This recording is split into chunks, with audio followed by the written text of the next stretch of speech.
Ladies and gentlemen, episode number 525, live. Welcome into YTD Academy, episode number 33, live. Clash of the Titans, and we've got one hell of a thrill ride of an event card tonight. 9 matches. We've got some vacant titles that are going to be up for grabs. We had a couple of superstars go MIA, so the Women's Pure Championship Wrestling title belt and the Women's Television Championship from TWA, both up for grabs tonight. They are vacant, so it's going to be an interesting evening. In addition to that, we've got some junior titles on the line, some championships on the line. The Grand Prix title is on the line tonight. Alan Severn in a rematch with Mick Barble, so it's going to be an absolutely fire night of in-ring action. Interesting dirt sheets to look at. There's still rumors swirling about CM Punk, where he's going to end up, what he's going to be doing, etc. I'm pretty sure I know exactly what's going down there. And Luke the Gooner, who's on the broadcast with us. Welcome in, Luke, by the way. Welcome in, Luke the Gooner. Joining me on the broadcast early. Luke and I were actually just talking about CM Punk. We're going to continue that conversation in seconds. We've got other dirt sheets to look at, though. There's a lot going on in the world of pro wrestling right now. We got contracts coming up for grabs. We've got superstars meeting backstage for the first time. All kinds of things going on. And of course, we have a list for later if we need it. But Luke the Gooner, we were just talking about CM Punk. Now, seriously, what do you figure is going to happen with CM Punk? I know there's been articles saying WWE decided not to re-sign him, at least at this time, was their words. Actually, I believe they said right now. But then there's continuing conflicting reports that he could show up at Survivor Series with Randy Orton, because that's likely going to be the night he returns as well. But there's also another show in Illinois being held by Impact Wrestling, and he could very well show up there first, if you know what I mean. Again, I don't know if anybody's been paying attention the last 2-3 years, but WWE very heavily looks at Impact Wrestling now. I think he feels he's too good for Impact, though, maybe. Perhaps. I don't know. Maybe he has a different attitude now that he's got really nowhere else to showcase his talent. Where's he going to go? Ring of Honor? Oh, wait, nope. Tony Khan owns that now. Which, by the way, he's doing an absolute pitiful job of promoting. Like, if he's not going to promote that show and put that show on TV, then please sell it. You know, if you're not going to... It's not really on TV, is it? No, it used to be. It's not now. Now they're just doing the occasional pay-per-view. Oh, yeah, Ring of Honor was amazing. I've never watched that. Man, I mean, Tyler Black started out there. For people that don't know who Tyler Black is, that is Seth Rollins in WWE. You got, John Moxley, Daniel Bryan or Bryan Danielson, depending on how you know him. Jay Lethal, so many great Samoa Joe, so many greats have wrestled in Ring of Honor. I absolutely used to love watching Ring of Honor, but now that Tony Khan runs it, it's, again, they're only doing the occasional pay-per-view and putting championships on the line and having those people show up on AEW shows with those titles. So, I mean, they're not doing a whole lot with... Again, if they're not going to utilize that promotion, then you should really sell it to somebody that will. You know what I mean? Because somebody that actually gives a fuck about Ring of Honor, because they just put Ring of Honor guys on AEW anyway, so what's the fucking point? Exactly, that's my point. I mean, you've got NWA doing some great things right now. They're going to be starting they're bringing back the old territories, and I really like that thought, because that gives other independent promotions, for instance, like EC3's promotion is going to be now recognized by NWA, and they're going to be working together, and so NWA is expanding. They're going to have territories just like the old days. It's going to be a lot of fun. So, ROH could be sold to some independent promoter, and they could join NWA if Tony Khan doesn't want to utilize them right. You know what I mean? There's things you could do with ROH. ROH could be recognized by NWA.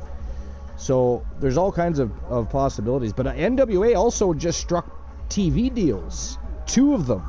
Yeah.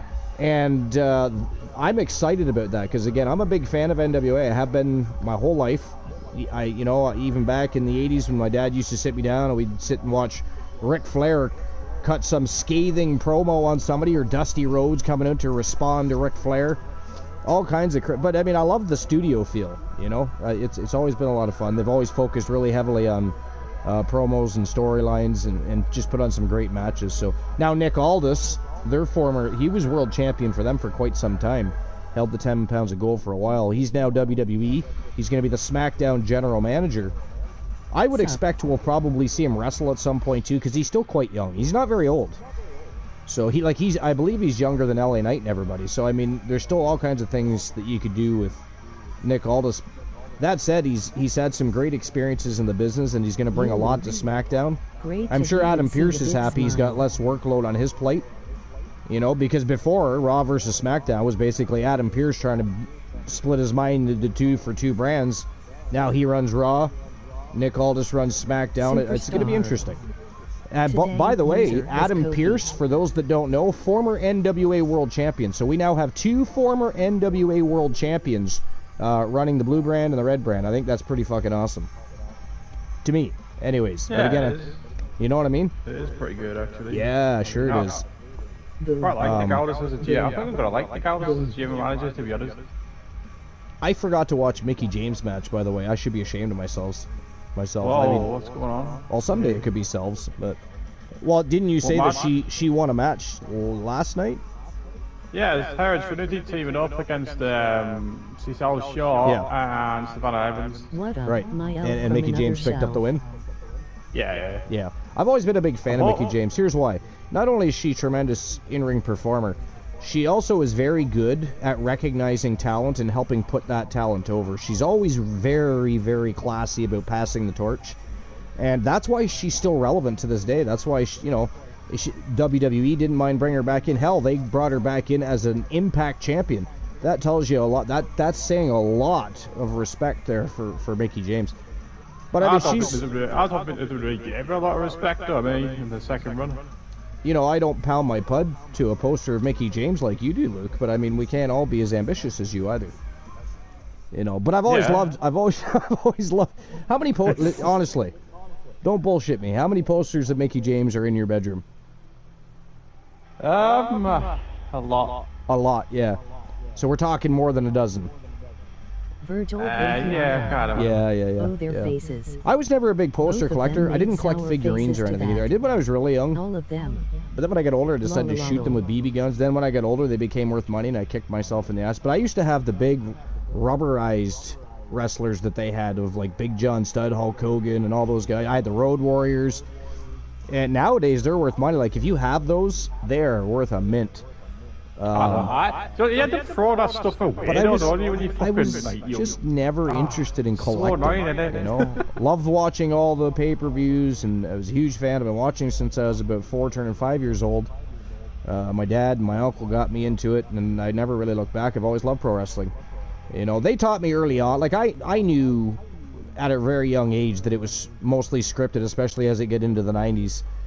So I knew, but it didn't matter. What I saw, especially as an 8-year-old, 9-year-old, 10-year-old who was an athlete, you know, track and field, martial arts, baseball, all the things I was doing, what I learned to appreciate very young was the fact that I knew they were some of the best athletes in the world putting on a performance for us, and I always was intrigued by that.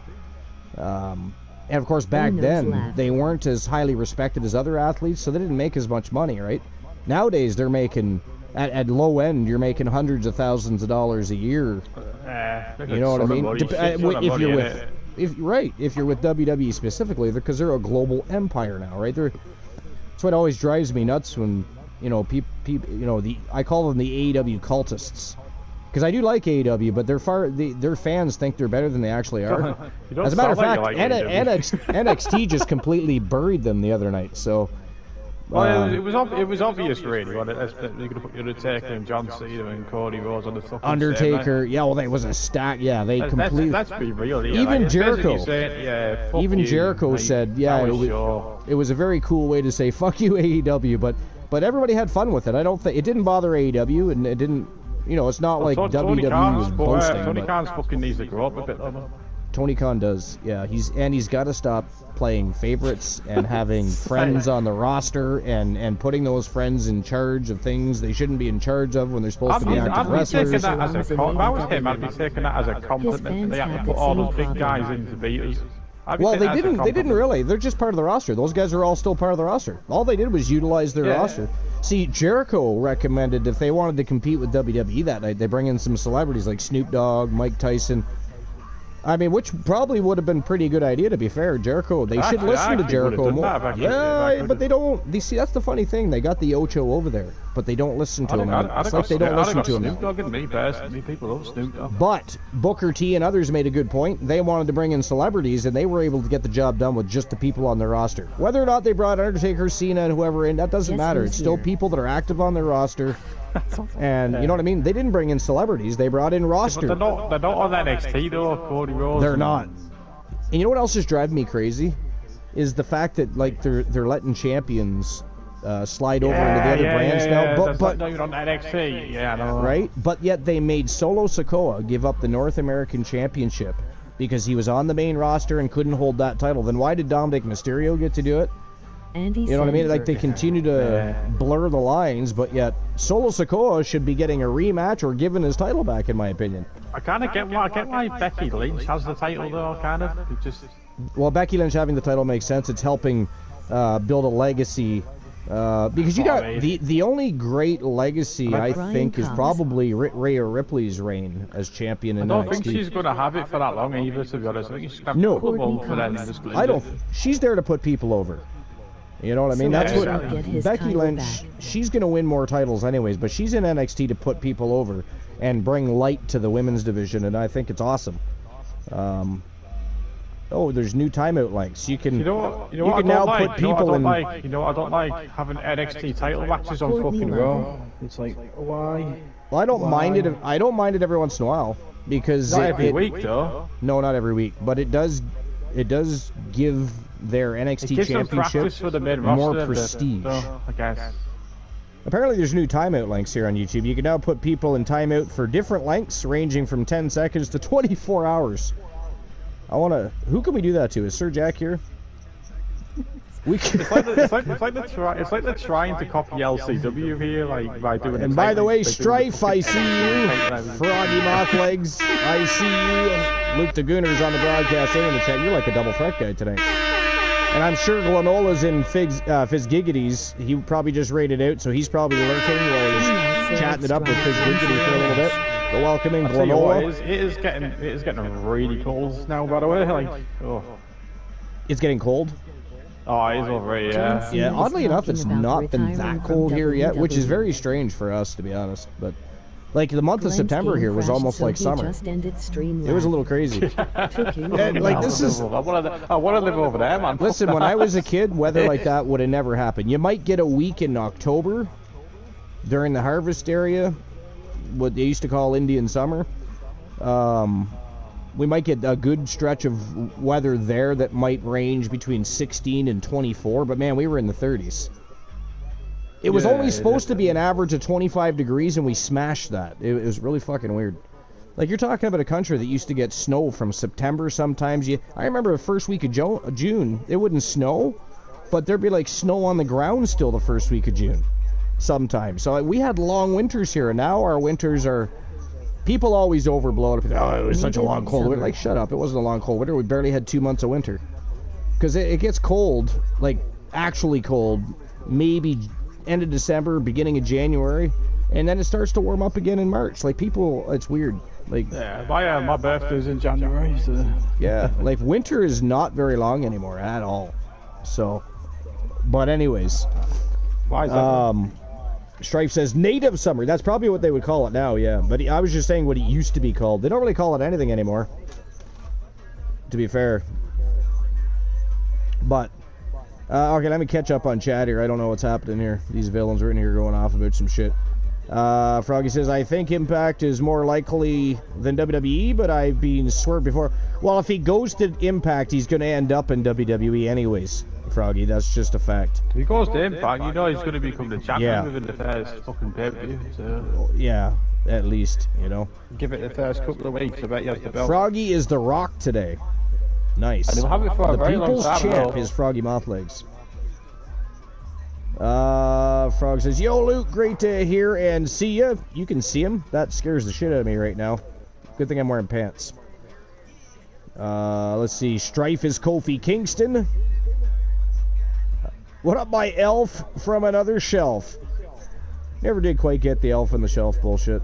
But anyway. Punk goes to Impact. Me, personally, I love CM Punk. He's awesome. Has to break it CM up. Punk, yeah. I mean, again, there's some people that think he's, again, I think, far better than he actually is. He's very good, you know. He knows what he's doing in that ring. He can tell and sell a story. He can speak But on he's the not mic. the best. But he's not the very best wrestler. So, I mean, like, for instance, Bryan Danielson is a better wrestler. than CM Punk, hands down.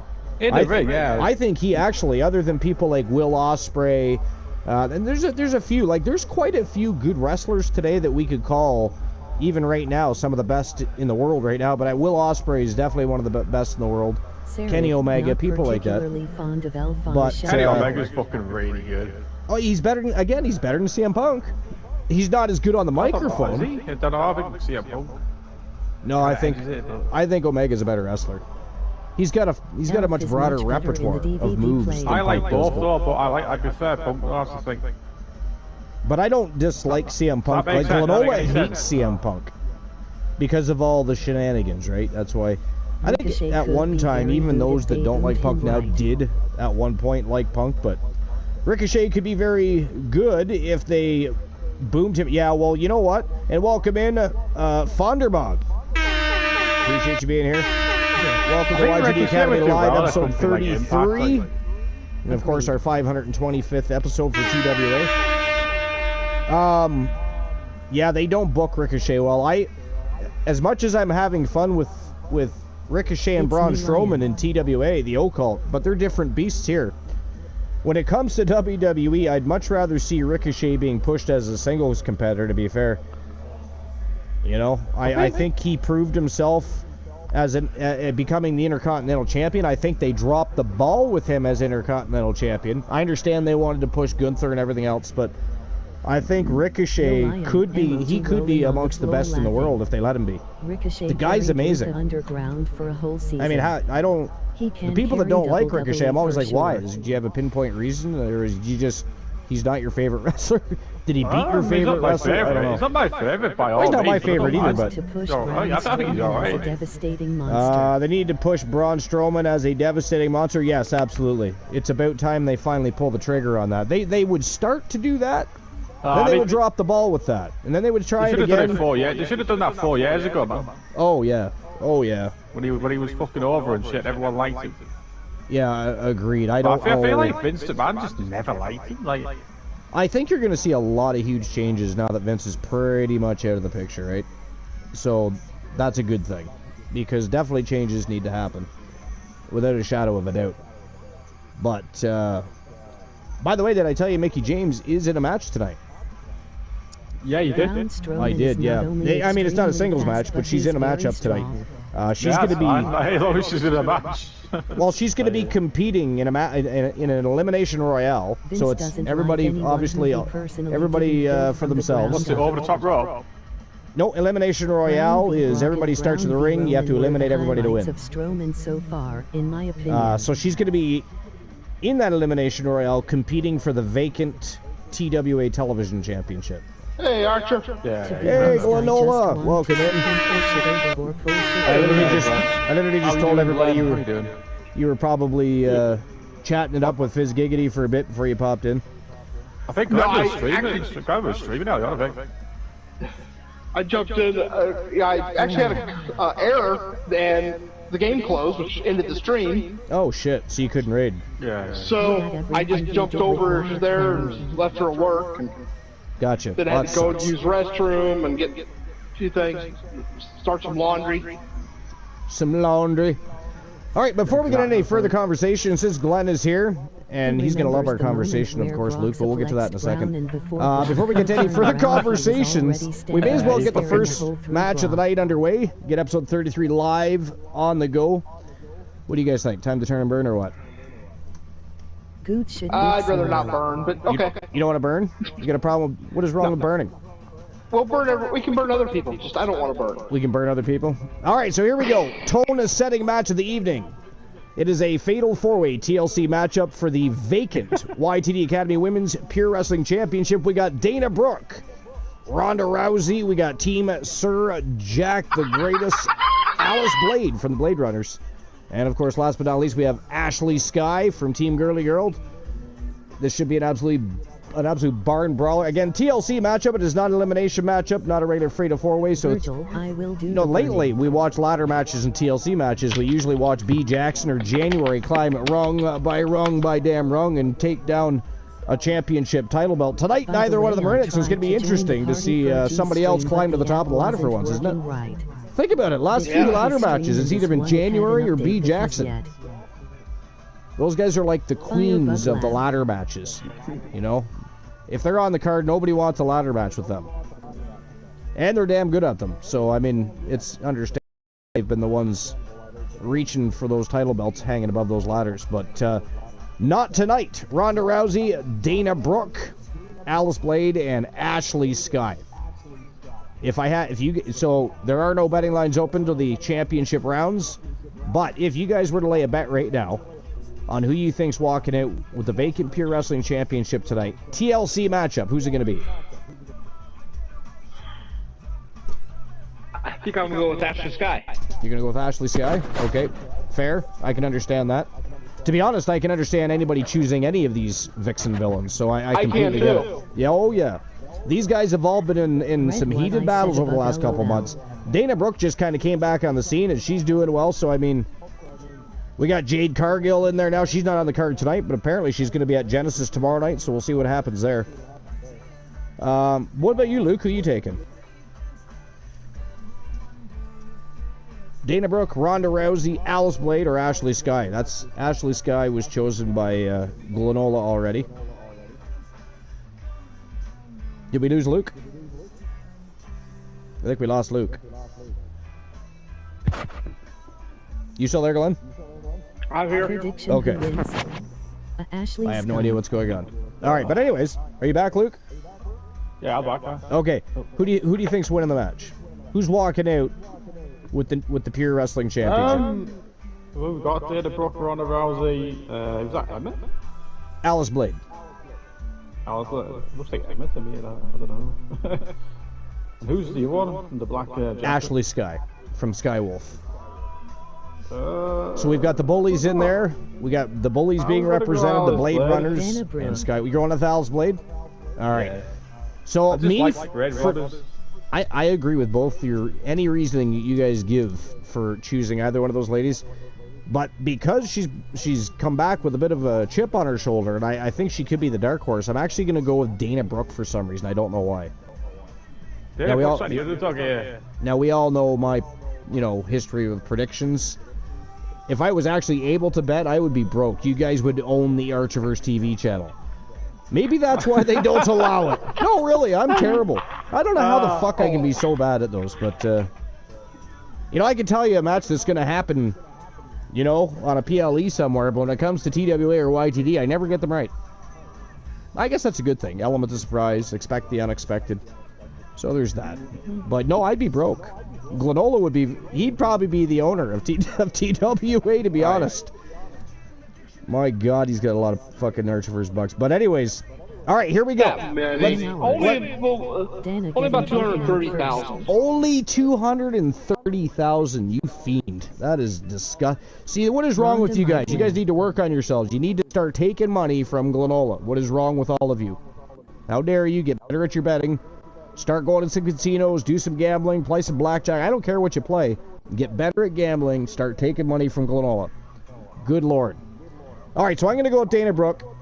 Luke is going with Alice Blade, and Glenola, you are going with Ashley Sky. Let's see which one of us are right. Maybe we're all wrong. Maybe it's going to be Ronda Rousey. Who knows?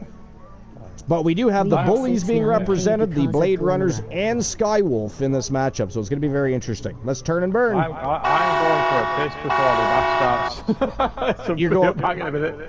Sorry, you're going to do what? I'm going for a piss before the match. I thought you said a piss dance at one point, and I was like, is that like a piss dance? Is that like a rain dance, except for, if you have to pee? I thought it was a legit question. I don't know. My wife says I'm an idiot sometimes. Tonight she says to me, could you act 45, not 18? I fucking laugh. I love her. Yo, Froggy's got a good point. I bet $200K on a match here recently. You did. And yet you still have that much. Like, that is crazy. Well, there was nobody else betting, and the match was already over. It got people betting. It got people betting. It didn't. That's the problem. When it was over, nobody bet against me. Of course, the match was over. So it'll end up being no payout beyond what, you know. Let me just, because the numbers haven't popped up yet, and I actually forget what they are. Let me just double check to see what our numbers for the night are before anybody else plays the lotto. Just give me 1 second. Anyways, Glenolda, we were talking about your absolute favorite wrestler. You have action figures and lunchboxes, thermoses, underwear, all the, you know, that whole 9 yards. Luke has Mickey James on his wall. You have this person on your wall. We're sure of it. But, yeah, we were talking about CM Punk and all the contradictory articles of whether or not WWE's actually bringing him back and whether he actually is coming back. Because I got a funny feeling that even if he doesn't show up in WWE first, he goes to Impact and ends up in WWE anyways. Impact could be like a proving ground. But there's also reports suggesting he might show up at Survivor Series the same night Randy Orton returns. It's so... You know, and I know you don't like CM Punk, but you can understand why these companies are interested at the same time. Not anymore, I can't. You know, maybe earlier, but with his actions in AEW and his past history, and you can bet these superstars, you know, I can't see where he hasn't burnt all of his bridges. To understate just how important it is to go into the new year with and I'm not even talking from somebody that hates, you know, I don't like the man. Well, he probably has burnt his bridges, let's be honest, but at the end of the day, they're going to, because Endeavor now owns UFC and WWE, they got the TKO holding groups. The one thing CM Punk does do is sell merchandise and tickets. Oddly enough, even, yeah, he's a drama. Well, you know what's funny about CM Punk, and it's been proven time and time again, both by WWE and we even watched it happen in AEW. He sells tickets and merchandise, but he doesn't move the needle for ratings. It's weird. I don't know why or how that happens, but he does not increase ratings at all, really, for any promotion he's with, but he sells all kinds of merchandise and he puts asses in seats, so it's confusing. It's like people would rather watch him live than on TV. I don't know. That's just what the numbers are 609 for the YTD Championship, or sorry, that's the Channel Redemption Reward, and 283 is for the YTD Championship op. Now, the last time nobody won the jackpot here on YouTube, now to be fair, it really wasn't working either, so there's that. So this is wrong. I'm very much for Punk. I like Punk. Well, I mean, anybody can like whoever they want. That's just Glenn's. He has his reasonings for not liking CM Punk. No, I get why people don't like him. Yeah. From Cleveland, 609. Thanks, Froggy. No, I've never been a fan of Punk. Froggy just put the numbers in the chat for everybody. So far, very whiny. Froggy Mothlegs, 184. Yeah, no, nobody's come close to the numbers yet. Everybody is unlucky so far. I'm going to play right now just to get it out of the way. There are some amazing and fun channel rewards to choose from if you are the chosen. Or maybe I'm not. Oh, there we go. 072. What does that put me? What are the numbers again? 609 and 283. So that's unlucky. I've always been a CM Punk fan myself. Good luck, user. There are I mean, I was always a CM Punk fan as well. I just don't necessarily care. Oh, I just got put in the running for the YTD Championship Hop. 254, the number is 283. So if I end up winning that, nobody beats me, I will either give it to as usual, to the next person closest to me in the jackpot, or I will choose somebody if nobody comes close. Punk has a very good punchable face, and it's hot turd on asphalt in the ring, Strife says. Punk really does have a I don't know, like again, I can understand why TKO might want to try and employ him again to see if they can make some money off him and hope they have a better experience than what happened in WWE last time or what happened in AEW. I don't know. So it's well, you think even look at AEW, it was basically a year to the day. That's the beauty of this match, isn't it? You know, it was the same pay-per-view that he pulled his shit again. yeah. Yeah, but it's not all Punk though, it's the Elite as well. It is. You know what? I think, to be honest, I don't know why the Elite didn't get punished more than they did. They didn't have near as many problems as Punk did. The Elite get away with everything, man. What is all that noise? I can hear something being rustled around. Is somebody eating chips? Yeah, but yeah, I am. I can hear your bag. Very much agreed with you on that, Strife. Strife says Punk has a the punchable face thing. Yeah. Yeah, he has a reputation for it. But... Yeah, well, I think that's what worked against him on why the Elite weren't punished more. Is he has that history. Yeah, where the Elite didn't necessarily. But I mean, he's been in altercations. Come on, it's not always fun. I didn't say it was, but he's been in altercations in other promotions. Yeah. In TNA, he got his ass kicked in the parking lot. Because he started in with some... I just was talking to Archie the other night about this one. I think it was Roddy Piper had to break up... Or no, Sabu. Sabu broke up a fight to save Punk from getting his ass kicked. Yeah. I forget who the other person involved was, but... I'm trying to think. Let's see if I can find that. Yeah, I don't remember off the top of my head. I do remember I'm a guy who's very much for Punk, so I will obviously back CM Punk. Stripe says no, it was all Punk. It's always all Punk. Yeah. It was Teddy Hart. I'm not good at defending, though. I'm not going to defend Punk when it's fucking wrong. Yeah, no, exactly, yeah. Yeah, I mean, so... I'm not a super fan, but I just like it. You know what I mean? Like, well, I mean, I'm the same. I think he's got lots to bring to the table if he could get his head out of his own ass. Right? Because one of my favorites in AEW. There's so much he could offer. Oh my God! Ashley Sky from the top turnbuckle. Right through the ladder. Did you guys see that? She put Ronda Rousey right through the ladder. Yeah. I personally want to know what happened to that ladder. The ladder just disappeared. Is Poindexter around? Like, what's happening with that? Things are disappearing from ringside. But anyways, but yeah, Punk has a lot to offer. Like, he is very good at storytelling. He can sell and tell a story. He's good at the microphone. Again, I don't believe what a lot of the AEW cultists and some of the Punk cultists believe, that he's the best wrestler in the world. I don't believe that for a second. Is he very good? Yes, but he's not nowhere near the best. I can list probably 10 off the top of my head that are better wrestlers than CM Punk. I'm sorry. But he's definitely a liability. I think Impact might be the spot for him to go for a little bit. If he can prove himself over there and, you know, not get into a fight with people backstage or get in trouble with the CEO of Impact Wrestling or anything while he's there. Again, WWE pulls people from Impact all the time now. They became the new ROH. But is that going to happen? I don't know. Will they just throw a monkey wrench into everything and just bring him back anyways after saying, well, we decided not to at this time? Well, this time could be just this next couple of months, and then suddenly he shows up at friggin' Survivor Series. So, I mean, they're trying very hard to keep secrets, right? Again, they're trying very hard to bring back the element of surprise and what have you. So, and I appreciate that. But with the CM Punk case, you know, I don't know. It's been very... They've done a lot of beating around the bush, if you will. I want to see him back in the good ring. I do.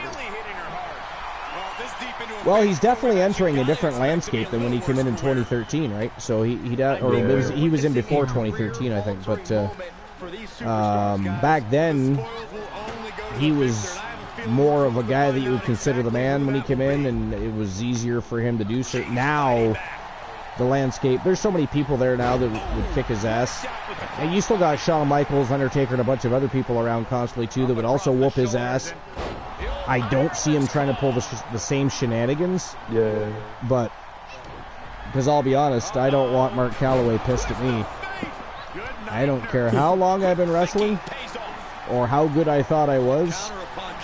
That's a big fat 0 in my book. I do not. That's not a problem anybody wants. Well, the Undertaker. I mean, would you want Undertaker mad at you? No. No. Fuck that. The guy threatened to beat the shit out of Shawn Michaels if he didn't fucking put over Austin at WrestleMania 14. He was there with his fist table because Shawn was a fucking arsehole in the 90s. So. You know, Dana White was quoted once as saying that if MMA, actually Taker said if MMA had became legal far before it did, Vince McMahon might not have had so many WrestleManias. And Dana White once said if Mark Calloway had have actually decided to get into MMA instead of sticking with pro wrestling, that he would have been a beast. Because apparently Mark Calloway has trained MMA for years now. That is fucking scary. Watch him in the ring. Oh yeah, like you can tell he's using MMA style. But that is crazy. That is crazy. Foggerbog says, don't let Brock get pissed at. No, if Brock Lesnar in real life is mad at me, I would just steal a car and leave. That guy's an absolute savage monster. You know what I mean? You're talking about a freight train that moves around like a feather in a ring somehow, strong as hell. And he can fight. Like, no, thank you. I'm sorry. I'm out of there. I'm out of that equation. Brock's pissed for you. Let me know when the next show comes up he's not a part of. Fuck that. You know, it's like, when it comes to Brock Lesnar, it's like a god and a Viking just fucked and made Brock Lesnar. He's just a natural beast of a monster. And no thank you. I'll take the big fat 0. We shared something to you on Discord, Strife said Glenola. Yep, I just saw it. Fonderbog says Undertaker's a better wrestler. Sorry, a better wrestler than who? Taker said in an interview at a UFC event. We talked about better wrestler than CM Punk. Of course, Undertaker's better. I don't know if he's a better wrestler. Better superstar, maybe. Better gimmick. More longevity. Didn't have near as many problems in the wrestling business. I think he's a better wrestler too. If we're talking wrestling, maybe now. Not always though. You're probably right, actually, now. Just because, again, he's trained in MMA so long, his ground game got much better, his movement in the ring got much better. So, yeah, you might be right about that, actually. The thing is, Undertaker's actually a huge MMA fan as well, always likes so. Arj, you and my friend from Minnesota said the exact same thing about Brock when you saw him. He's a different species than... Oh, he is, absolutely. And he's... If you see him in real life, he's even thicker than you... What, like, television doesn't do him justice, man. That guy is fucking huge. But you know who else is? Especially in his prime? When I met The Undertaker, when I was younger, oh my God. Oh, yeah, I did. He took a bite of my chocolate bar. It was weird. I'll tell that story later, but... he did. He did. I want to hear it now. Come on. Well, we got other things to discuss first, but I'll get back to it later. Plus, I told the story before. But yeah, he did. He took a bite of my chocolate bar and then handed it back to me. I was all freaked out. I didn't know what the fuck to do. But anyway. What's it take? When was this? How long ago was this? This was 1991 or 1992. He was still Jesus Christ, he must have been young now. Oh yeah, well he would have been what, in his 20s then? Wow. Hard to believe that. Seeing how I feel like I'm on an, ASMR channel, what kind of chips are you eating? Oh, sorry about that. I mean, you gotta cheese and onion. What kind? Cheese and onion, that is. Cheese and... Cheese and onion. You don't taste the onion. Oh, cheese and onion, cheddar and onion. Yeah, I don't know why they call cheese and onion. Yeah, I actually bought cheddar and onion not long ago too, and I found the same thing. I did not taste the onion. We call these crisp chips are like fries over here. Oh, there we go. Ladies and gentlemen, that is it. That is all. The winner of the Fatal 4-Way TLC matchup and new YTD Academy Women's Pure Wrestling Champion from Team Sir Jack the Greatest. And, of course, this is Luke the Greener's pick for the night, by the way. So you're up 1-0 on everybody right now. Alrighty, Luke. Yeah, imagine if you were able to bet money. But it is Alice Blade from the Blade Runners picking up the big W and walking out with the gold. Congratulations, Team Sir Jack. Do you think Dana Brooke could have been more than just a job at WWE? The real deal. I think she should be. And absolutely But we'll see what they do with her going forward. All these women were determined to win it all. And what we do with her going forward. Dana Brooke just inked a new contract I think with YTD Academy, so she is set for action. She was obviously in action tonight, but obviously this is not going to be this will be the first of many for Dana Brooke going forward. Is Dana Brooke actually claimed? Another person I would have Sorry, is Dana Brooke actually? Would have been Andre the Giant. Yeah, she's claimed by somebody. Yeah, she's claimed by a streamer team. Yeah. Oh, nice. Another person I would have been scared to fight would have been Andre the Giant. Oh yeah, especially when he was younger. When Andre the Giant was younger, not only was he humongous, you know, he was so agile and athletic. You're talking about a 7'2" dude that could do a frickin' moonsault off the top rope. He was a phenom before we had a phenom. You know, oh really? He was though. He really was. He was the first phenom. But you know? Andre didn't or tried not to fight. Yeah, well, except for when it came to the Ultimate Warrior. Oh yeah, but that's different. You should bring that article up actually, because it's funny as fuck. If you can find that incident between not Undertaker, between Andre and the Ultimate Warrior, because that is some funny shit. But there was a guy in a bar trying to pick a fight with Andre. Andre walked out, just flipped the guy's car over, and walked back in. He did, yeah. Yeah, flipped his car over right in front of the bar and walked it back in, sat down, and ordered beer. Yeah. Was it Jake the Snake that told that story, or was it Ric Flair? I can't remember now. I don't remember. Well, it was one of them, but yeah, he did. The guy pissed off Andre. Andre the Giant went outside the bar, flipped the fucking car over, then went back in and sat down to drink like nothing happened. That's insane, right? That is fun. I still, and I've told this story before, but I still remember when because I went down to Quebec with my father to watch a live event. This is back when Dino Bravo and Raymond Rougeau and all these guys were still in Quebec territory. It was some fantastic wrestling, but Andre the Giant was there for a show as well. And the afternoon before that, because it's always in the evening, I believe it started, back then it used to start around 5 and you'd go till about 8 or 9 at night. Now it's later, but anyways, it was mid-afternoon, we were out for lunch, and my dad goes, he stops the car and pulls over. I'm like, what the fuck, why are we parked outside of a jewelry store? But Dad's like, look across the road, look at the size of that guy. He says, you know who that is? I looked over and I was like, holy shit. Here's Andre the Giant standing across the street. He's got a Pepsi in one hand, like a bottle of Pepsi, and he's got his arm leaning and resting on the top of a stop sign while he's standing there. No shit. It was the fucking weirdest shit I ever saw, especially at that age. I was in awe at that point. And then, of course, I got fascinated with Andre, so I found some old videotapes and stuff, and you know, matches he had wrestled for other promotions. And man, that guy was he wasn't always very, very large. He was always very, very tall. Like I said, he was about 7'2", but real athletic shape, and he was able to moonsaw off the top rope. So before the giantism really grabbed a hold of him, he was a savage. Like, you would not want that dude coming after you. It was about fucking 8 foot, wasn't he, Andre the Giant? Heard Jake tell a story about having to Strife says, heard Jake tell a story about having to drive Andre to a show for Vince. Andre said, beer, 2 cases. Jake said he finished both cases before they even got there, and it was only like a 2-hour, yeah. Dang it, now I'm going to have to look this up again. He told the fart story during that interview, too. Did Jake tell the fart story? I'm pretty sure it was him. Carl Hughes has told it. Yeah, the rumbling fart. Yeah, I believe Jake told a version of it, yeah. You know, they were on set, and Andre let loose a 16-second fart. Yeah, 16 seconds. Imagine that, a giant. Are you? Yeah.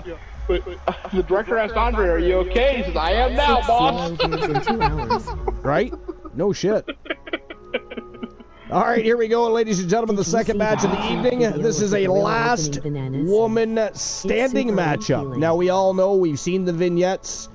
The coldest bitch on the planet, January, and her partner in crime, B. Jackson from Winter Swarm. They're going to be retiring. They've done it all. They've held every single championship at one time, as a matter of fact, for both YTD Academy and TWA. They are phenoms in the business. We are so honored that they were part of TWA and YTD. Now, January is going to be a manager going forward. She's going to take a backstage role. I don't know if B. Jackson plans on doing the same. We'll have to wait and find out from Team Honeybee Wrestling, but we know that the coldest bitch on the planet, January, is going to be stepping into a managerial role. And, of course, she will be phenomenal. She is the first person in TWA history, not just the women's division, but TWA history, to hold 6 championship title belts at the same time. She's a sextuplet champion, and she has just actually been honored with a very special championship belt, recognizing that. But she is not retiring until she's finished her run with the Legends Championship. So it's going to be very interesting. Amber Extreme is the reigning defending Junior Legends champion, and she is challenging January tonight. And it is going to be a phenom of a matchup. Now, I believe, I'm trying to remember what the match type is for this. Oh, last woman standing, sorry. So it's going to be a very exciting matchup. It should be an absolute barn brawler, so you don't want to miss it. But guys, what do you guys think? Amber Extreme, or does January continue her legacy, or does Amber Extreme, who's currently right now holding 3 junior championships, which, by the way, nobody's ever done that before. We don't keep those records. They are junior championships for a reason. But she's the first person to ever hold 3 junior championships at one time. That's still a feat. You know what I'm saying? It is not a championship, but it is a junior championship. It is the workhorse title to get you to that championship. So to hold 3 of them is phenomenal itself. And, of course, she was the first person to get to 4 championships. They called her Amber 4 belts for a while. But what do you guys think? Amber Extreme or January? Champion versus champion here. What do you think? You know what? I'm going to go with Amber Extreme. I think January's kind of lost that hunger. You think January's losing the hunger? Luke the Gooner is definitely not losing the hunger, because we can hear him mining through that bag. He's not even sharing either. He's not even sharing. I did not get offered a chip even once. It's like being on the broadcast with Christian Cool. Remember, he used to go to the he'd go to the contestant stands and come back with all kinds of crap and leave Glenola and I just sitting here dry mouth with nothing. Clear out all the hot dogs from the contestant stand. Right? Yeah, Glenola went to get a hot dog. There was none left. Cool, of course, blamed other people, but it was him. It was him. It's craziness. Beer. So you think Amber Extreme? Luke, what do you think? Amber? Or do you think January? I'll go with January. You're going with January? Yeah, January is a beast. She is a beast. Technically speaking, Amber Extreme is Amber 4 belts right now because she has 3 junior titles and she's one half of the World Tag Team Champions. Kind of crazy. Okay. So, Arch, we'll start off. Do you want to go with the alcohol stuff or the Ultimate Warrior?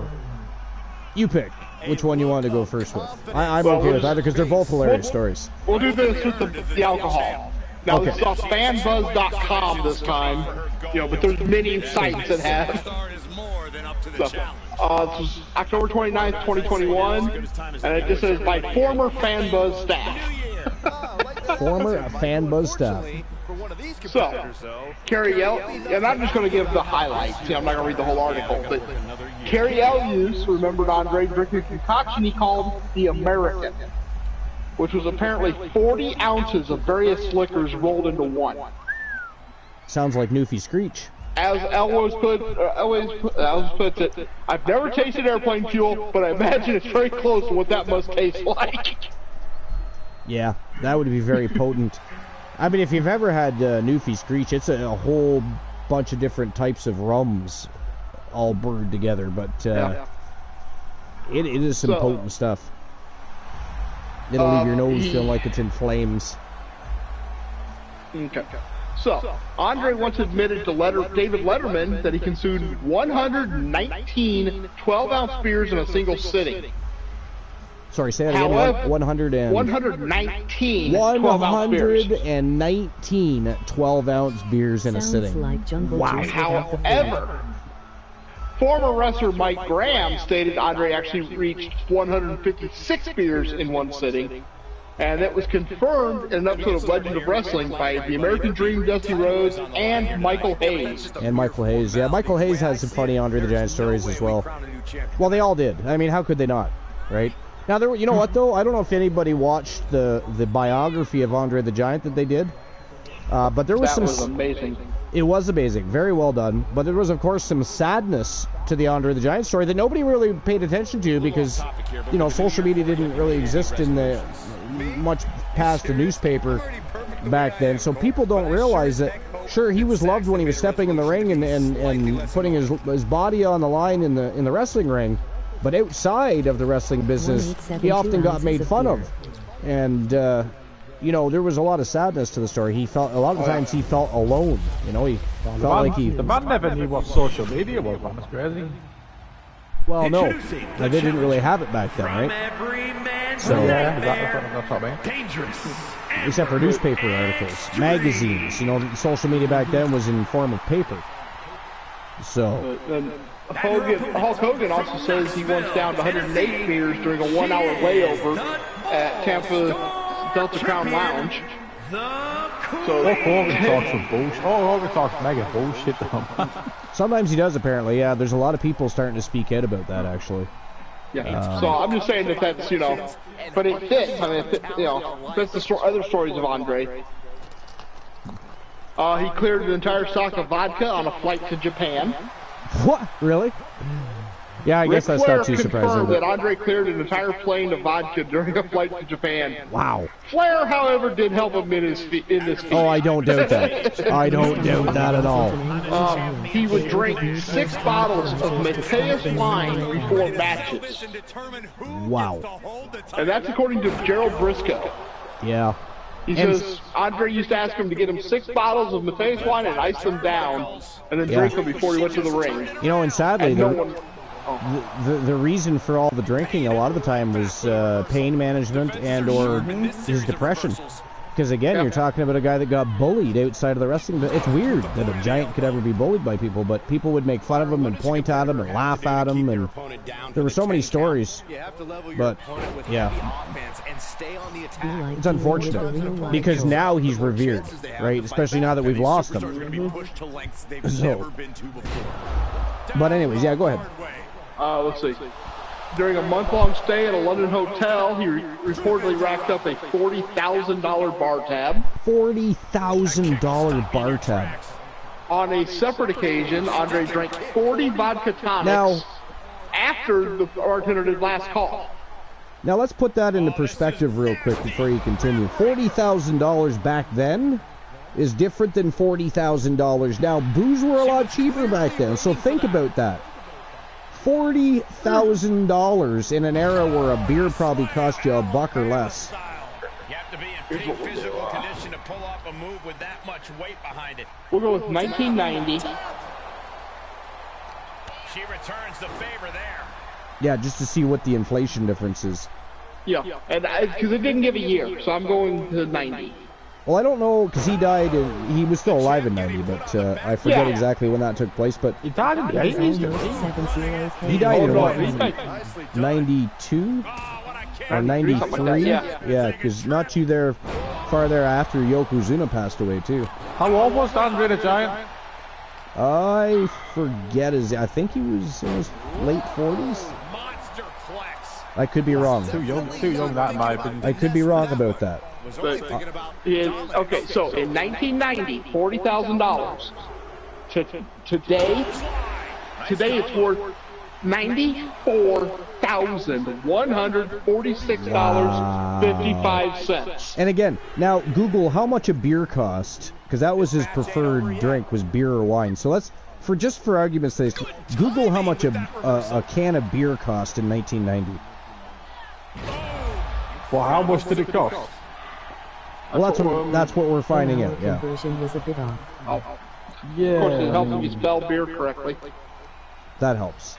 Well, that's one way to leave the ring, I I spelled it bear rather than beer. Bear? How much did a bear cost in 1990? Okay, so in 1990, an average 6-pack, $4.98. $4.98, right?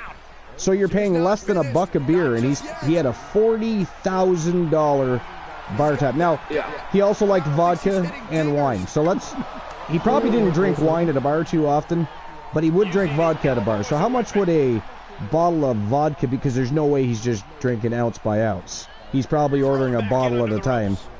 So how much is a bottle of vodka in 1990? I could see Andre fighting a bear.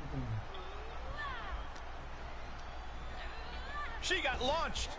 At least Andre wasn't an angry giant. They would have needed horse trade. Oh, fuck yeah, they would have. They would have had to try and find the Incredible Hulk somewhere to stop Andre the Giant pissed off and drunk. Good God. That'd be like the equivalent to a drunk driver behind the controls of a bulldozer.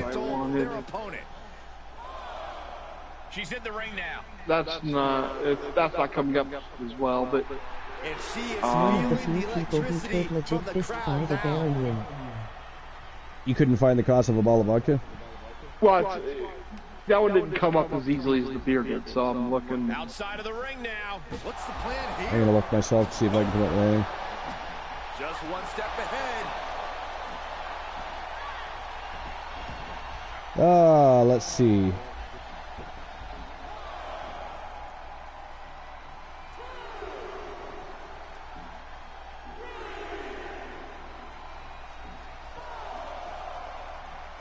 Well, that's no good. That's not what I'm looking for. I'm making my, well, This is close. I was making my sleeping over cardio, right? It's not. That'll teach her to waste precious time in the ring. And Yeah, she's you're stunned right. in the corner. It's not easy to find. Slide in the corner. The champ looking out of sorts. Yeah, Michael, but in this type of match, you can find the beer. Yeah, the beer came up easy, but the bottle of vodka didn't seem to come up nearly as easy. she's got the whole Cost of a bottle of beer 1990 in Toronto. And then I click it and nothing came up. Nice. Great awareness as she proves to be too quick. We all Jamie know what she's Elizabeth. looking to do next. Yeah, I don't know. You're right. A lot of information about beer. And he passed away January 28th, 1993. 1993, yeah. I kind of thought it was 92 or 93. So 1946 is when he was born. Is Andre actually French? Yeah, he was born in France, yeah. Yep. Which is why he would like to go down to Quebec, because of course Quebec is a French province. So That explains the name Andre, then, doesn't it? Like, yeah. He was 46 years old when he passed. Yeah, I figured it was. Well, I actually thought he might have been a couple years older now, so I was wrong about that. I thought late 40s. That's mid. Well, I guess that's too late 40s, but definitely mid 40s. Late mid. Yeah. Yeah. I mean, it says too young, but for him, that's probably wrong because of his growth problem and all that. Well, that's what killed him. That's what killed him. Yeah. You know. So I think he knew that. The sad thing about that is, if he had lived a couple more years, they would have been able to cure him. Now, how long he would have lived thereafter, I don't know, because he was already, like, by the time I don't think he would have lived much longer. he kept growing right up to the day he died, right? So I mean, he was just a massive, massive human being, and at that size, who knows, he might have eventually died thereafter anyways, due to complications for different reasons. What was it like? Is it like a disease or something? It is, yeah. It has something to do with the brain, and it causes overgrowth of the bones. Like Big Show had it, Great Khali had it, the Giant Gonzalez had it. Like, a lot of people have had it. I think I read something recently, even Shaquille O'Neal might have had it or something, but which would make a lot of sense. Oh, Shaq's a big fella. Yeah, he is. Like, the only, when he stepped into a wrestling ring, the only people that were bigger than him were like people like Big Show. You know what I mean? But not in height, I don't think either. I think Shaq is taller than Big Show, but Big Show's a lot bigger. A lot bigger. I love Shaq. He's so fucking funny. Shaq is awesome. Like, you know, I'm surprised he never got more involved with wrestling than he did, because he's always been a huge fan. I think I don't even like basketball. Like, not for his basketball, just like him because he's fucking hilarious. Shaq and Show are the same height. Stripe says one of the few people who could legit fist fight a beer and win. I could see Andre fighting a bear, Fonderbog says. Yeah, no shit. I mean, I think the bear would just turn around and run and be like, what the fuck is that? But you know, it's like the story that I've heard many times about the Princess Bride. Yep. That was Andre a great movie. did not act in that movie. No, not really. He was just himself. Yeah, he just basically played himself. They changed his name for the movie. At least that's what it seemed like, you know what I mean? Yeah, well, that's the story I have heard. Yeah, whether or not that movie true, doesn't get enough credit. That was actually a really good tale. That was a great story. I'll be honest with you, it's one of the perfect movies. Yeah, it was very well done. It don't matter what genre you enjoy. There's something for everybody. I think it's appreciated more now than it was back in the day. But oh yeah. You know. So, but yeah. You know, people were expecting just that, you know, cheesy romance movie. Yeah, it had good action. Yeah. You know, it was great. No, it was very well done. I mean, now, oh, go ahead. I was going to say, I think for a while there was actually a threat of having a Princess Bride sequel of some sort. I can't remember what they were going to do with that. Obviously not with Andre. Yeah, I believe Big Show was in talks for that or something. Well, I don't know about that part, but my understanding is Fred Savage did agree to come back, and what they were going to do is him telling stories to his daughter. Well, that would make sense. She's sent to the outside. You know, and they're going to make some changes, you know. Yeah. Because it was him telling it to his daughter. How about you guys in the chat room? Have you guys seen The Princess Bride? Did you guys like The Princess Bride? If you haven't seen it, I do recommend watching it. It's just it's a fantasy fiction movie, and it was very well done, even for the time period. Yeah, a little bit of everything in it. A little bit of everything in it. Yeah. Thunderbug said Andre would kill someone if he punched someone. He could, yeah. I mean, his fist would be bigger than most people's heads. Big, to be honest with you, like, he could kill somebody. Yes, his fist would be bigger than most people's heads. So to get a good punch to the side of the head from that thing, fuck, no thanks. Okay. So, you know, you wanted to hear about Andre and the Ultimate Warrior. Froggy says one of the first fantasy comedies. Yeah, it was also a bit of a comedy, yeah. But Warrior, I guess, really liked to work stiff. Yeah. Oh, look at this. Rick Rude beat him up. Wow, hold on one second. Good old ladies and gentlemen, that is it. That is all. The winner of the last woman standing matchup, and still your reigning, defending, and undisputed women's legends champion. And by the way, that's her third, I believe her third. Is that her third title defense, or is it her third Legends second title defense? I can't remember which. We'll have to go back and check it out. I think it is. I think it might be her third title defense. Now, the great B. Jackson, of course, tied the Wolfman with 11. So January still has a trek to go if she wants to get up there with the legendary defenses with the likes of the Wolfman, B. Jackson, and, of course, Elijah Archer, who is up next in action, ladies and gentlemen. He's going to be attempting to defend his Legends Championship for a 28th time. It is fucking phenomenal what he's been doing with that Legends title.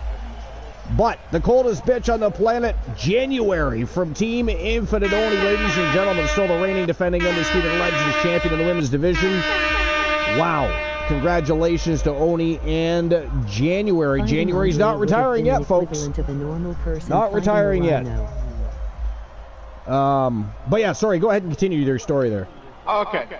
So, I guess Rick Rude actually had to beat up the Ultimate Warrior because of his stiffness. But before that, Andre the Giant had to humble him. Yep, he sure did. Now, it was, you know, because Andre was in the twilight of his career, couldn't really move very well. Right, yeah. They actually used him to help get Warrior over.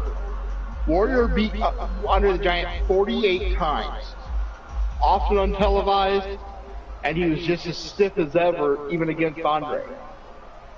Andre reportedly warned him against working so stiff in the ring, but Warrior did the same spot, the clothesline, same intensity. It's Super 8. It was a normal spot during their matches with Andre on the ropes, Warrior running at him with a clothesline. One day, after taking another stiff lariat to the head, Andre decided enough was enough. during the next match they had, in the middle of that exact same spot, Andre just stuck out his fist, and Warrior ran face first into his knuckles. Yeah, he did, yeah. Warrior was knocked unconscious in the middle of the ring. Yeah, and then I mean, Andre just walked out without scoring a pinfall. And I remember that matchup, and you knew something was wrong with Warrior, because Warrior never just laid out flat on his back on the middle of the ring. And he didn't move for a good 10-15 seconds. He was out for a bit. He wasn't out cold. He wrestled the rest of the match. But yeah, he was out. And if you go back and watch the footage, you'll see exactly where Warrior goes out for a few seconds. It was hilarious. Warrior was the superstar, so Andre couldn't pin him, but he gave him a humbling lesson. Yeah. Yep. And I mean, I got to tell you, goddamn, that's not the person I'd want feeding me a lesson, especially with a big giant punch to the face. Because let's face it. I mean, that had to be as big as Warrior's head. With Andre's fist. Well, and the Ultimate Warrior is no small dude. And Andre easily just stuck his fist out and poof, out like a lady went. But, so, yeah, when you realize how big of a hand Andre had, when he would hold a 12-ounce beer in his hand and it would disappear. Yeah.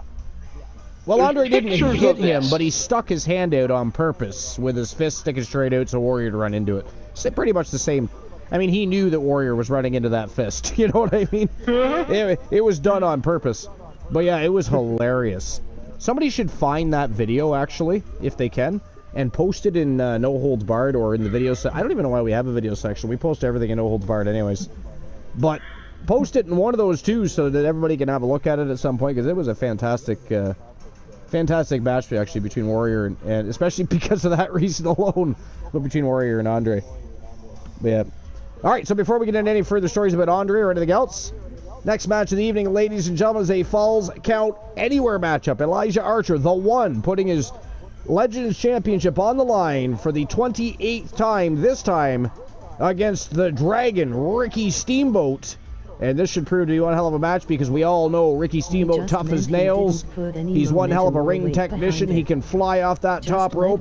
It's going to be one of his toughest challenges to date, I think, as far as who he's faced so far in the Legends division. He's faced everybody from The Undertaker to Ric Flair, The Ultimate Warrior. He's faced Jesse the Body Ventura, Superstar Billy Graham, the list goes on and on. Psycho Sid. Tonight, Ricky the Dragon Steamboat gets his chance to dethrone Elijah Archer. What do you guys think? Do you think he gets his 28th defense, or do you think Ricky the Dragon upsets Archer here tonight?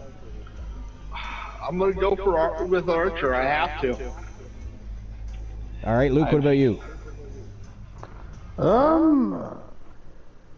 go with Archer. I'll tell you, the people that gave Archer the toughest matches were probably the Warrior, Yokozuna, Archer losing, and Undertaker. Each of those matches, I thought for sure Archer was losing the title, and somehow he stood the test of time throughout the match and pulled it off. Stripe says Archer is losing. Thunderbox says I'm going to find that match. Ricky the Dragon Steamboat, right? It's a decent. Looks like a good matchup there, yeah. To be honest. Yeah, no, it's a fantastic matchup, and when it comes to technicality, Archer's got his hands full, because Ricky the Dragon, one of the best technical wrestlers ever, flat out, bar none, period. But all right, so here we go. Luke is going with. Did you say you're going with the Dragon or Archer? I went for Archer. You're going with Archer, and Glenola's going with Archer. I am, of course, backing Archer, but let's be honest. Ricky the Dragon, one of the best to ever step foot in a wrestling ring, and he could easily pull this off and upset Archer tonight. So let's find out. Let's time. Sorry, go ahead. Did you put Archer up on the hashtags? The new one. Did I do what? Have you uploaded the new Elijah Archer? Oh yes, Archer is ready to sign with other promotions. Absolutely. Oh, you've more updated.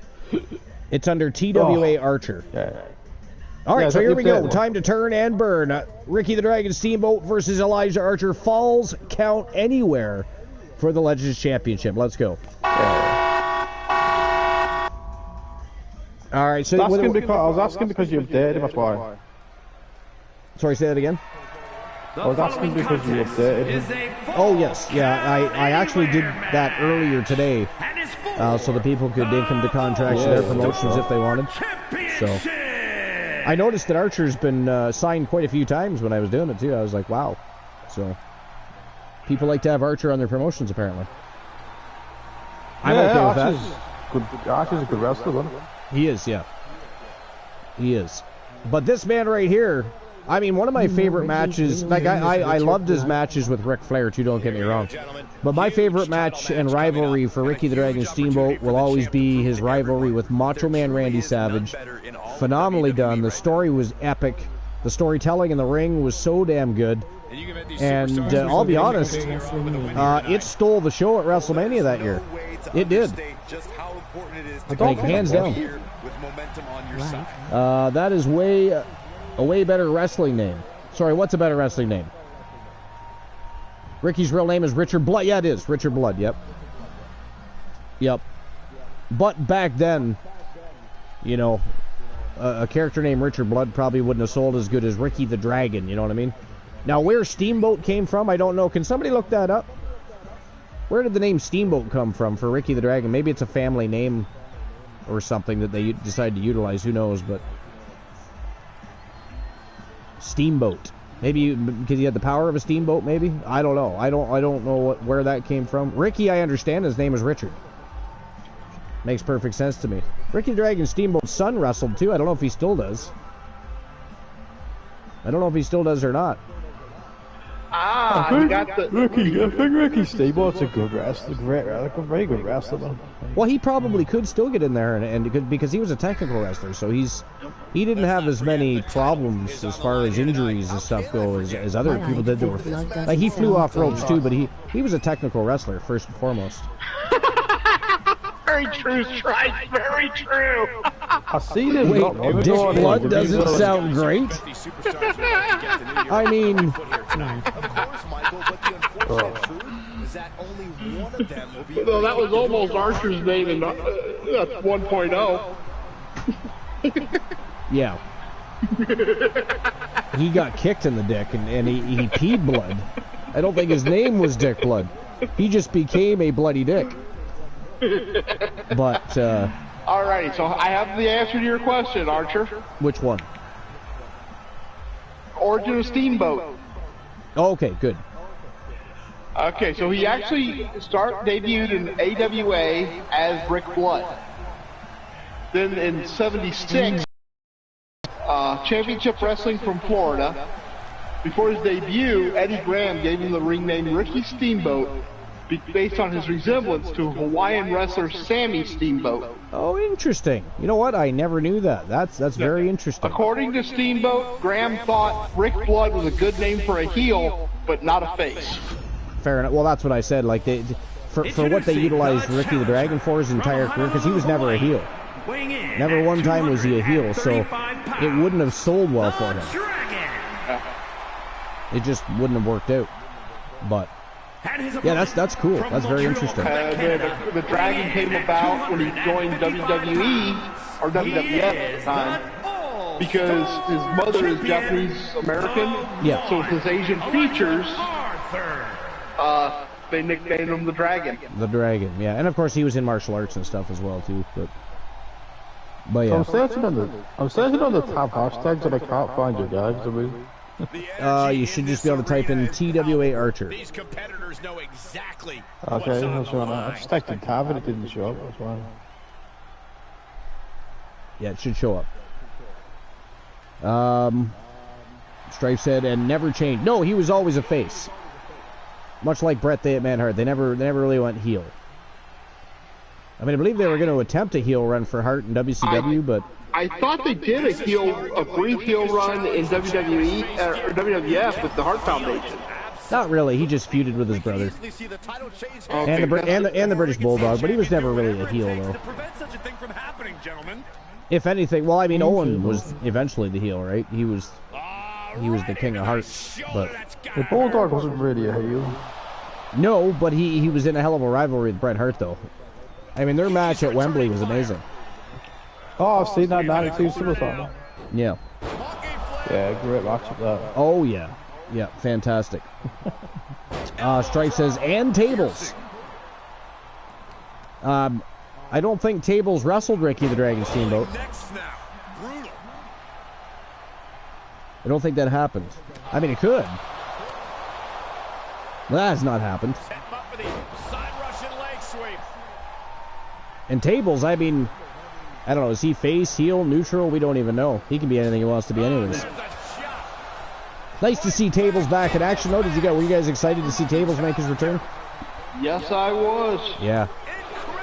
Yeah. Even though Strife and I are pretty sure it's not Tables, though. Unless he had some sort of weird surgery done to remove his scars. We're thinking Chairs is trying to pull wool over people's eyes. You know, they're playing the game well. They're not saying either way. There's been no comments from the peanut gallery regarding, but Strife says face always has been. Tables a face. Magic goes a long way. Oh, he's in cahoots with Humboldt, is he? I mean, that could be. That would make sense, I guess, wouldn't it? That would definitely make sense. I gotta tell you, Ricky the Dragon looking good in there. Archer might be in trouble here tonight. Maybe Strife is right. Maybe tonight is the night that Archer loses that championship. That'd be crazy because he's had it for so long now. You know, he's attempting. Well, I mean, all of his everything after 11 was record setting, but he's going for a record 28th straight title defense here tonight. But Ricky the Dragon seems to have a different agenda here, I think.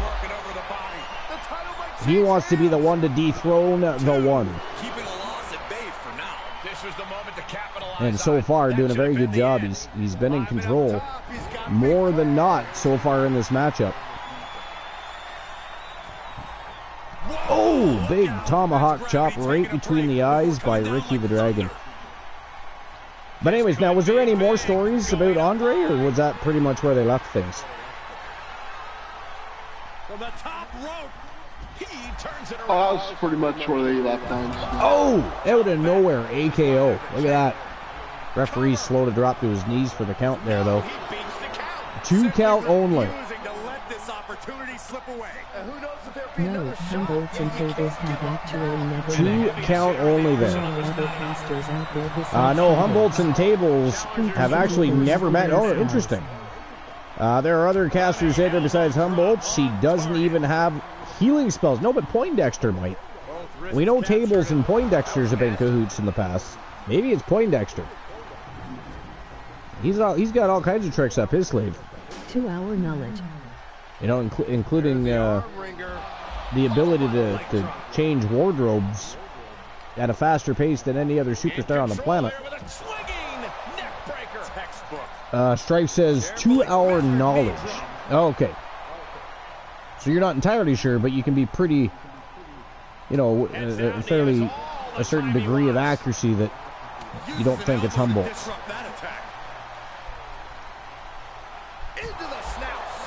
Humboldt is a fascinating superstar. You know, I still remember the first time I ever saw him come out. He just looks this old decrepit wizard or warlock or what, I don't know, whatever. Name your cliche. But then, you know, the music stops. He removes the glasses and the wardrobe and yeah, okay, he's still got that. You know, he's still a silver fox. But goddamn, he is ripped like a Greek god. Ripped like a Greek god.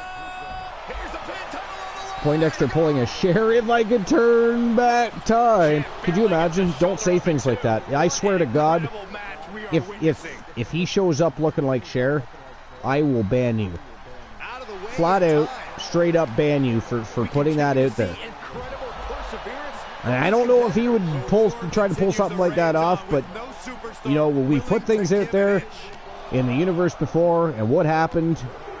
He called our bluff and ran with it. We do not need Poindexter showing up looking like Cher. You know, and heaven forbid, you know, he I don't know. Yeah, no, we don't need that. Stop it. We don't want that happening. But anyways, what were you going to say, Lenoa? I thought you were about to say something. I don't remember. Must have been a lie. How dare you? How dare you? And by the way, Luke the Gunner, how good does your logo look on the barricade there? Oh, looks really good, doesn't it? I like it. It is sexy. The great Glanola's logo's finer than Frog's hair standing in. Of course, we got DWA, Team Joe Link being represented there. What's funny is mine's near Glenn, and like me and Glenn on the broadcast booth quite regularly. Exactly.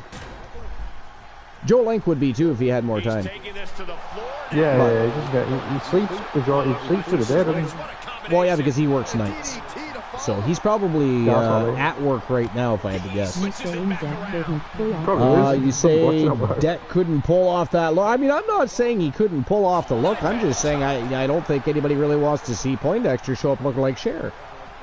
I mean, I nice thing, Joe, for a little bit, though, to be honest. Joe did, yeah, nice. Yeah, well, he likes to show support to the community members. I love that about Joe.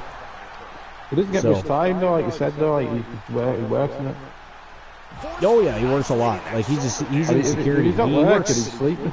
He works like 6 days a week. Strife says technical terminology for Humboldt's abilities is sorcerer. He does not gain his spells from reading books like a wizard. He just uses his force of personality to manipulate the weave of magic. Nice. That makes Humboldt's even more scary, though, to be fair. It really does.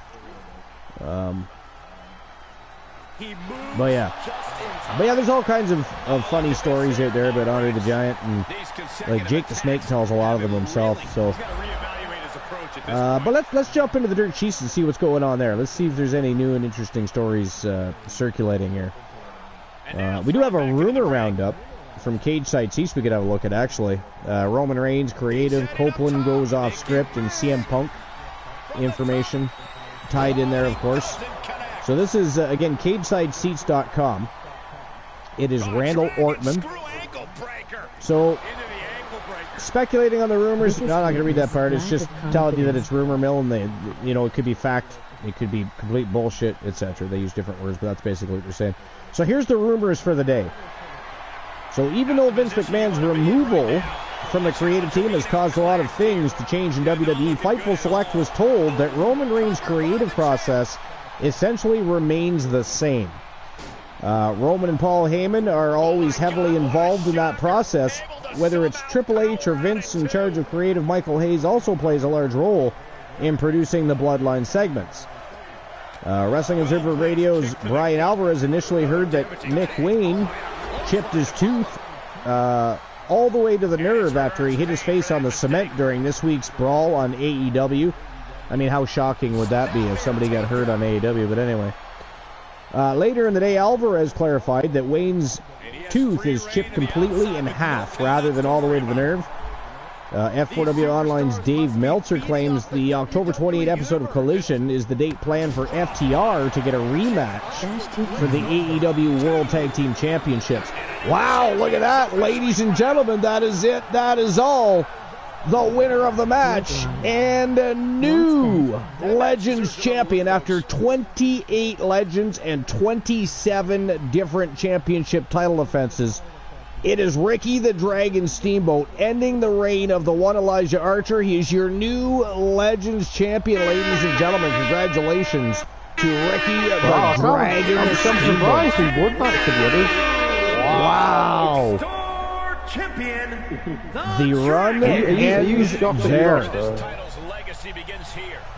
Am I shocked he lost? I don't know. I was shocked he held the title that long, so it's hard to say if I'm more shocked he had it that long or if I'm more shocked that he lost. I mean, even I knew he was bound to lose eventually, but he can't keep winning forever. No, exactly. He can't win forever. And like I said at the beginning of the match, Ricky the Dragon Steamboat, one of the very best to ever step foot in the business, and he can mix it up better than anybody in there technically. So Archer had to play it smooth. He had to be on his game, and to me, from bell to bell, it looked to me like Ricky the Dragon was the hungrier superstar in the ring and just wanted it more, and he got it. He is your new reigning defending Legends champion, and congratulations, Ricky the Dragon Steamboat. Wow. Now, who would have lost money on that if they were betting? Who all would have lost money on that matchup? I would have. I think. Strife said called it. But yeah, that was fantastic. Did you see the YouTube video of the gorilla opening bananas? It's super appealing. That's the joke of the day. If nobody noticed, I don't know if it popped up already tonight. That is the joke of the day. Everyone but us. Yeah, no, I think everybody would have lost money except for Strife on that one. Yep, absolutely. Yeah. I would have lost money as well. I've lost loads of money in the arts versus me.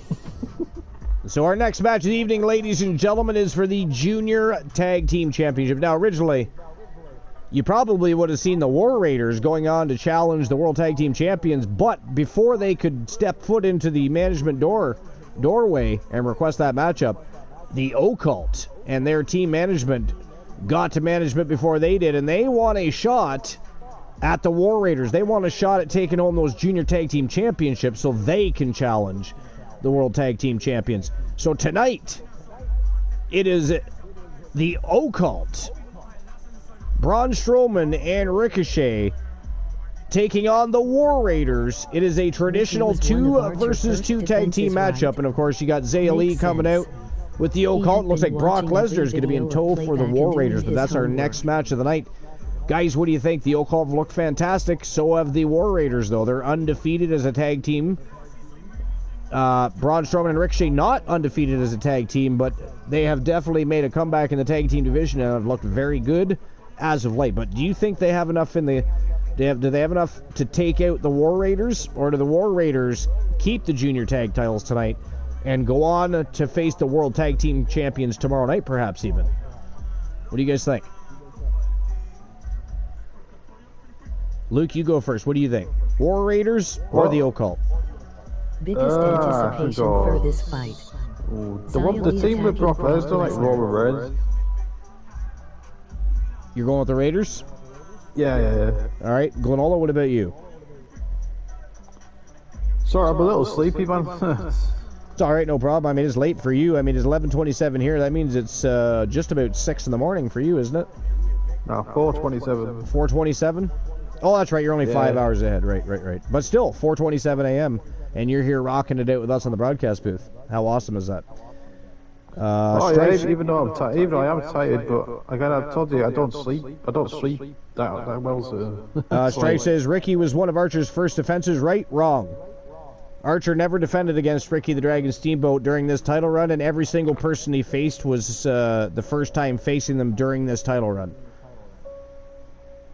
The only person he would have faced for a second time would have been Jay Simmons, but the Wolfman beat his ass last night. That was an epic match, by the way. If nobody has seen the matchup between Jay Simmons and the Wolfman, they have a rival history to begin with. Very illustrious story between those two. But their rivalry still rages hotter than ever. It was a fantastic match in YTD After Dark. Strife says, biggest anticipation for this fight?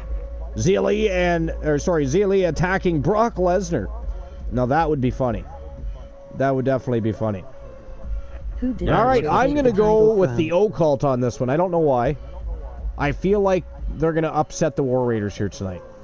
Much to the dismay of Lionson Escanor, I'm sure. Much to the dismay of... Now, of course, Roman Reigns, your new world champion, by the way. For anybody that hasn't been paying full attention, he beat Matthew Ultraviolet and became the new TWA world champion. So, I'm sure he's still riding a bit of a high from that. The adrenaline could still be pumping. He's probably still hungry. I mean, the tribal chief never really loses that hunger. He always wants to beat somebody up. But I'm going to go with the Occult to upset the War Raiders here tonight. Let's find out, though. Let's get things turning and burning right now. All right. So before I get into I'm going to finish that one article, but then I have to take a facility break. Where did we leave off? Wrestling Observer Radio's Brian Alvarez initially heard that... no, we already read that part, but the broken tooth. Dave Meltzer claimed that... no, we read that too. It's about FTR challenging for a rematch for the World Tag Team titles. Then Meltzer also says that something got started when Adam Copeland and Ricky Starks were talking trash about each other during the opening segment of last Saturday's Collision. Things went off script, and one of them got a little bit mad, and the other one got mad back. Sean Ross Sapp says CM Punk was really great backstage when he visited Impact Wrestling, and the promotion would definitely welcome Punk into the fold if he's interested in signing with them. Bill Simmons told SI Media with Jimmy Trina that the Vince McMahon documentary coming to Netflix will likely be released in early 2024. That's basically where they left things off as far as the rumor roundup goes. All right, so before we get into the next article is going to be by WrestlingHeadlines.com, though. And I've never read any articles from this publisher, but it is Tathya Sachdev, and it's Will Ospreay details contract negotiations with New Japan Pro Wrestling and a potential move to Impact Wrestling. So we're going to have a look at that in a few minutes. But before we do that, I'm going to take a quick break. I do have to use the facilities, grab myself a beverage. If you guys want to tell some jokes or tell some stories, we can read those live when I come back. Glenola, Luke, if you guys got some jokes you want to tell, feel free to do so. But I will be right back, guys.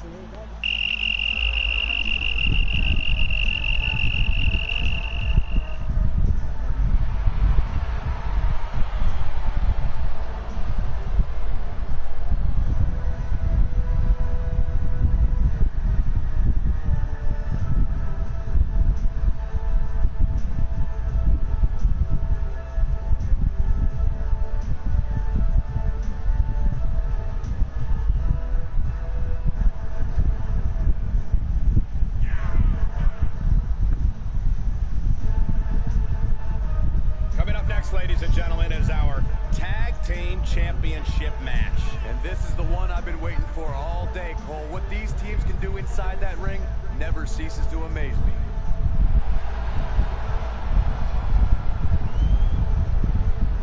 A little off topic here, but with the new year, Corey, have you made any resolutions? Me? You serious? I'm already perfect the way I am, Cole. But I sure as heck hope that Saxton made a resolution to be slightly less annoying.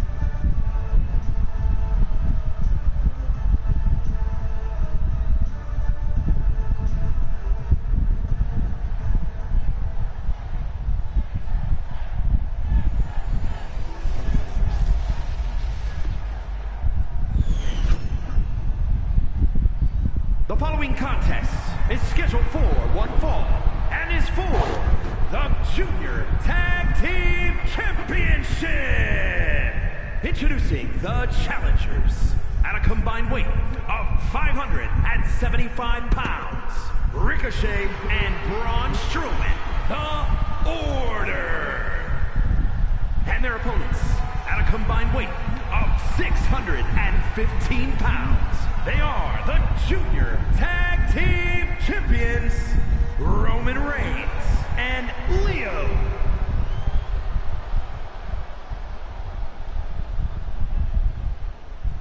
Matchups like these are why I love tag team wrestling.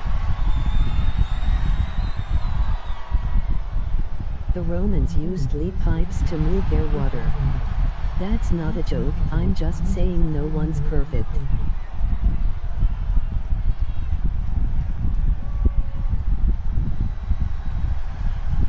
Interesting to see who will gain the early advantage for their team in this match for the tag titles. Momentum is always so vital in a tag match. No one knows that better than the champions. I look for them to come out of the gate strong. Able to interrupt the attack. They also used urine to clean their clothes.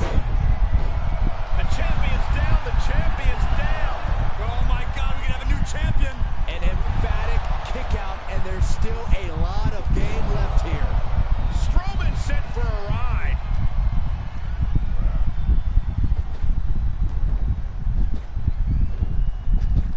Clothesline. Whoa, wait a second. Hoisted all the way up. That was one of those Cutting edge silence of the someone's song. career. Firm control. What a boot. Headbutt to the gut. Snapmare takeover. The new jackpot number for a chance to win a channel redemption of your choices. 609 the number to win a YTD championship matches. 2. Ricochet. YTD Championship match. Then which that's a new one. The Tribal Chief has acquired the target. Locked, loaded. Uh-oh, the forearm's going to cut off the wind. Oh, guillotine choke. Ricochet's been gripped. It was a very, very difficult submission to escape, but he did it. Getting air with that forearm. What are you doing now?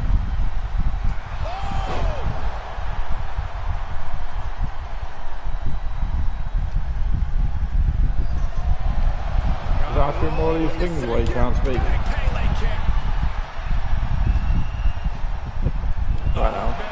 to the arm. Hyperextend your elbow. I don't know. No way. Shooting star pressed by Ricochet. Beautiful. I can't find the match, LOL. Going up top. Time for takeoff. 630. We could have a new champion. Cover. 2 count.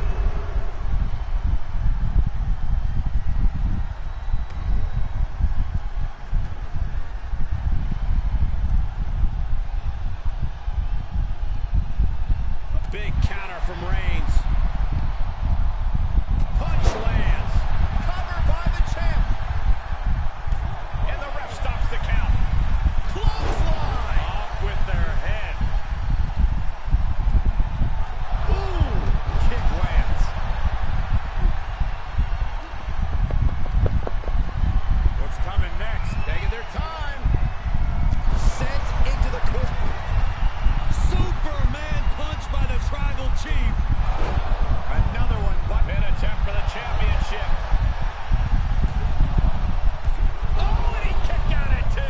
I understand the sentiment, but now is not the time to bask in disbelief. Oh, look out. No. Moved out of the way. Those last hits rattled the champ. These two teams have gone to war, Cole. Of course they're going to wind up with a few battle scars. He made the tag. Cooking with gas now. Oh, man. Oh, man, watch this. Freakish power. And they just busted out an impactful maneuver. Reversal. What a counter. I have returned. Alright, let's see what I missed here. Who did Archer take the title from? He took it from Mr. Perfect, who at the time was seemingly unstoppable. I have a complete... He was, yeah. One of the best ever. And he was a great Legends champion, too. But I actually have a complete record of Archer's historic run, so...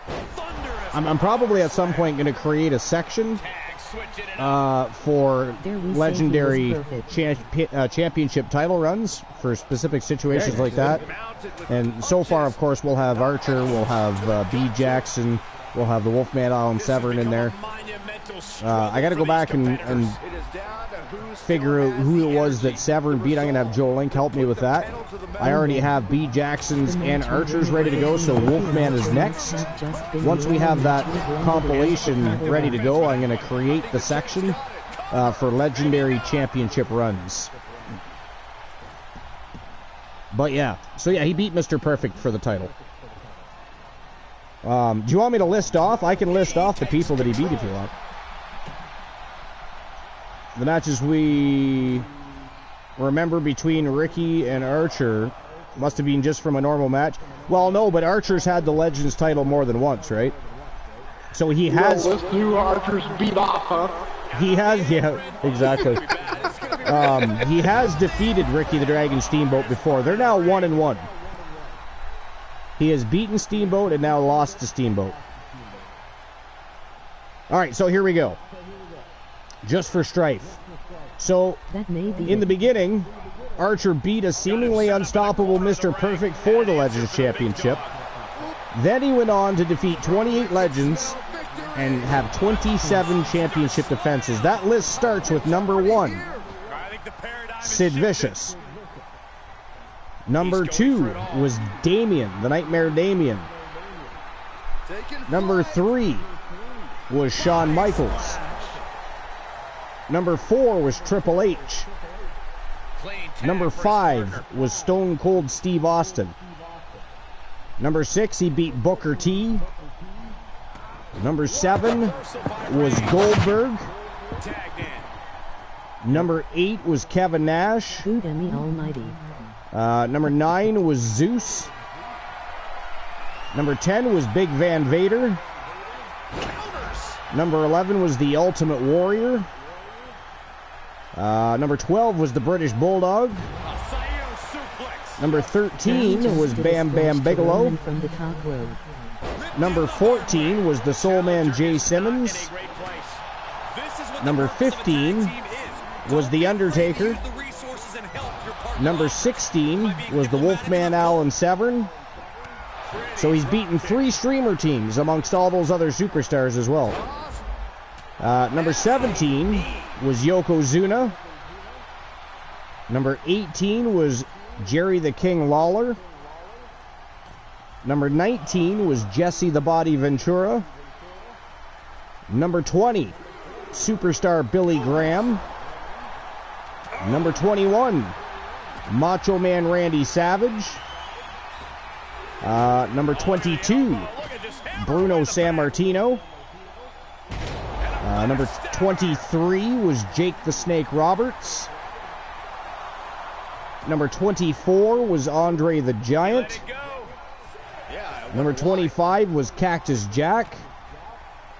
Number 26 was Rowdy Roddy Piper. And the very last legend he was able to defend his title against was Ric Flair, the Nature Boy. And then, as you know, Ricky the Dragon Steamboat just whooped that ass and took the Legends title away from the one Elijah Archer. So that is Archer's historic run. Let's have a look at B. Jackson's. So B. Jackson, she started her historic run by defeating Ivory for the Legends Championship, and then she went on to she beat 12 Legends in a row and had 11 championship defenses. So number 1 for B. Jackson, her first title defense was against Jacqueline. Then it was Stacy Keibler. Number 3 was Awesome Kong. Number 4 was Jazz. Number 5 was Tori Wilson. Number 6 was Medusa. Number 7 was Brie Bella. Number 8 was Gail Kim. Number 9 was Beth Phoenix. Number 10 was Tracy Brooks. And last but not least, for her historic run before she was defeated by January, number 11 was Lita. So 2 very phenomenal championship title runs by both Archer and B. Jackson. And of course, the Wolfman Alan Severn had the same thing, 12 Legends beaten, 11 title defenses, and we're going to be getting that compilation put together shortly because those 3 superstars will be going into the new section for Legendary Championship title runs. Well, Mickey James never won it. I believe Mickey James has been a Legends champion. Let me just check. Let me just have a quick checky check.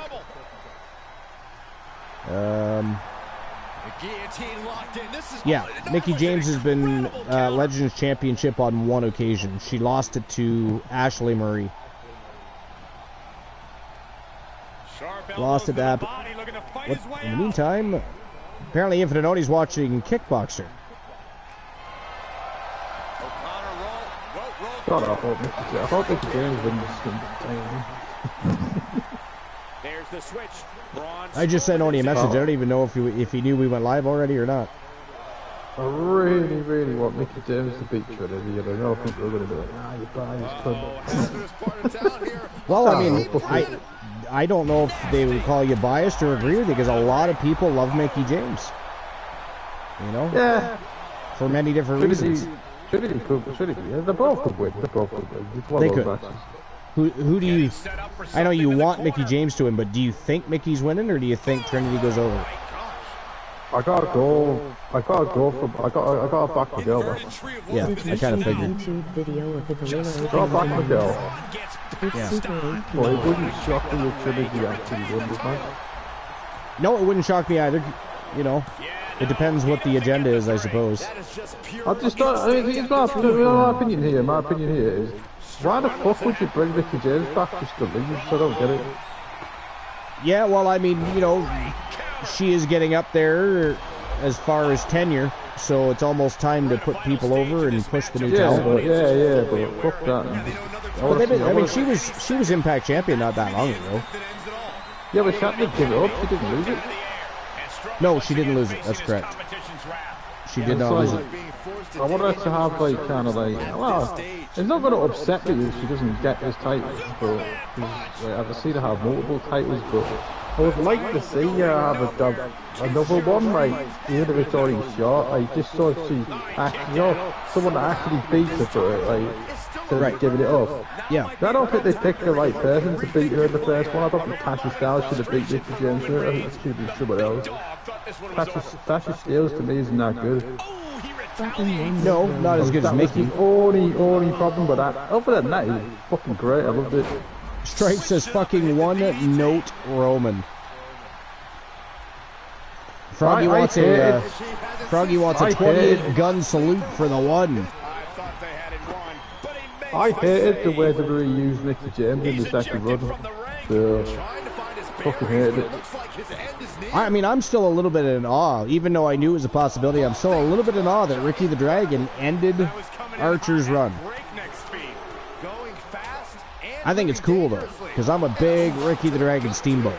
So as much as I would like to see Archer, because I think what management's deal was, the deal made was if Archer got to 30 title defenses, he was going to be forced to defend it in a tournament.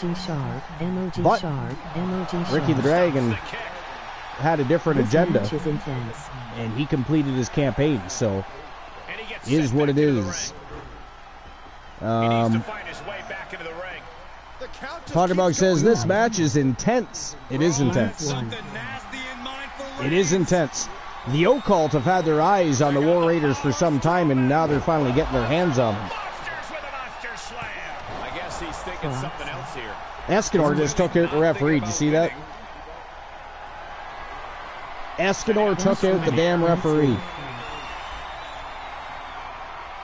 All right. Yo, Life is Great is in the house. What's going on, Life? Welcome in. All right. So for Froggy Mothlegs, we'll do a 28 horn salute for the one Elijah Archer to honor his great 28 legends and 27 title defenses in a row.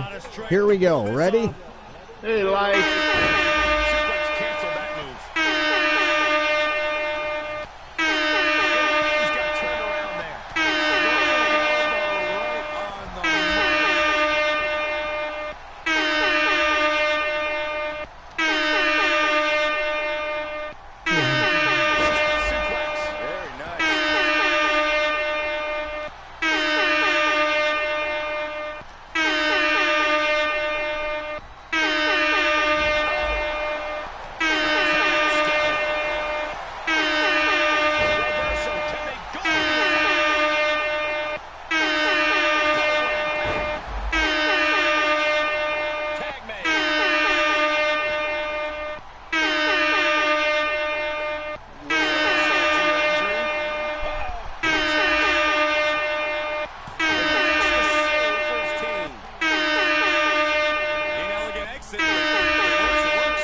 And there you go, Froggy, 28 horn salute in honor of the one.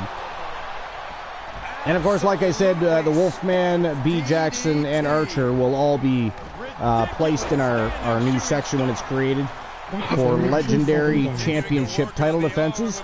And of course, that won't be limited to the Legends division. If you have a championship run as good as the Wolfman, B. Jackson, and Elijah Archer, doesn't matter what belt you're holding, you will be put into that section. Absolutely. Those people deserve praise, to be honest. Like, that's just impressive, but it's something to be proud of.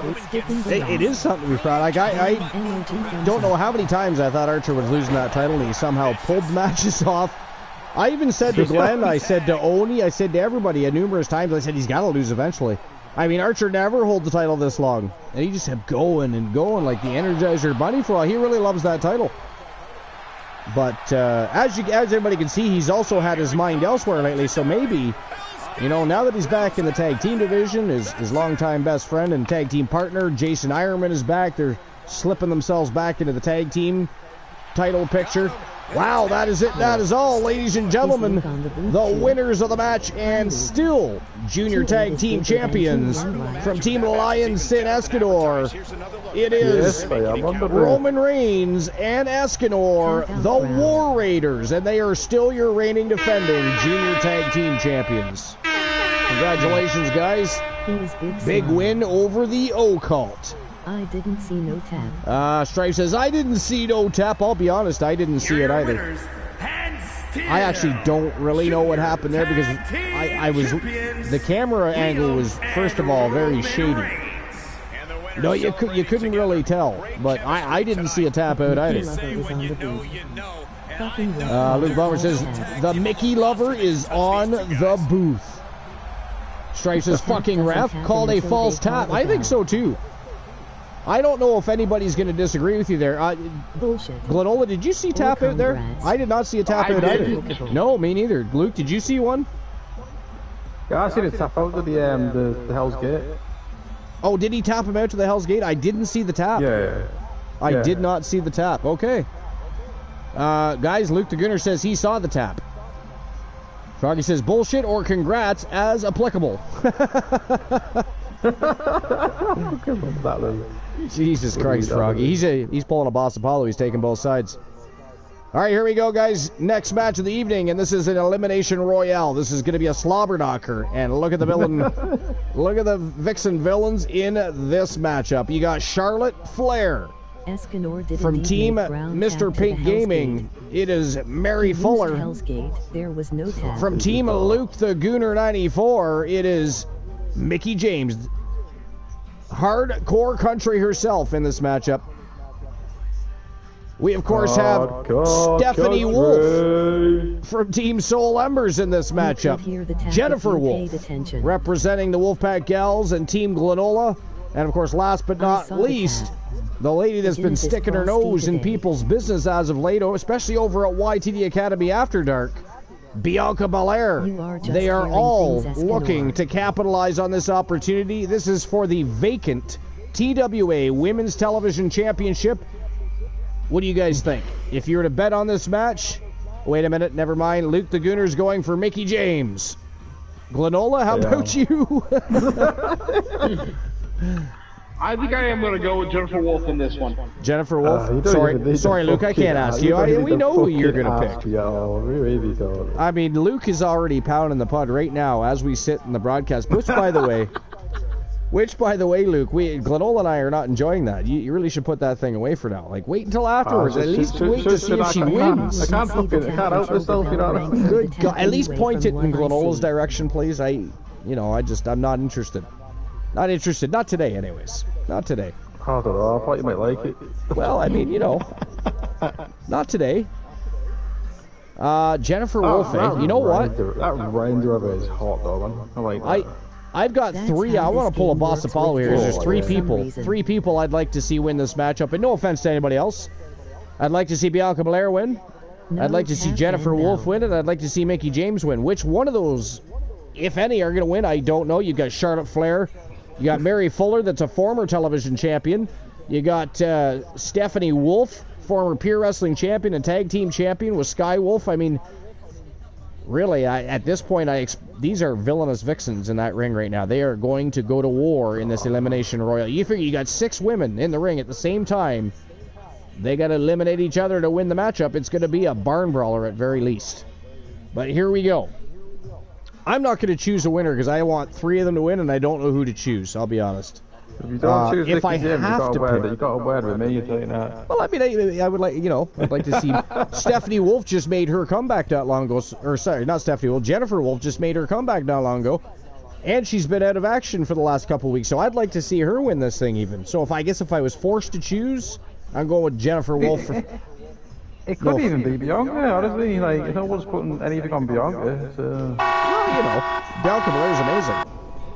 I can't wait. I'm surprised nobody's ever claimed Bianca Belair. She just floats around like a free agent.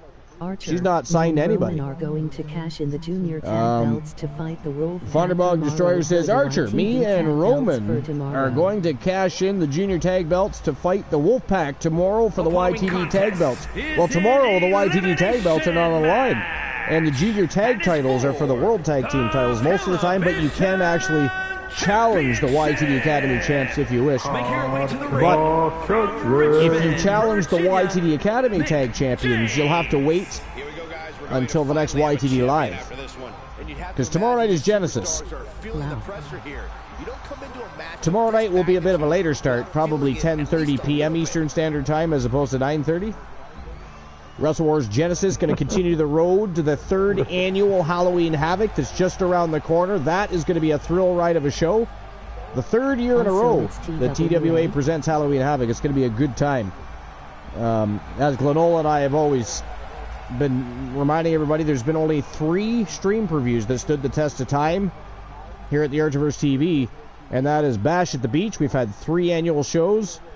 We're about to have our 3rd annual Halloween Havoc, and then, of course, the 2nd week of December, we will have our 3rd annual TWA Slammiversary show. So we've got a lot of things coming up, a lot of excitement. There's going to be a lot of great matches, rivalries, feuds. We've also got the next Hall of Legends show coming up. Actually, Glenola and anybody else from the Throne Room, we do have to get together and decide if we want that to be one of the next things we do. Because we can start to get to work on that immediately. I mean, off the top of my head, I mean, we're going to have to see certain people inducted for sure, like Big Bubba Bruno, and, you know, there's several others that need to be inducted this time around. But we'll get together and, of course, discuss that. And then, of course, we'll have our show, and then that always revolves around whoever's being inducted. Those people being inducted get matches for the evening. To compete in, whether they just be regular singles matches, a championship match, doesn't matter. Whoever is being inducted will receive matches for that show. And I don't know if anybody saw the first Hall of Legends show we did, but it was absolutely fire. Absolutely fire. But we're going to induct some more deserving superstars. Some of them maybe been around since 1.0, most likely a lot of them from 2.0, early 3.0.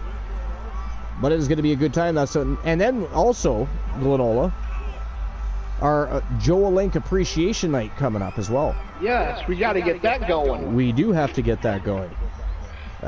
Joel Link most certainly deserving of an Appreciation Night after all the work he's done to support, promote, create anything from a logo to whether it be for an arena or for somebody's attire. He's doing work for other community members. He's supporting other community members. He is an absolute staple. Half the Discord. Half the disc, right? He's an absolute staple for TWA and YTD. So we are definitely having our Joe Link Appreciation Night very soon. I don't know if it's going to be October. We do have our Hall of Legends show coming up. We do have our 3rd annual Halloween Havoc show coming up. It might be November. It might be November. But we're going to get together in the Throne Room at some point, and or into the Fam Jam chat room, and we're going to get that banged out and figure out when exactly we're going to do that. So stay tuned for that. If a cow doesn't produce milk, is it a milk dud or an utter failure? Love it. Love it. Regardless of the night, the Wolfpack Horsemen voraciously accept. Well, I mean, okay, Froggy. I mean, Lionson Escador is in the chat room right now under the name of Thunderbug Destroyer. I mean, if you want to go, if we've had YTD championships on Genesis before, if you're down and that's who he wants to challenge, then we can make the War Raiders versus the Wolfpack Horsemen for tomorrow night. Otherwise, I was going to have them face the World Tag Champions. So I guess Froggy and Lionson, you guys can work that out. We only ignore assholes, Strife says. I am like fucked to the world. You're fucked to the world? When you jack No, off, it doesn't say I'm fucked at the moment. Oh, you're fucked to the world. I thought you said you're fucked to the world. I was going to say, whoa. Oh, I didn't say I was fucking anyone. I just said I was like, Well, that's a lie. We know you're fucking yourself with a poster of Mickey James right there. Awaiting her arrival to the squared circle. Don't lie to us. the man's like fucking, the man's calm me up on the fucking rock battery. So tell me, Luke, besides Mickey James, who's your favorite wrestler, or who would you consider your favorite wrestler of all time? And Rousey and revolutionized the industry. All time. Of all time. Competing is like breathing. Yeah, Triple H. Triple H, okay.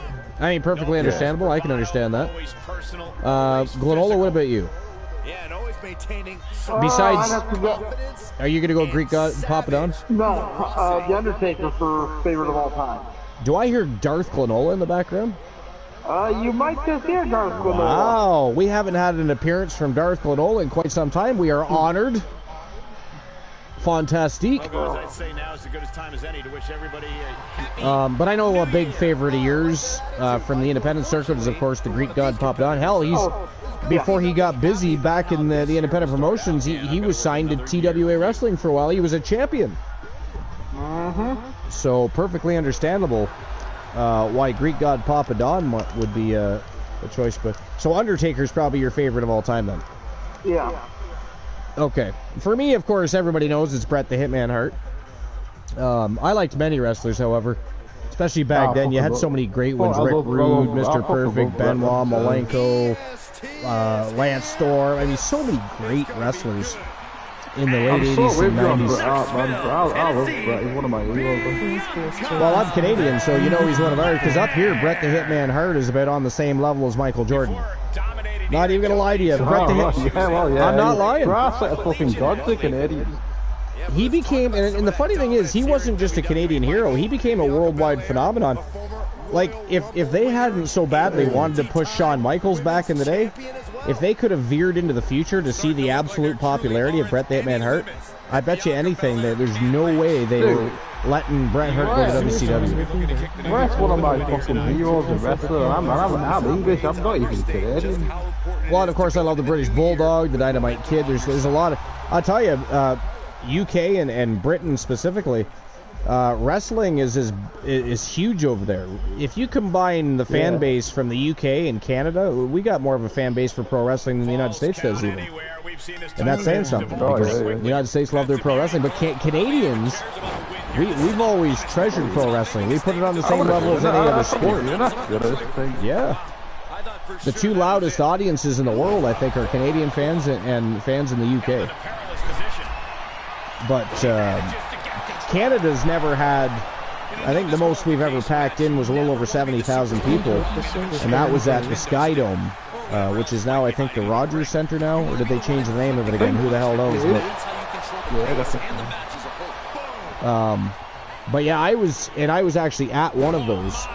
WrestleMania 6, Hogan versus Warrior, title for title, Intercontinental Champion versus World Heavyweight Champion, and there was a lot of people. There was 70,000 at least. And I'll tell you, and I've said it 1,000 times before, but when I left the arena that night, when I left it's actually a stadium. When I left the stadium that night, I quite literally could not hear correctly for hours. It was so fucking loud in that arena that night, especially for Hogan versus Warrior, because I'll tell you, there was more hype behind the entrances than what we got out of the matchup. Oh, well, you went to WrestleMania.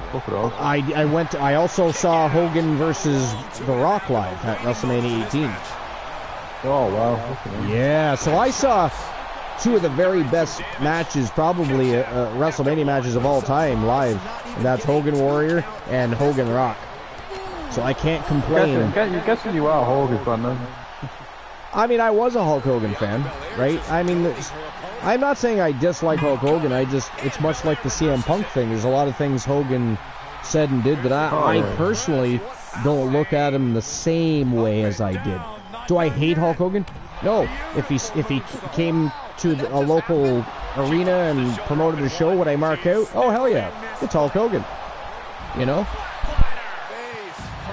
Oh, yeah. Hulk Hogan is still very much synonymous with pro wrestling. All these years later. The people don't deny that. Fucking stupid. Agreed. Yep.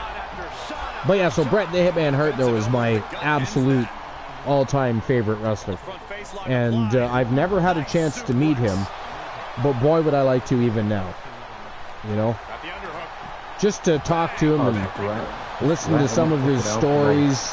You know, I'm not just talking. Well, yeah. I mean, I'd be happy to talk to anybody from the Hart Dungeon, to be honest. You know what I mean? I love the Hart Foundation. Fuck yeah. You know, and again, another one of my favorites that became part of the family and part of the Hart Dynasty was the British Bulldog. You know, of course. Davey Boy was good. Davey Boy was yeah, he married Bret's sister. Oh, yeah, he was. You know, if it wasn't for that stupid incident in WCW, you know, he'd probably still be alive. Now, that wasn't what ultimately killed him with that incident, but it was the addiction to pain pills. As a result of that incident. And he took that stupid back spot as well. Well, yeah, they had a trap door under the ring that was meant for a different match, and the latch wasn't all the way closed. So when he was slammed to the mat, his spine was bounced off the hinge and did a lot of damage, which he recovered from. You know, he recovered from it, and he did wrestle again for a while. But I mean, he was addicted to pain pills, and ultimately that was his demise, right? So yeah, ultimately, I thought that's what's costing me life. It was really too bad when we lost the Bulldog. And you know who else? I don't know why he's never been bigger than he is, but the Bulldog's son is actually a fairly good wrestler, and he still wrestles. He mostly wrestles for, I think it's MLW. You might have to fact check that, but I think, almost positive it's MLW that he predominantly wrestles for. I'm sure he does. He's the only one. That's the only one left of the Hart Foundation. They're all dead. Is he the only one left, Bret Hart? Yeah. I think so. I think he might be. No, Jim the Anvil Neidhart passed away a few years back. In 2018. Yeah. Dynamite Kid and British Bulldog are gone. Jennifer Wolf is getting screwed. Oh, you know about my girl Mickey James with this, you know, there was like a 12 count there. No, I seen that. She got screwed hard there. Well, anybody but Charlotte could pin Mickey James, please. Fucking hell. Mickey James is doing the pinning right now. That was Did anybody else but me notice that slow count on Mary Fuller right there? Mickey James had at least a 5 count. Referee. If I had a hold of the referee, I'd fucking absolutely fucking kill him. Right? Who got eliminated? Was it Mary Fuller? I think Mary Fuller is out of there. So Mary Fuller from Team Mr. Pink Gaming eliminated. So we're down to 5. So how many people can you actually have maximum? Because that seems like there's so many people that people have. Wow. There's another elimination. That's elimination after elimination. I think that might have been Mickey James. They are taking payoffs from wrestlers. I don't see Mickey James anywhere. I do. Charlotte Flair has been Oh, there's Mickey James right there. So it might have been Ashley Sky then. Maybe. Yeah, I think it was Ashley Sky. But as it is, you guys are trying to fucking play me. We're down to 3 right now. We got Bianca Belair, Mickey James, and Jennifer Wolf. Yeah, come on, Mickey. Wow, you must be marking it right now. Down to the final 3 of this. Oh, there's Bianca Belair. Where'd she come from? I thought Bianca Belair was out already. Oh, Mickey James is gone. She just got TKO'd. Oh, man. So it is down to Bianca Belair and the Gremlin Wolf. The Gremlin Wolf, Jennifer Wolf. Oh, this shit. The Dark Queen of Chaos. The Dark Queen of Chaos. Are we actually going to finally just redub her that as opposed to the Gremlin Wolf? Or the Gremlin Queen? Yeah. The Dark Queen of Chaos, we're going to go with that? Yeah. I actually like that. And I'll be honest, she came back to the business with a completely different attitude, so it kind of more suits her. It does kind of more suit her. 2 count only there. Bianca Belair went for a 3 count. I gotta be honest, this referee is really fucking with this match. Yo, Joe Link is in the house. We were just talking about you not long ago, buddy. How you doing? How's your night? Joe Link says, or just the Gremlin of Chaos. That's kind of cool, too. The Gremlin of Chaos. I like that. But the Dark Queen of Chaos is cool, too. I think we're keeping Luke up. We are keeping Luke up tonight. Strife says, the Dark Queen of Chaos fits her. Most Gremlins would fail under that domain anyways. Or fall. I thought it said fail, it says fall. I apologize. That's true. Matches to make them by Supernova show as well. When is your next Supernova show? I'm going to do it tomorrow. Tomorrow? Okay. Like during the afternoon, during the morning time? Same time as my normal time. Okay. We'll do it in the afternoon for me. And of course, I'm going to do like a few less. I'm going to do like, instead of doing 10 matches, I'm doing 8. Wow. Wow, didn't TKO or KO'd her. Knocked out Bianca Belair. Ladies and gentlemen, the winner of the Elimination Royale and your new TWA Women's Television Champion, representing the Wolfpack Gals from Team Glenola, the Dark Queen of Chaos, Jennifer Wolf, your new television champion. Congratulations, Glenn. And, of course, to Jennifer Wolf. Wow. That is awesome. Now, correct me if I'm wrong, but this is not her first reign as TV champion, though, is it? TV? I'm not sure. I know she's been pure wrestling champion for sure, but... Yeah, she's held championships. I just don't know about... Oh, she absolutely has, yeah. I just can't remember for the life of me exactly which ones. Well, they still made it through in one piece. But how awesome is that? Glenola, did you see... I mean, did you have a strong feeling in your gut that she was going to pull this one off tonight? Oh, yeah. And, of course, Luke the Gooner was hoping Mickie James. But are you at all surprised after Mickie James was eliminated? Are you at all surprised, Luke, that the Dark Queen of Chaos picked up the victory here? Not really, because she's a good competitor. And she really is. And think of the adversity she came back from. I mean, she was run over by a fucking car. You know, somebody pulled a Stone Cold Steve Austin on her ass, and she came back. And not only did she come back with a different attitude and better than ever. Not many people could pull that off. And here she is. She wins an Elimination Royale, beats 5 other Vixen villains, and is now our new reigning defending TWA Women's Television Champion. Now that's, of course, our former champion. She was a double champion, Pure Wrestling Champion, Television Champion, Briar Rose. She ended up having to leave the wrestling business for a term. She's got business to tend to outside the wrestling industry, so she vacated her titles. And we now have, as a result, a brand new champion after watching 6 Vixen villains go to war in an Elimination Royale. So very cool. Very, very cool. But Glenola, what do you have to say? Anything? What is there to say? Well, I mean, fair point. She's coming back, and she's going for it. She's going after the titles. Balls to the wall, so to Everybody's speak. on notice. Yeah. Okay. Well, here we go, ladies and gentlemen, the next match of the evening. It is for the Women's Grand Prix Wrestling Championship. Brand new champion, Lila Frost, from Team DJ Snow, or DJ Snow Beast, actually, taking on she was the Junior Grand Prix Championship, of course, vacated it, and immediately challenged Lila Frost. Now, normally, the Grand Prix Junior Champion comes into the matchup with the championship, but because she vacated it almost immediately, she doesn't have that title, and we already have a new Junior Grand Prix Champion, but she still is, well, she was the Junior Grand Prix Champion, challenging tonight for the Grand Prix Wrestling Championship against Lila Frost. It is 2 out of 3 falls to get the job done. What do you guys think? Roxanne Riley, who's a rogue wrestler right now, she left the Wolfpack. She had creative differences and other such problems with the Blade Runners. She is now a rogue superstar. Nobody really has claim to her. Except for Team Life is Great, of course. But who do you think wins this? I'm going with Roxanne Riley. You going with Roxanne Riley? Luke, what about you? I'm going Roxanne Riley. You want Roxanne Riley as well? Yeah. I too am going to go with Roxanne Riley. However, Lila Frost has really impressed me.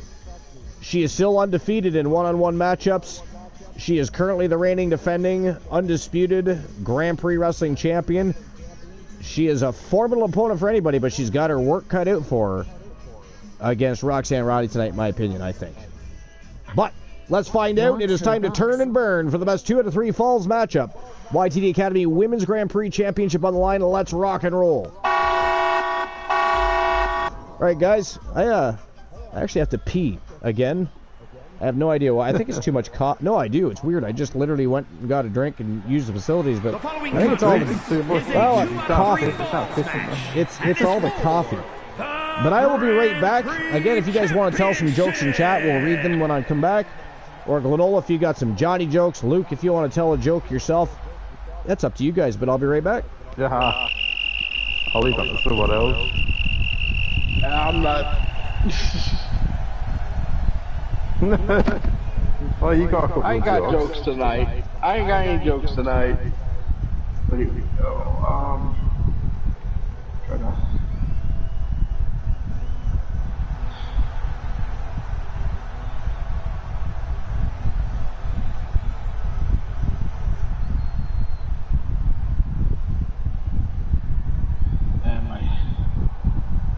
I can find jokes if need be. Discord's being so damn slow right now. Johnny joke, Johnny joke, Johnny joke. This is it, guys. The title is up for grabs here. And this might be You the hear most about the highly T-Rex who sells anticipated guns? title defense in He's a recent small memory. arms dealer.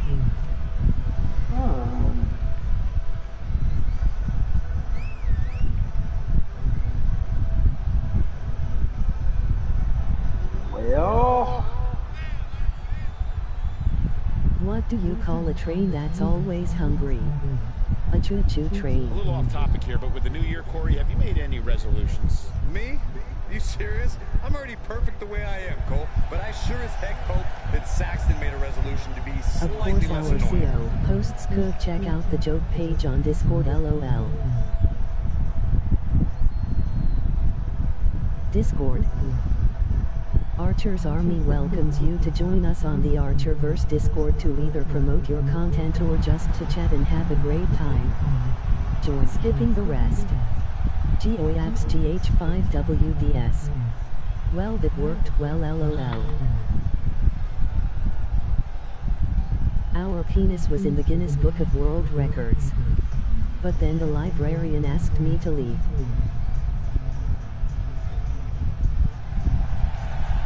and from what I'm finding, it doesn't look like Jennifer Wolf has been television champion before. Who is on the run from the cops? She's a small medium Yeah, at that large. looks like it.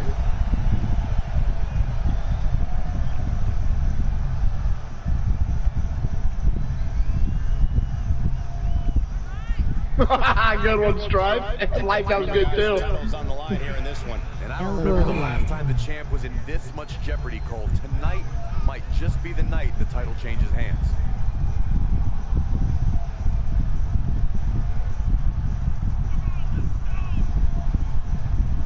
And with January upon us, guys, you can bet these superstars would like to get the new year off on the right foot here tonight. Of course, Michael, but the unfortunate truth is that only one of them will be able to kick the new year off with a win.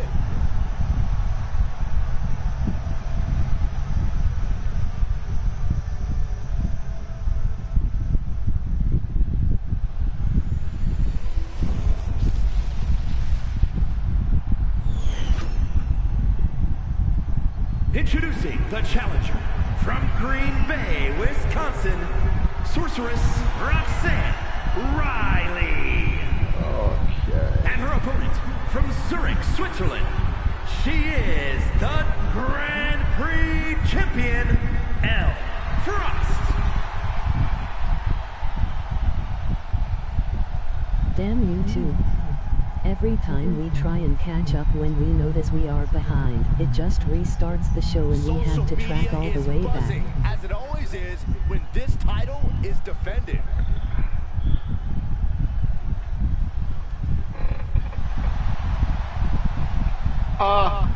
Hey, Strife, if you look next to the speaker, there's a spot that says live. Just click on live. It'll catch you up. This championship could main event any show, any place, any time. Bold declaration. I think it's probably best off typing that. Where did the music teacher leave her keys? In the piano. What a barrage of stars. That was a showing of control and aggression. Something they'll want to keep up. Beautiful suplex. Oh my gosh. She adjusts it and oh, what's coming here? Submission move being applied. With the reversal. That is what keeps causing it, Archer. A double tap to fast forward and it just restarts. Okay, Glenn. Okay, you heard it. If the first stop doesn't send you the message, the follow-up ones definitely will. Big forearm.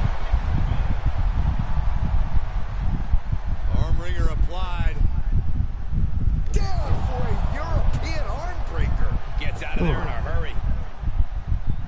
She wants to take this one outside the ring, it seems. Johnny strolls into school on Tuesday.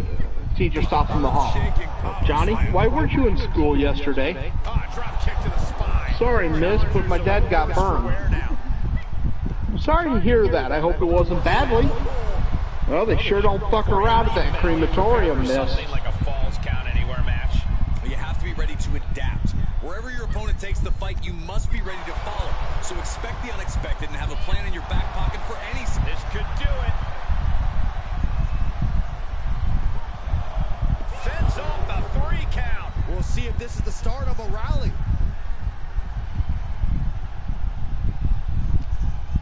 Quick, caught by the back of the elbow. If life gives you lemons, make lemonade. If life gives you melons, you're probably dyslexic. Power slam.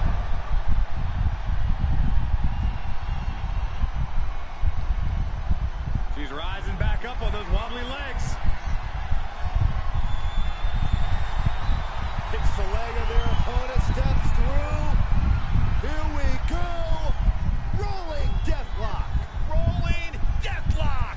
Oh, nowhere to go. No. Oh, and what a battle to get out of that hold.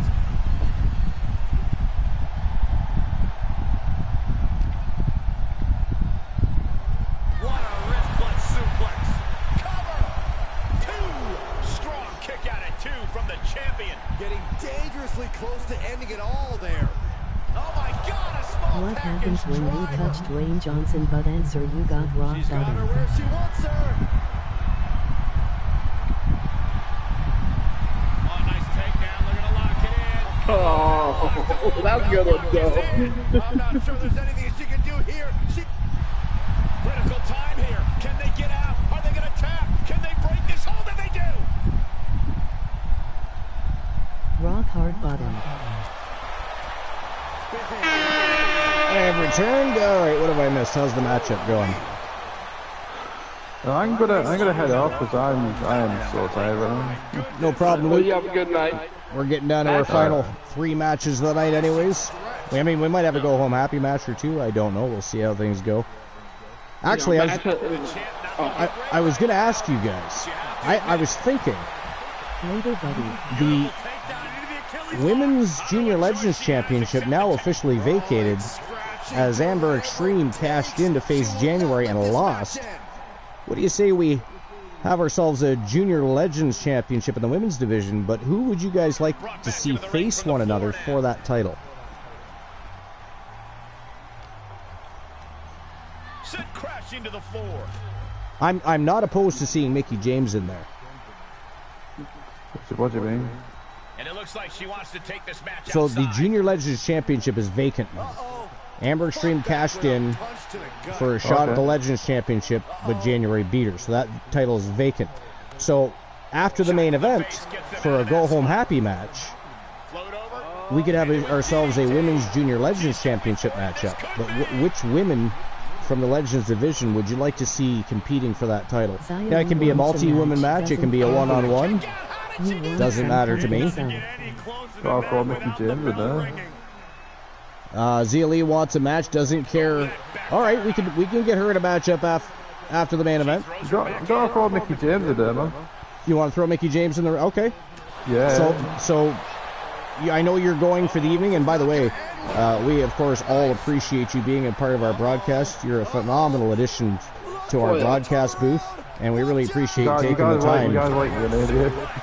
We love you being here. You're a phenomenal part of the broadcast booth. I mean, you're a huge pro wrestling fan.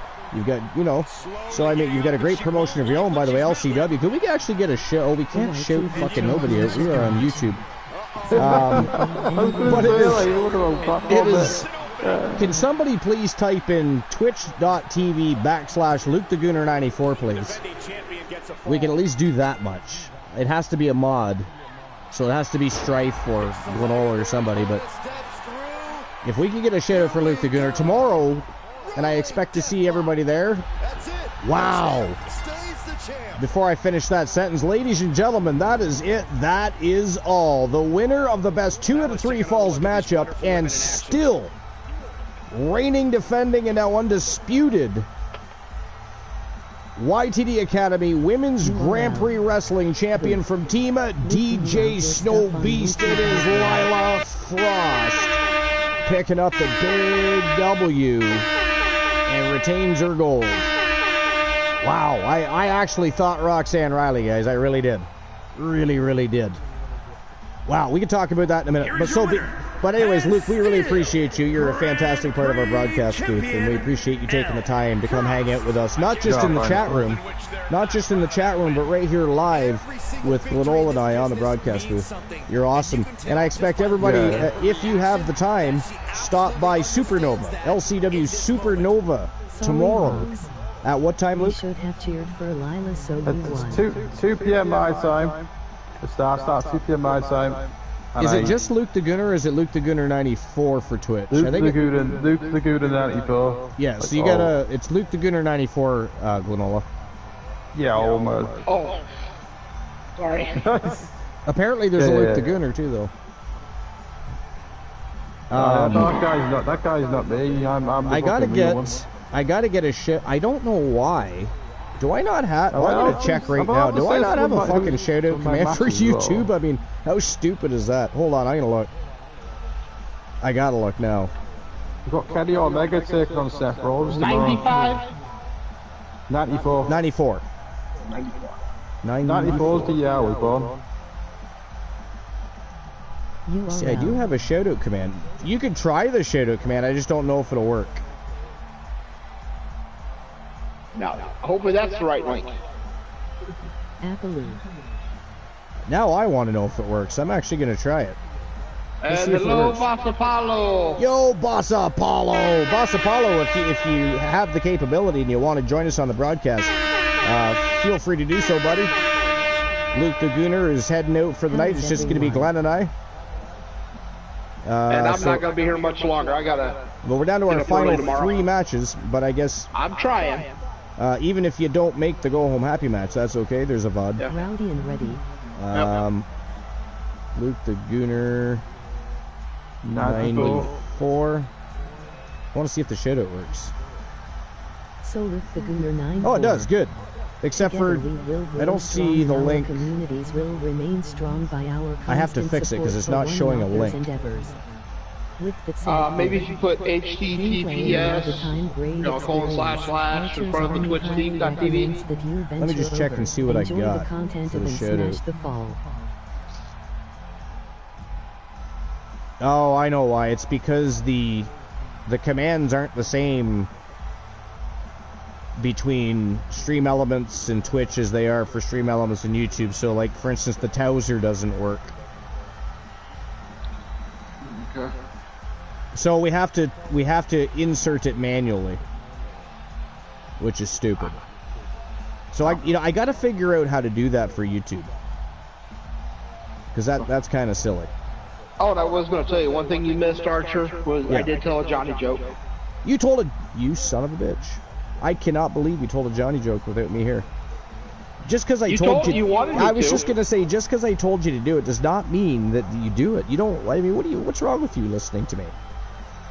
What is it? You need to work on yourself. Strife, Froggy, Froggy, funnier if you Life. missed it. You guys all hear this shit? He was listening to me and did something I asked him to do. Joe Link, did you hear that? Oh, I heard there's a Junior Legends ship. She already fought for the Legends title, Joe Link. It was Amber Extreme versus January in a last woman standing match. Would you like to know who won, or would you like to watch the VOD? I mean, it is up to you. Doesn't matter. Strife says Rowdy is also ready. So far we got... But Ronda Rousey can't fight for the Junior Legends Championship, though. She's not in the Hall of Fame yet. Mark it on your calendar, Archer. It's rare Glenn listens. She's in the UFC Hall of Fame, but that's not pro wrestling. Mickey James is all we have so far, unless of course Glenola has any opinions as far as other legends. We got Lita, Jacqueline, we got Jazz, we got Medusa, we got Beth Phoenix, we got Gail Kim, Lita. Trish Stratus versus Mickey James. Wow, really? That's a good matchup. Wow. That I couldn't agree more. I couldn't agree more. Stripe says that is not what we said. Well, what the hell were you saying? Right. Either one of you. Actually, I'm going to sleep. All right, Luke. We'll talk to you tomorrow. I will be there for Supernova. Kenny Omega and Seth Rollins is opening the show. That's phenomenal. Trish the Right there. That's. I mean, that's a reason not to miss. Brian Danielson against Shawn Michaels. That's a reason not to miss it on an action. Seth Rollins versus Kenny Omega opening the show, guys. That's phenomenal. You're opening the show. All right. Joel Link says, Trish, that's a good idea. Okay, well, that's what Glenola said. Trish Stratus versus Mickey James for the Junior Legends Championship after the main event. And speaking of which, we're going into the championship rounds. Unfortunately, you guys won't get to bet tonight. We still don't have the capability of doing that as of right now. But feel free to sound off in the chat room who you guys are going to think are going to win each of the matchups. Participate as if we're betting, and we'll see who's right. But congratulations again to DJ Snow Beast and Lila Frost. That was a huge victory. Wow. I thought for sure that she was actually going to be upset in that matchup, and it did not happen. So congratulations. All right, here we go. Froggy, Stripe, I don't know if I told you, I did put that video in the landing pad that I told you I was going to put in Discord. All right, here we go, ladies and gentlemen. The next match of the evening and the first match of the championship rounds here for episode number 33 of YTD Academy Live, Clash of the Titans. And look at this. This is going to be one hell of a villainous matchup. This might be more of a brawl than a wrestling match, and it could get ugly very quickly. These guys have been going at each other's throats back and forth, on and off, for well over a year. You've got formerly Tons of Funk, of course, very familiar with the Wolfpack, very familiar with the Wolfpack Horsemen in general. Kareem Key Woods, of course, part of Tons of Funk with Coach B. Henry. Now, Jay Simmons was, of course, infamously part of Power and Glory, one of the best tag teams of all time, with KJ, 2294's own, well, it was KJ. Kyle Jordan, I believe. No, it was... Kurt Jordan. Kurt Jordan. You had me stumped there for a minute because you said Kyle first. I was like, wait a minute, Kyle. No, there was no... It was Kurt Jordan, the infamous wizard of Twitch. The OG Kurt Jordan, yeah, he was a phenomenal wrestler. We haven't seen him in a great spell.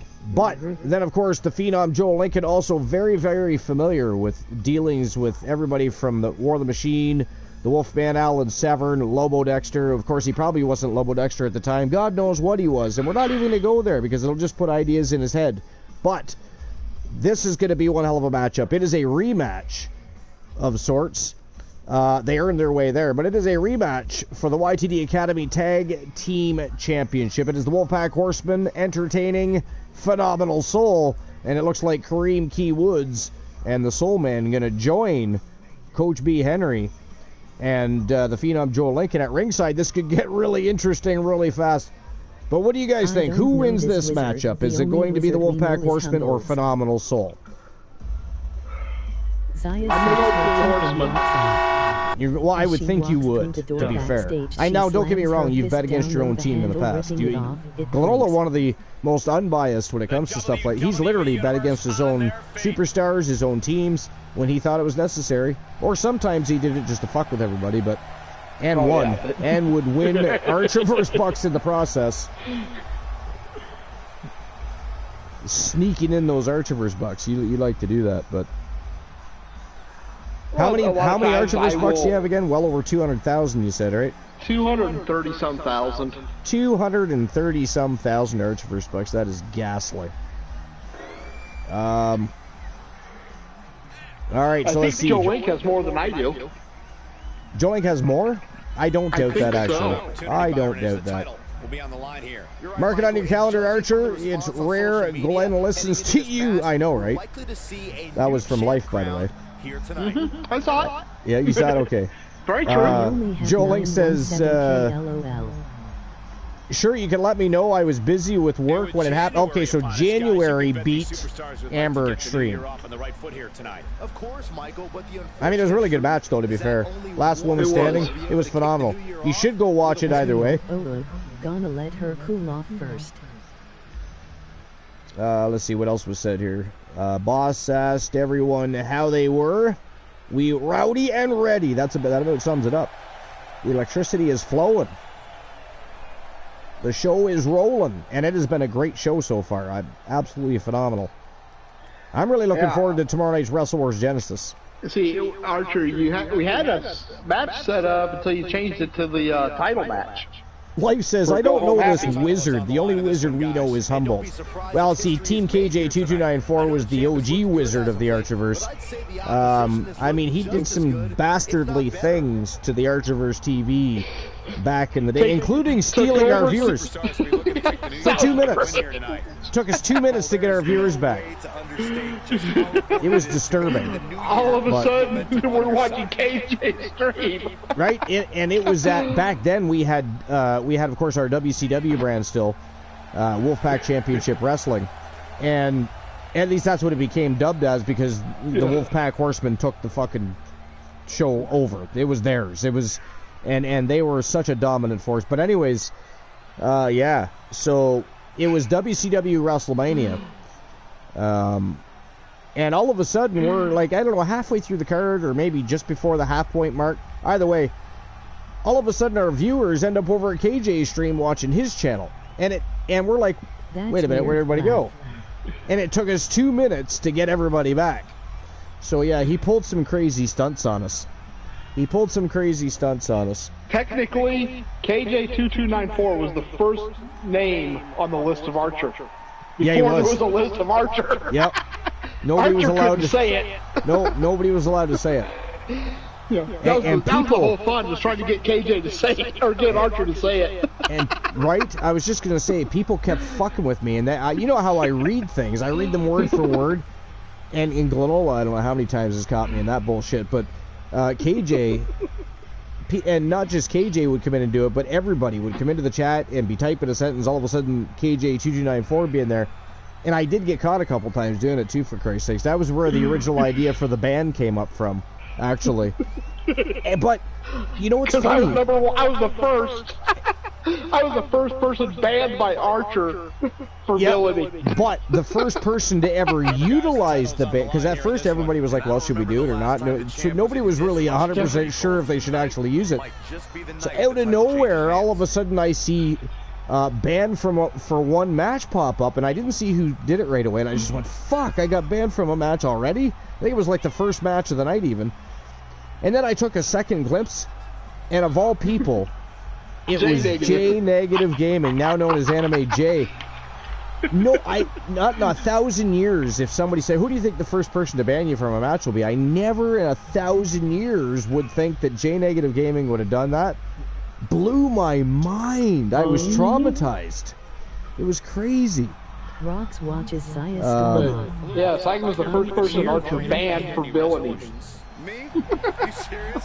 I'm already perfect the way yeah, why is Zaya upset? Didn't Strife say she was going to be in a match later? Well, that's what it is for the Go Home Happy, it was going to be Zia.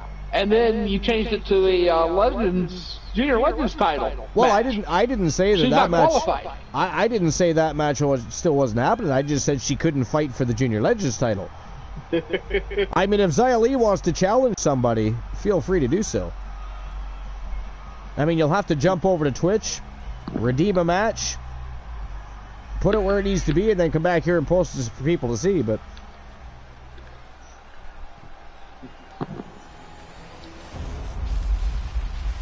Alrighty. But yeah. Alright, so, the following contest what were we is talking an about? elimination match. Banning Archer. Banning Archer. No, we weren't talking about banning Archer. Well, we kind of were, actually. He said, I see what you did. It's not funny. You're not funny, sir. And nobody laugh at him. Do not entertain Glenola. He's been corrupted by Glen. It's not funny, Life. I literally just said don't laugh with Glenola because it isn't funny when you laugh. It's not funny. He's stirring the pot. He's been corrupted by Glenalians. It's not too late. But it's...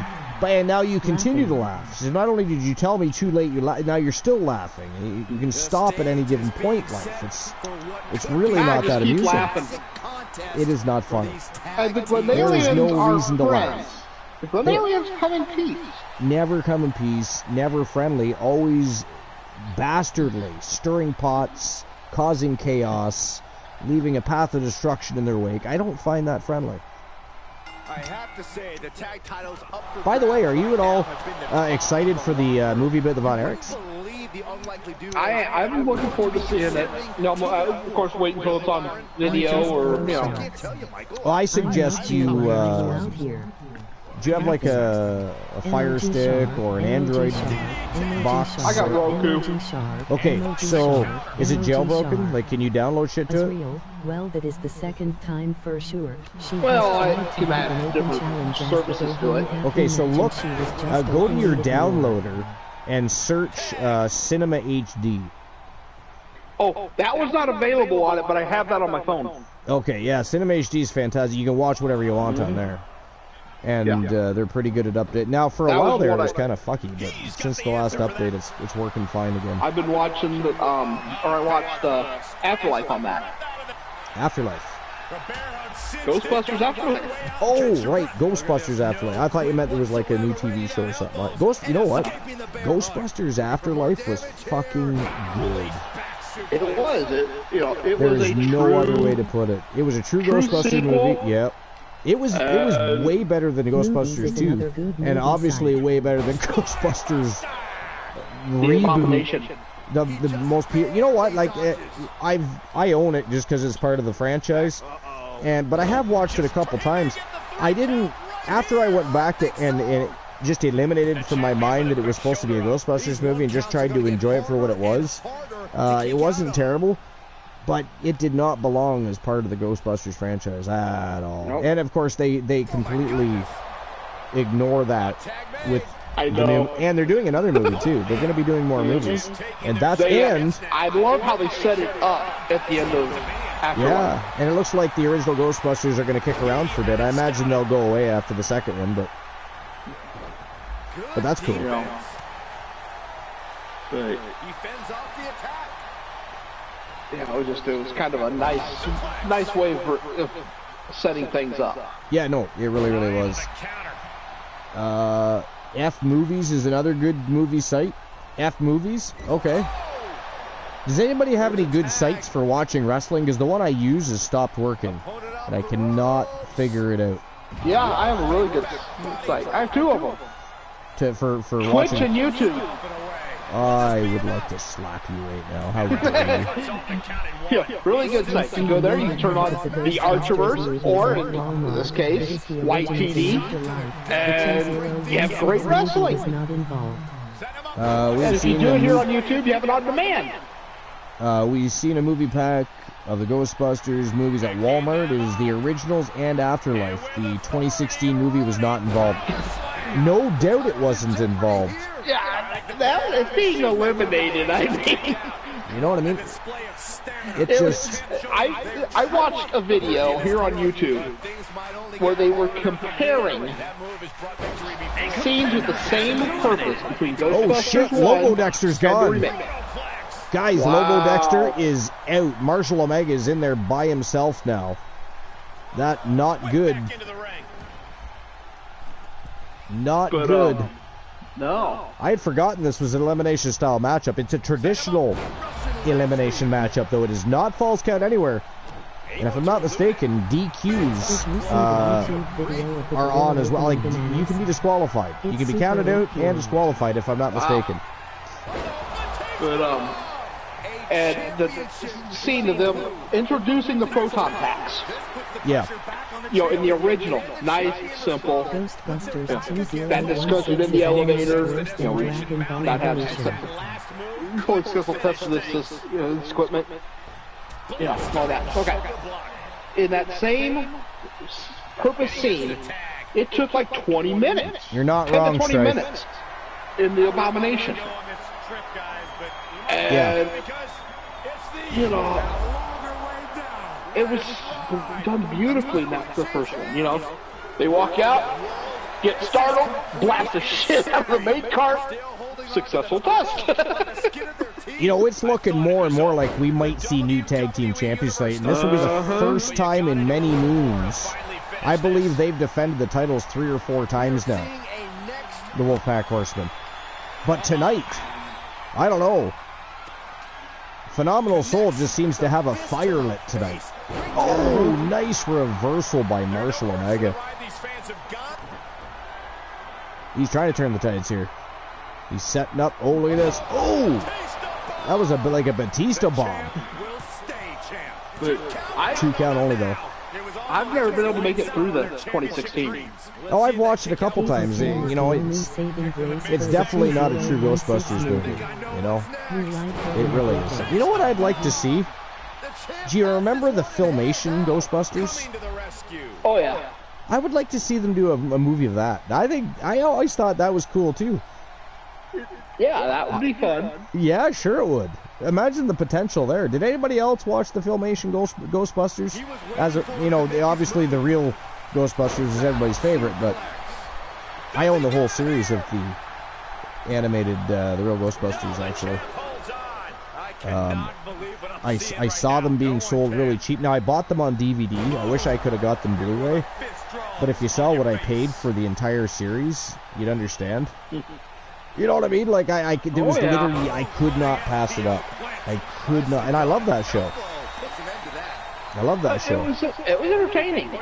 You'd be surprised how many animated movies I own. Mostly superhero related. Right? To me, Ghostbusters are superhero-esque. They're in the realm of. They're heroes. But anyways, yeah. I own the He-Man. I own both original He-Man series, which were, I liked the one from 2002 a lot because you got to see how Skeletor became Skeletor, and it got more in depth to do with the Eternia. It was amazing. But I own the original one as well. So yeah, I watched the Ghostbusters years ago, but I don't own them. Now, yeah, Joe Link, did you also see the Filmation? Oh, we're down to Joe Link versus Marshall Omega. Wow. Wow. Omega has evened the ties, but Joe Link is on the prowl. Look, he's setting them up. Looking for the Lincoln ride, guys. There it is. He nailed it. He nailed it. Whoa! That is it. That is all, ladies and gentlemen. The winner of the tag team elimination style matchup and new YTD Academy tag team champions from Team Joe Link and Team 3TVB, now known as Coach B. It is Coach B and the phenomenal Joe Lincoln. They are Phenomenal Soul and your new tag team champions. Congratulations, Team Joe Link. Big win over the Wolfpack Horsemen. Man, that's the first time anybody's beat the Wolfpack Horsemen in quite some time. Quite some time. Crazy. Wow. Did you, now you were going for the Horsemen obviously there, right? I did. I actually thought the Horsemen were going to pull this off. Well, I can understand why. I actually thought they were going to pull it off too. I thought to myself, now I'd really like to see Phenomenal Soul finally, because the Horsemen beat them last time. If you remember, they were beaten last time. So this was a rematch. They didn't get an immediate rematch, but they got a rematch finally. And they were able to capitalize this time is the shocking part, though, because as much as I wanted to see them kind of be successful after losing to them last time, the Horsemen have just been so dominant. I just thought they had this. But again, congratulations to Team Joe Lake and of course Team Coach B. Phenomenal Soul, your new tag team champions. Awesome. All right, we're on to the co-main event,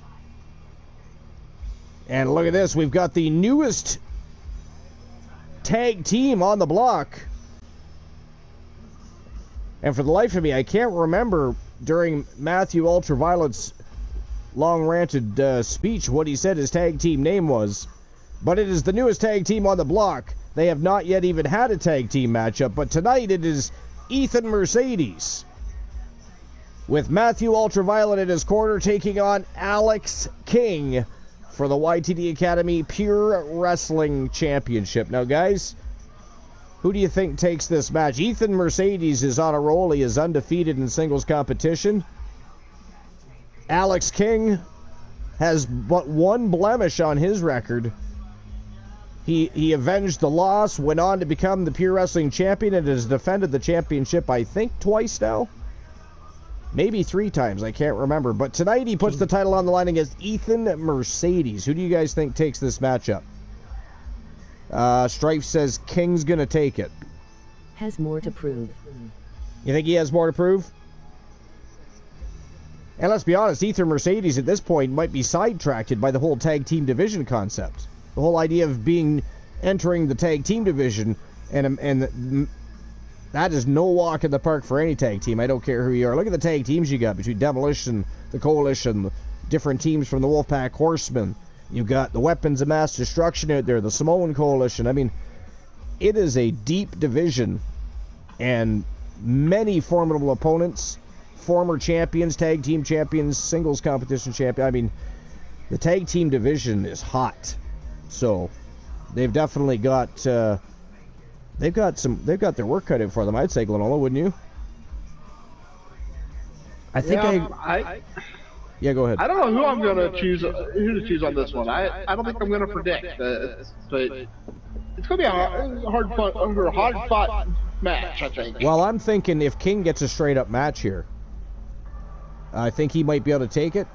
If Matthew Ultraviolet, who's probably still pissed off that Roman Reigns took his world title, he had a main event debut and won the world title after his, of course, his management team demanded a matchup because of his record and his legacy from previous promotions, and Johnny the Ace gave him what he wanted anyways, won the world title, but then turned around and lost it to Roman Reigns, so he's probably still pissed off about that. If he gets involved and causes an issue, we might see a new champion. If not, if they leave it a straight up matchup, we could see Alex King defending again. I mean, he is definitely a formidable champion. Now, this is being held under Pure Championship rules. So DQs exist, countouts exist, and you have to beat the champion inside 10 minutes.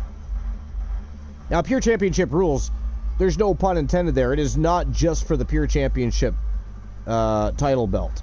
It can be used for any championship matchup, but it was, of course, it was founded and developed in YTD Academy and was used first for the Pure Championship matchups.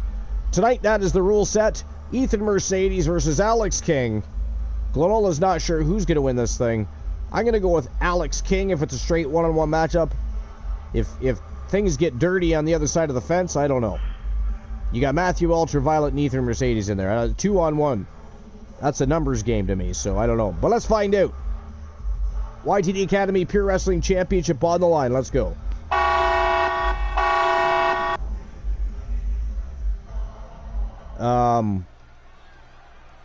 Yeah. The following So contest what were we is just talking scheduled about? for one fall and is for the Pure Wrestling Championship. Prior to discussing this match, do you remember? How dare we not remember? Better get ready. I don't know. I know, I can't remember either. I'll be honest. Strife said he has more to prove. Hey, you guys get what you get, and you throw a fit like us. What? You get what you get, and you throw a fit like us. What did we say?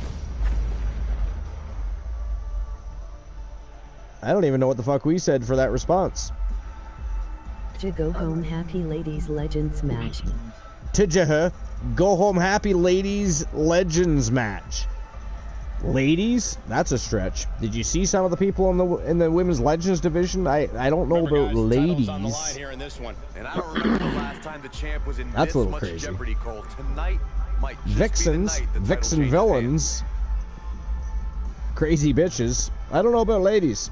There might be a couple ladies in there. These superstars will be looking to kick the new year off with a win here tonight. But yeah, for the Junior Legends Championship, it'll be Mickie James taking on Trish Stratus in a go home happy match.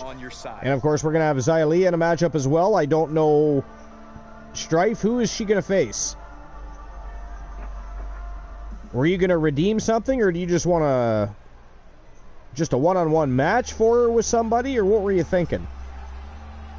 Because we can always do that matchup first, and of course save the Junior Legends Championship match for the final match, depending on how many we do.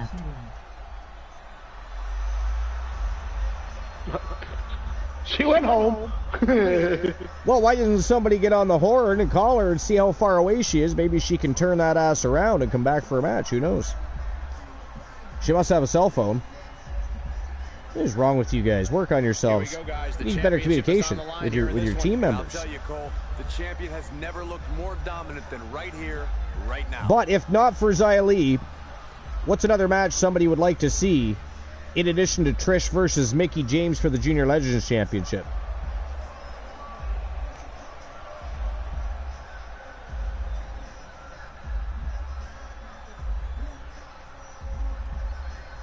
And with January upon us, guys, you can bet these superstars would like to be honest, you know who I'd rather see than Trish Stratus versus Mickie James for the Legends, Junior Legends? Only because Trish, she's just had a couple matches recently and lost. But you know who I'd like to see versus Mickie James, and they had a huge rivalry in Impact Wrestling, is Gail Kim versus Mickie James. Yeah. I'd rather see that. I think that would be a much better matchup. I know who I'd love to see. Trish Stratus hasn't done well lately, I'll be honest. She hasn't signed a contract, so. Introducing the challenger. Victoria. I'd love to see Victoria versus Weighing in Mickie at James. 200. We should see if we can get her signed to a contract. Mercedes. Rock shrugs, I'll fight again. Not really holding gold at the moment, but if you need a wrestler, well. Alberta, Canada. Weighing in at 200. Is Roxanne in the Legends division now? He is I forget. the pure I don't wrestling remember. Let me look. champion. I think she might be, actually. I think she might be. Let's see, Hall of Legends. She is. You can see it in the eyes of each individual. Triple Crown. Only Yep, Triple Crown razor-sharp champion. focus when this much is So on the Roxanne line. Riley Roxanne also is in could the throw her Legends hat in the ring. That division. we could have a triple threat matchup. Yeah. We could have Mickie James, Gail Kim, and Roxanne Riley. Triple threat matchup. That sounds like fun, actually. The Joling champion came out says here. Roxanne is in the... Yeah, we figured that out, yeah. If that's their- And Life, Shoulders down like literally that. just before you No said longer that, said seeing that if he she's can finish Triple him Crown off quick champion. there. Suplexes, slams, and bombs are all painful. Jesus, these guys aren't wasting any time at all. It's Well, humiliating. Alex King specifically, anyway, the champion going right after This Ethan one is headed Mercedes here. outside, guys. Tossed back into the ring. Kind of a stupid move by the champion there. I don't know what he was thinking. Oh, springboard forearm right to the face. All right. So one thing we never got back to is the dirt sheets. We were going to talk about Will Ospreay, I believe. Knee lift. Yes, and it was an article by Tathia Sachdev. Again, I've never read any of this person's articles before, but Set up it's in the corner a of the Will ring. Ospreay details contract negotiations with New Japan Pro Wrestling, potential move to Impact Wrestling, and whatever else it covers. He skirts away, living to fight So another former day. IWGP World Heavyweight Champion Will Ospreay is approaching a critical point in his career as his New Japan Pro Wrestling contract is set to expire in February of 2024. Now, while he has achieved great success in New Japan Pro Wrestling and currently holds the IWGP United Kingdom Championship, Ospreay is keeping his options open for the future. In a recent interview with Justin Barrasso of Sports Illustrated, Ospreay revealed that he is still in negotiations with New Japan Pro Wrestling, while also expressing his willingness to explore various possibilities and avenues for his wrestling career. One intriguing option he noted is his upcoming match at Impact Bound for Glory on October 21st, which marks his return to Impact Wrestling. Ospreay said, and this is a quote, "The deal is up in February and we're still in negotiations. I'm looking to explore every single option and every single avenue. Impact Wrestling is in the running for my next home. I'm willing to test the waters, so this match against Mike Bailey is a real treat for me, and I'm excited to do it, especially with what could happen next year." To be honest, I mean, it doesn't matter to me where Will Ospreay goes. He's going to be successful, and I won't mind watching him become successful. He's a great wrestler. Great wrestler. I'm glad he's not just automatically being sucked into, say, AEW or something. I'm glad he's got his eyes open and he's focused on what's going to be best for him in his career next. So it could be anybody, but a lot of people's first judgment now is AEW. I think Impact Wrestling is somebody to be reckoned with. I think people should be paying more attention to Impact Wrestling, as a matter of fact. But anyways, that's all that covered. There was no further information there. So here's something from Ringside News from about 8 hours ago. RingsideNews.com. Felix Upton says, current internal perception within WWE of The Rock's WrestleMania 40 appearance. So The Rock is still one of the biggest celebrities on the planet, but he doesn't have any time for WWE these days.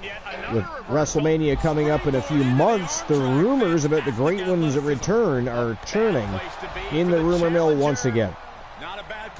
Ringside News reached out to confirm that there are still no plans for The Rock to make a return for any WrestleMania run. We were told that, and this is a quote, The Rock is always going to want rumors out there about him, so it appears as though there's all this desire for him to headline. Wow. Holy shit. Look at that. Ladies and gentlemen, that is it. That is all. The winner of the match and new YTD Academy Pure Wrestling Champion, Ethan Mercedes, picks up the W over the dominant Alex King, and he's your new champion. Congratulations. Wow. Crazy. Pure Wrestling Champion. I didn't think that was going to happen. I figured if Matthew Ultraviolet got involved, and because Alex King was just so dominant up until that point, defended the title more than once. Wow, Ethan Mercedes in his first attempt at acquiring a championship brings home gold, and of course also entering a tag team with Matthew Ultraviolet. So a lot going on in the world of Ethan Mercedes right now. And of course, you know that Matthew Ultraviolet's going to be looking for that rematch against Roman Reigns. When that's going to happen, I don't know if it's going to be tomorrow night. I don't know. There's been no real word about anything about it. So we're just going to have to wait and see what happens there. Stay tuned for more information on that. I don't know. We'll have to talk to Team Infinite Oni, see where their head's at. I would assume Ultraviolet would want that rematch. If so, I could imagine that might even be tomorrow night. So we'll see. I don't know. But again, congratulations to Ethan Mercedes, your new YTD Academy Pure Wrestling Champion. Beat the champ in a Pure Championship Rules matchup. Wow. All right. So before I finish that article or get into any other articles, we're now on to the main event of the Clash of the Titans card, and then of course we'll be on to our go-home happy matches of the evening.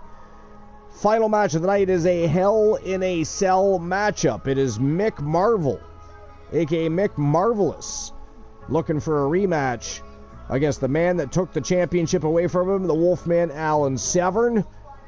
So Hell in a Cell with the Wolfman's YTD Academy Championship on the line. What do you think, Lanola? I'm going with the Wolfman on this.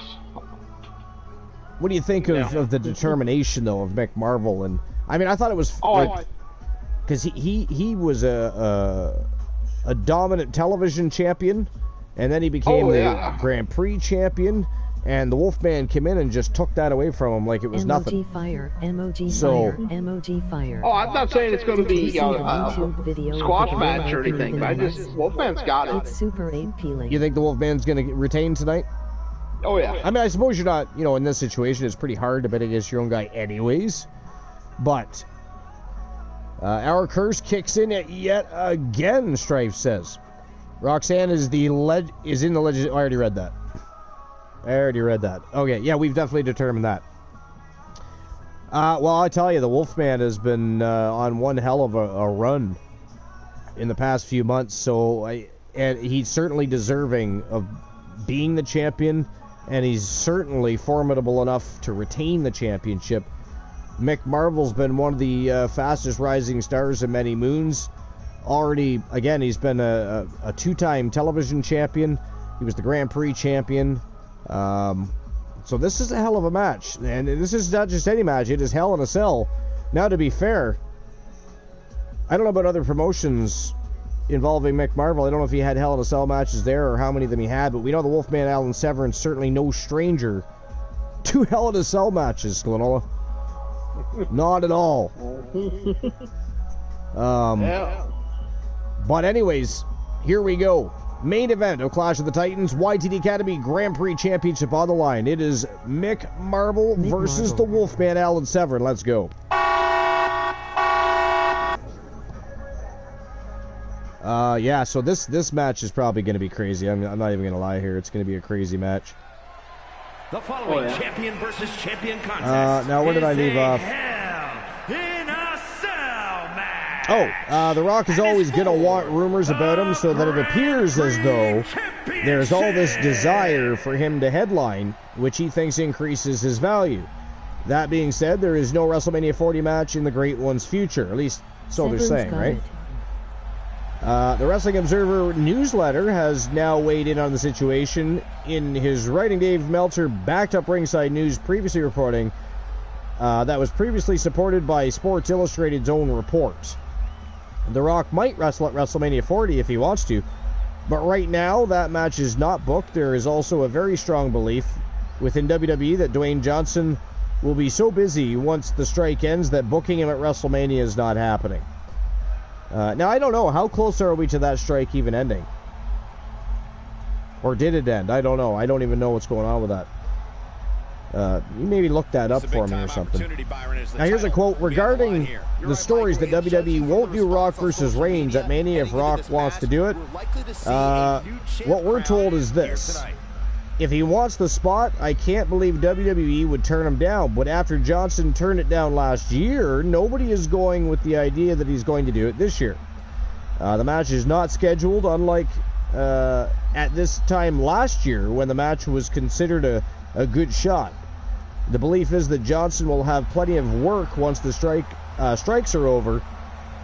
And what we're told is that Rock is not going to come back and win the title. I'd never anticipate that would be an issue, as if the match was to happen, I always figured Reigns to win and Rock then retiring in the ring.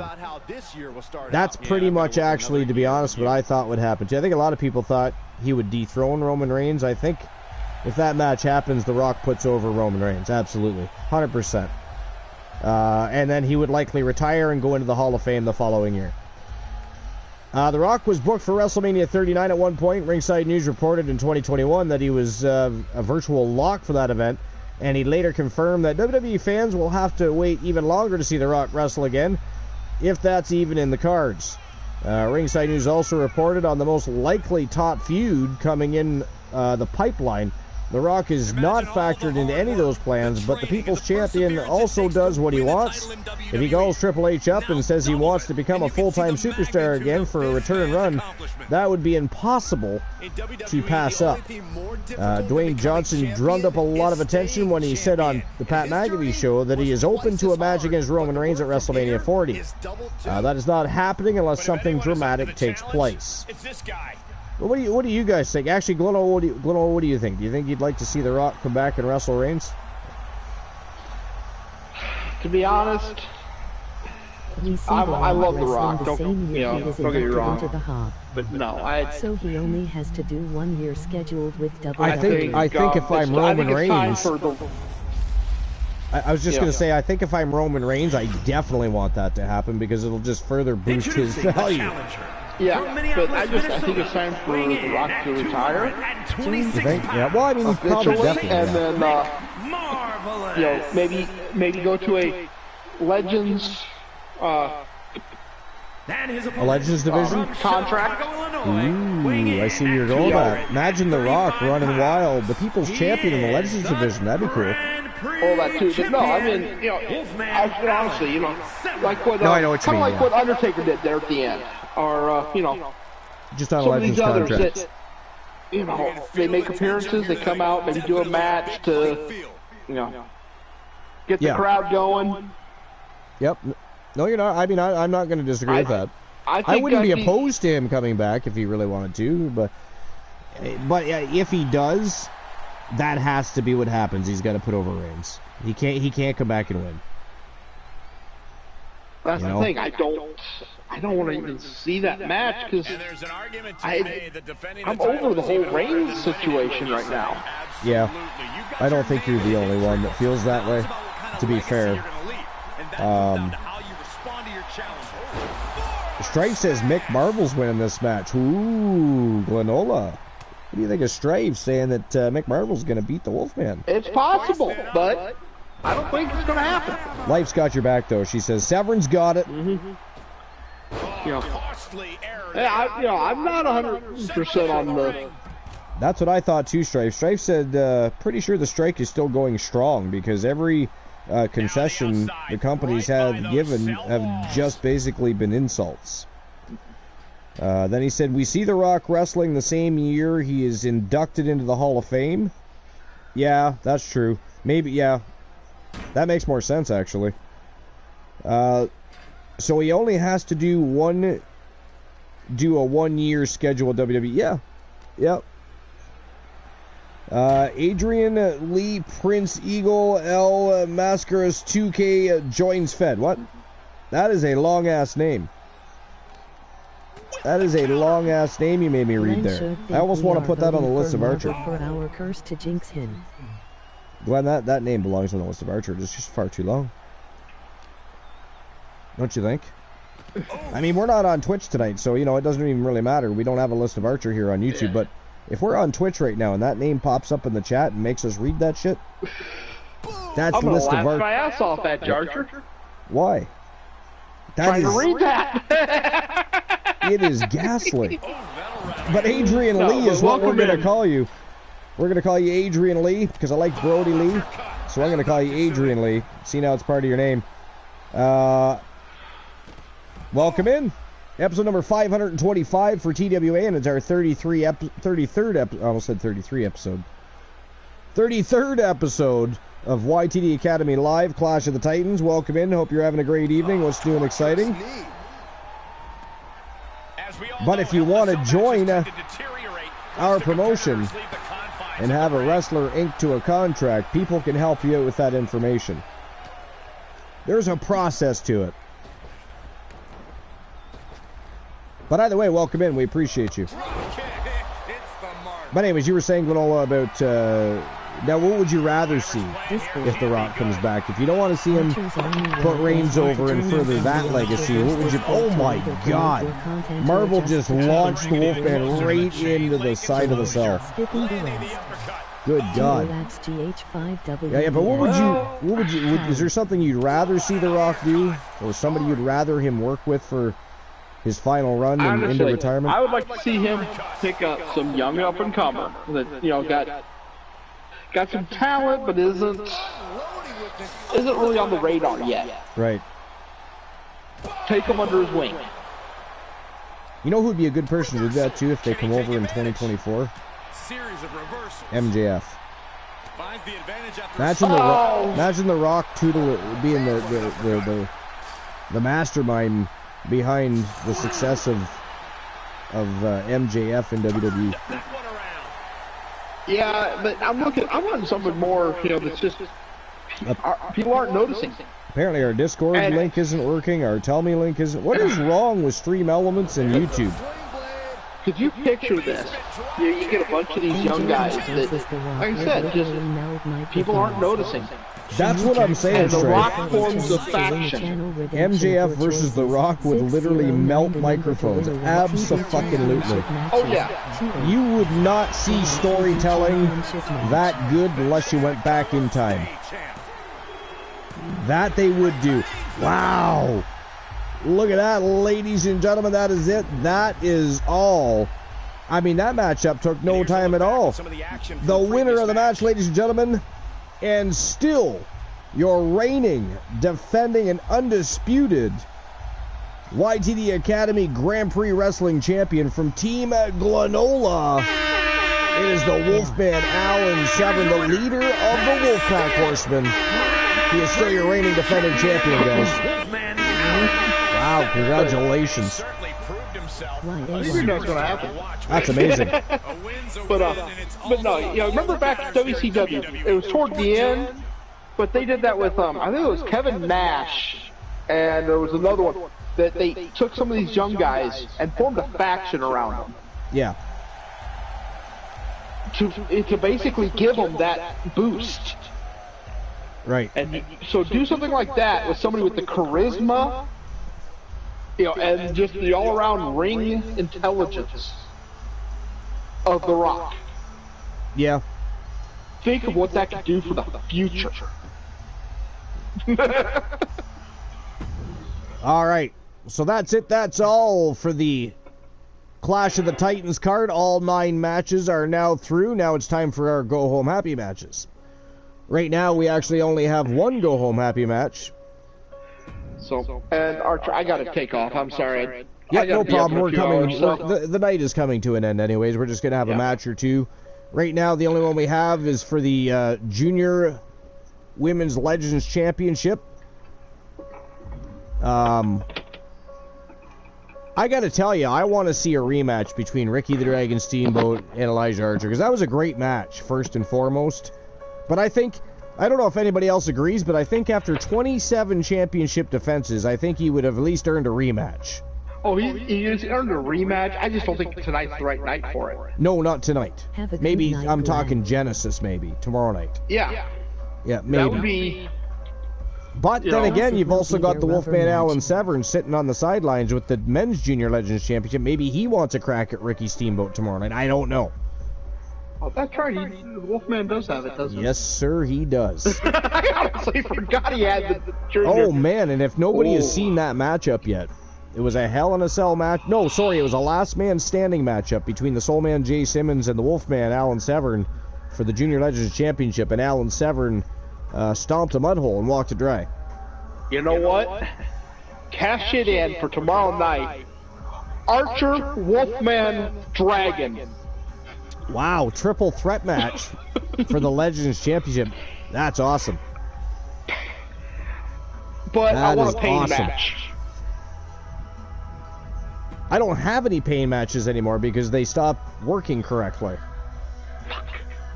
Do you not remember the one that we had and all of a sudden they were pinning people?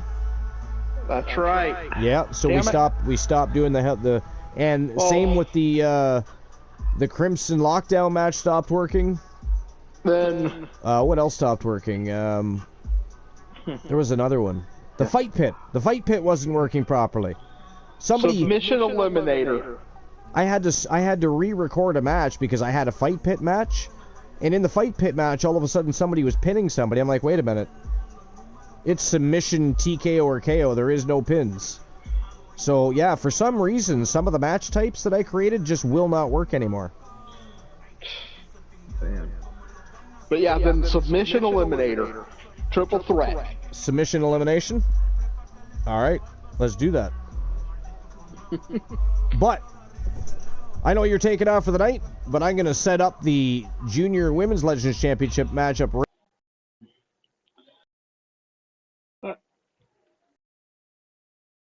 You might need to remake them from the ground up.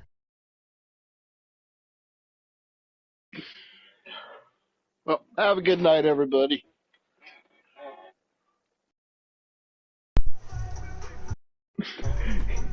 Archer disconnected. He'll be right back, everybody. I have returned. Okay. I hate when that happens. It drives me up the wall. At least you made it through the whole turn or the whole show. I did. You know, the card. I did. And what time did we start? 10 o'clock? Well, you've been So live we made it 3 hours. Over 3 hours now, I think. We supposed to show in 3 hours. Is it only showing 3 hours? Weird, because I thought I started at 10, did I not? 3 hours, 18 minutes. There we go. That seems more likely. But yeah, I'm surprised it lasted that long. It usually doesn't. So hey, yay! I can't right now. It's gonna have to wait to the new year because I just can't. I can't afford it right now. But I do have to get a new controller. It's time. These ones are still the originals. They've just worked so well. There was no reason until maybe the last 4 or 5 months, Glenola. Something like that. Yeah, because and it's the PS4, right? Yeah. Okay. Yep, it's PS4. And sadly, those controllers have held value here. They are still $70. Oh, they're still 60 here in the US. So yeah. At least at Walmart. But I want you to give me a match type for Gail Kim versus Mickie James.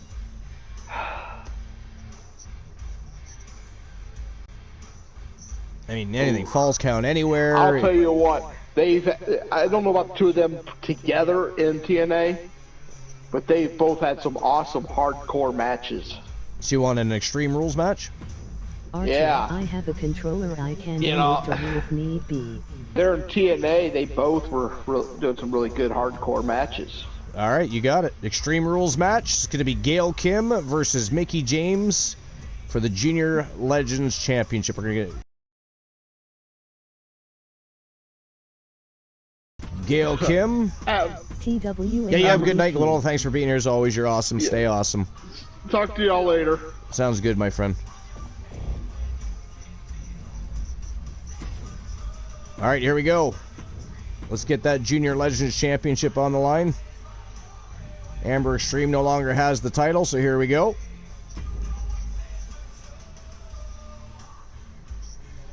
Go home happy match, at least number 1.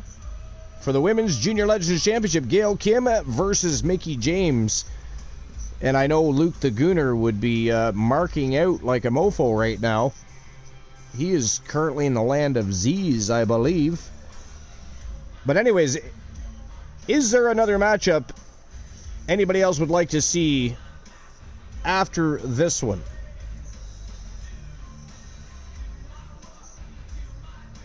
Any match at all?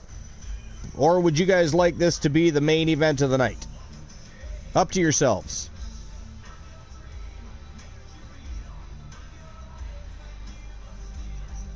Life says, I have a controller I can donate to you if need be. Do you now?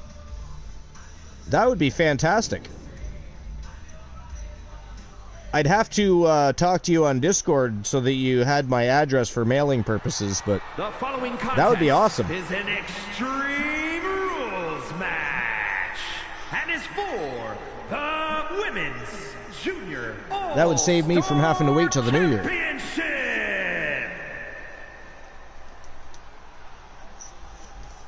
All right. Let's see if there's anything. Did we get through that article? I can't remember. I believe we did. Yeah, we did, I think. Let's see what else is going on in the dirt sheets. Toronto, Ontario, Canada. Gal Kid. Looks like WWE has approved plans ahead of Randy Orton's return. This is WrestlingHeadlines.com. Andrew Ravens.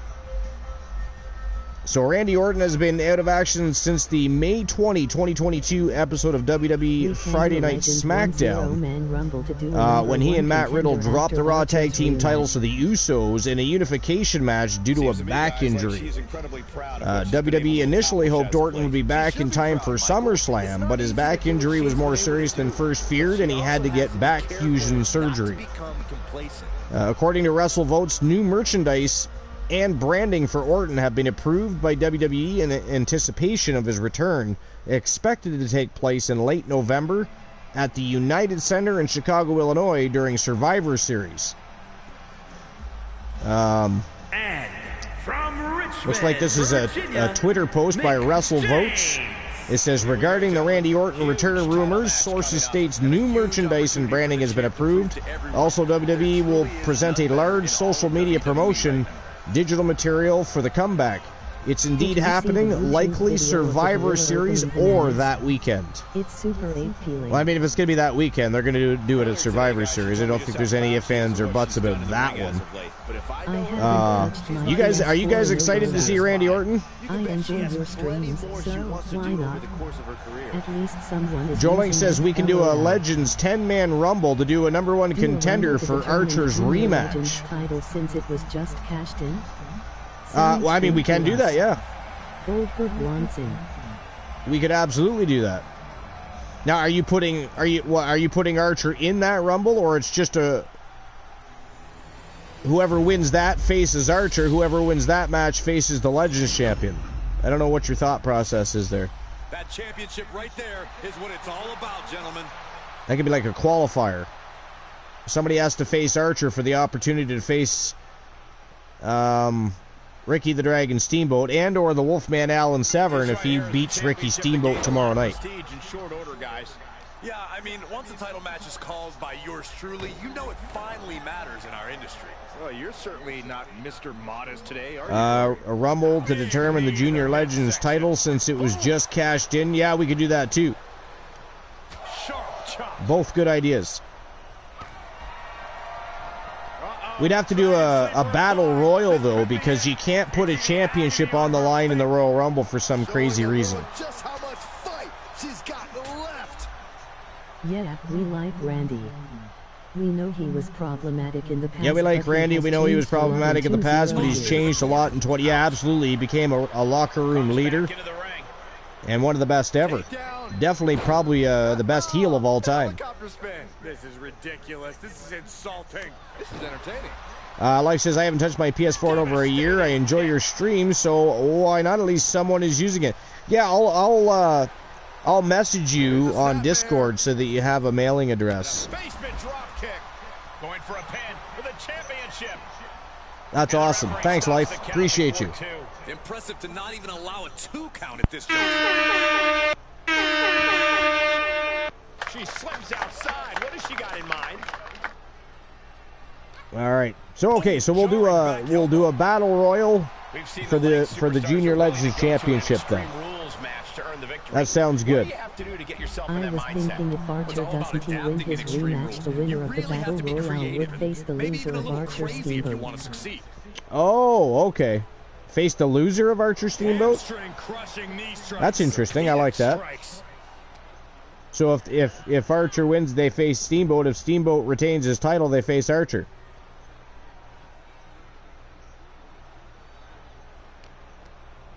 Yeah, I mean, we could do that too. Drop kick right to the knee.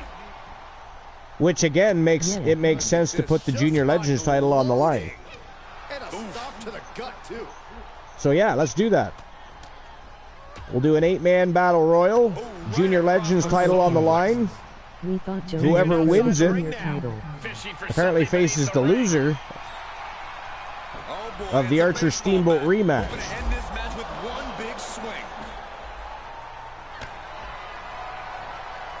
Well, I don't think he meant for the junior title, but it makes just as much sense to put the junior title on the line. Except for then they'd have to face the winner, not the loser of the Archer Steamboat match. If we don't want, I mean, we don't have to put the Junior Legends title on the line. We can just do it a straight up battle royal, and the winner has to face the loser of the Archer Steamboat match for, you know, a chance at the Legends Champion in the future.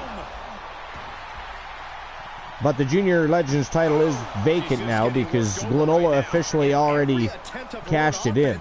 So, She's pushed into the corner. Either way, doesn't matter. Archer Steamboat Severn match.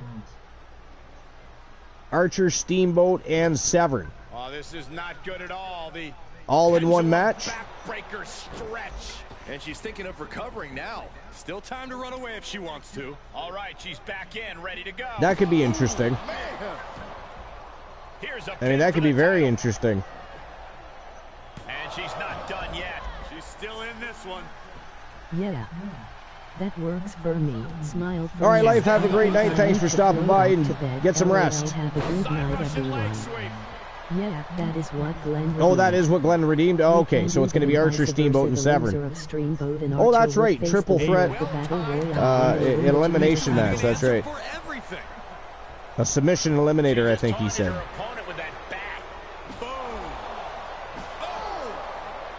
She steers clear of that one. Big time lariat. Starting to fire up. Yeah, that's a good idea, too. Faces the winner of the Battle Royal. And put the Junior Legends title on the line then. She's still as determined as ever. Correct submission eliminator. Right, yeah, okay, yeah, that's what I thought it was, yeah. That's a great match. She had it scouted. That is a great matchup.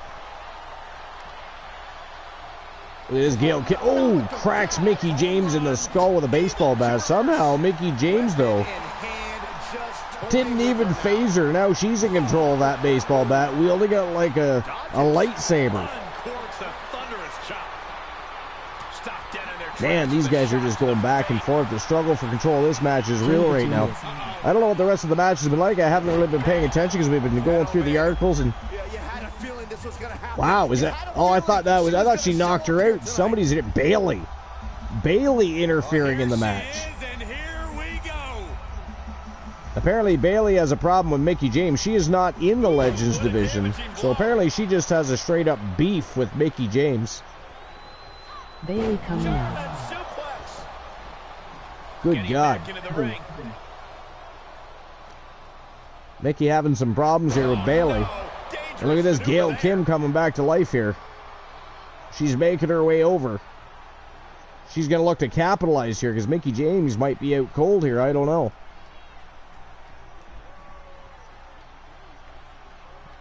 I wonder what the hell the beef is between Bailey and Mickie James. Gail Kim with the baseball bat. Oh! She's trying to fight back, but it doesn't look good. Savage. She's got a little something extra left in the tank. Otherwise, she's in trouble. Mickie was still rocked on her feet. Oh! And now somebody else is interfering. I sure do. What is going on? No, wait, we don't need an interruption right now. We've got a great matchup Now who? going on. We don't need extra company. Is it Rhea Ripley? It's Rhea Ripley. Rhea Ripley going after Gail Kim. Rhea Ripley also not in the Legends division. Man, this place is jumping. What the hell? Bailey has a beef with Mickie James. Rhea Ripley has a beef with Gail Kim. This is insane. Mickie trying to capitalize here. Are we about to see it? Oh, here we go. She's setting her up. Oh, Gail Kim with a retaliation immediately, though. Effective response. Big shots to the midsection. Nice hurricanrana.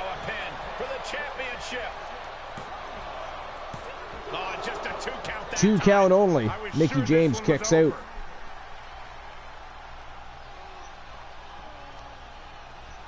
So don't forget, we'll be live again tomorrow night. Probably around 10:30 p.m. Eastern Standard Time for Wrestle Wars Genesis when we continue our road to the 3rd annual Halloween Havoc. Wow, that is it. That is all, ladies and gentlemen. The winner of the match and new Women's Junior Legends Champion. She's, of course, already a former 3-time Legends Champion, Gail Kim. picks up the W over Mickey James and is your new Junior Legends champion. Congratulations to Gail Kim. Here is your winner, and new Women's Junior All-Star Champion, All right. Gail Kim. A victory worthy of a new champion. I was going to say, we already know we have a Legends Championship matchup tomorrow night. Triple threat submission eliminator between Elijah Archer, the Wolfman Alan Severn, and of course the current reigning defending champion Ricky the Dragon Steamboat.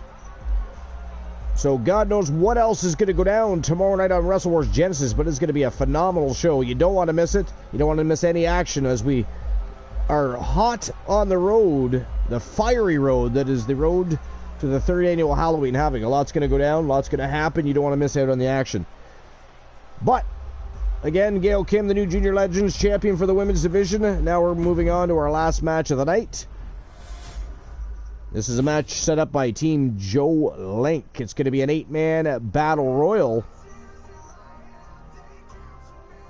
The winner will face the loser, or losers. It might turn into a fatal 4-way matchup, not a triple threat matchup eventually. But the winner will face the two losers, potentially anyways.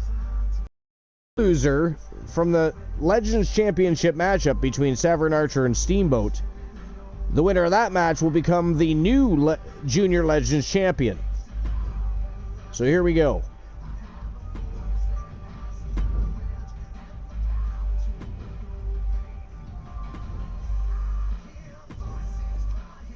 Now, these will all be from the Legends division, obviously. Now, who do we want to see in the match? Which Legends? Should we put Mr. Perfect in there? Which Legends would we like to see?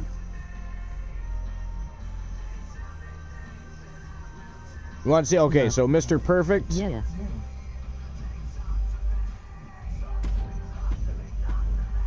All right, Mr. Perfect is in. Who else? Bret Hart. Bret the Hitman Hart.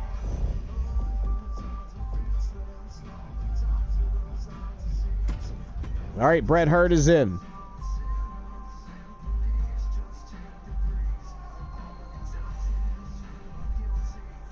The Occult Goldberg from the Occult.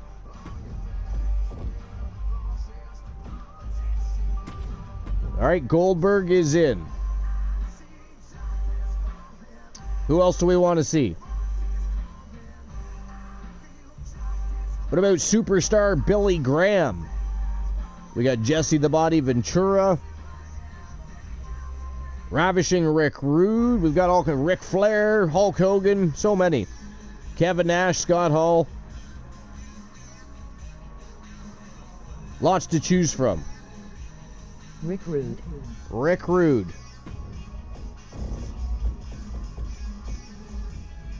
Jesse Ventura. Jesse Ventura. Boss All Man. right. Big Boss Man. Nice. Nice. Big Boss Man is in. Who else? We got Bam Bam Bigelow. We got Yokozuna. We got so many people. Superstar Billy Graham still in there.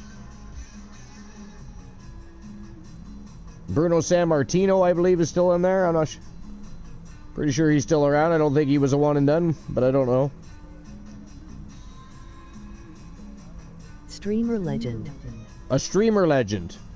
All right. Let's go with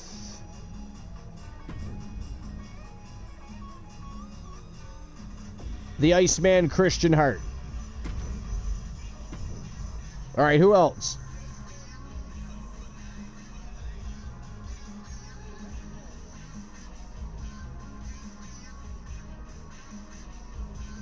Oh, good pick.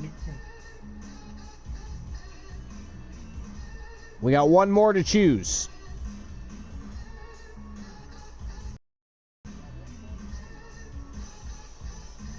Jay Simmons. Jay Simmons. All right, here we go. So, 8-man battle royal again. Team Joe Link has suggested that the winner of this match. Oh nope, Jay Simmons for sure. The winner of this match will go on to face the loser or losers. We're not sure which yet. Of the Archer, Severn, and Steamboat match tomorrow night on Wrestle Wars Genesis, which again, 10:30 p.m. Eastern Standard Time is when that show is going to go down. It's going to be a fantastic show as we continue the road to the 3rd annual Halloween Havoc. But we got the Iceman Christian Hart, Jesse the Body Ventura Goldberg, Mr. Perfect, Bret the Hitman Hart, Ravishing Rick Rude, the Big Boss Man, and of course the Soul Man, Jay Simmons. It is showtime and go time. Final go-home happy match of the night. Let's go.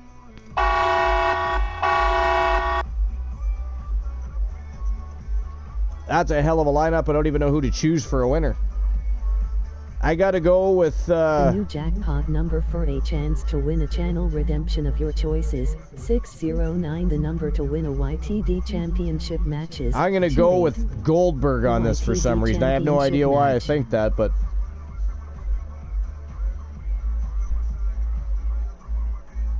Ironman is a legend, yeah. I think. Oh wait, no wait. I don't know. No, the Coalition was not inducted. Only Elijah Archer was. Jason Ironman's not a legend yet.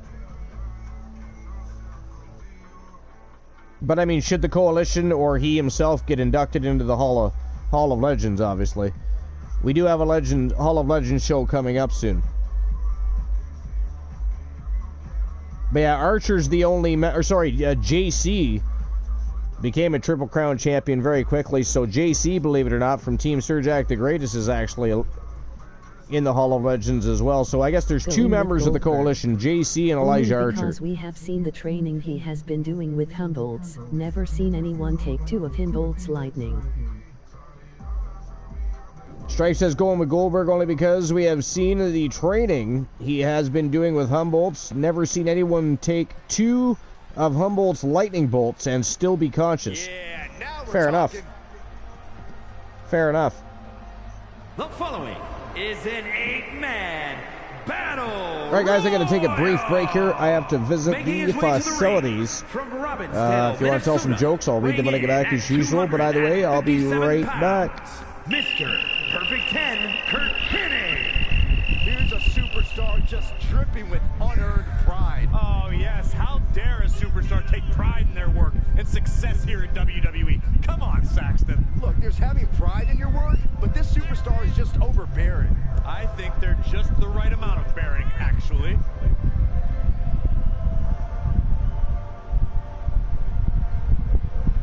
Doesn't matter where or when he's competing, this guy just wants to fight, and he's about to get one.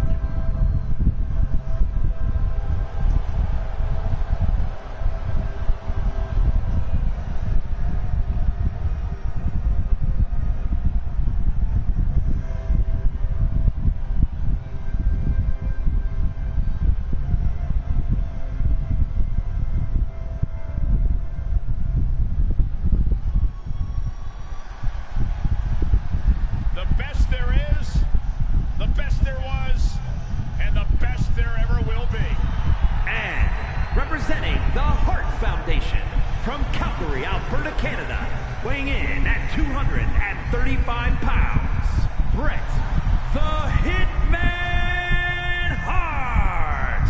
WWE Universe, prepare to be executed excellently. 5-time United States champion, 7-time world champion. They don't come much better than the Hitman.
Heathen Paladin if we ever saw one.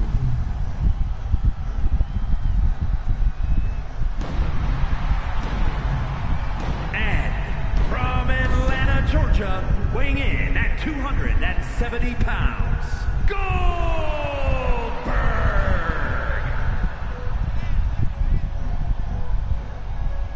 An insatiable rage and an endless appetite for destruction. A man who thrives in hostile environments and can take you out with one move.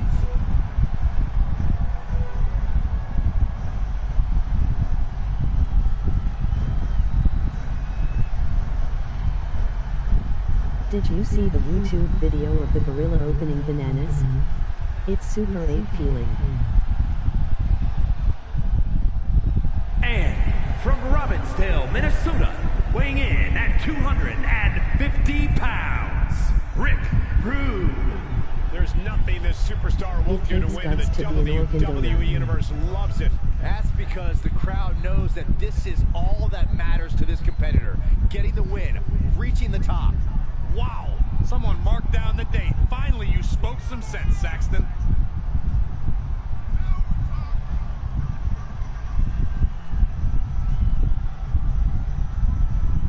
This match I has showed my everyone friend my backstage tool buzzing. shed and He's an pointed at my exciting ladder and competitor to told watch. him it was my step ladder. I never knew my real ladder.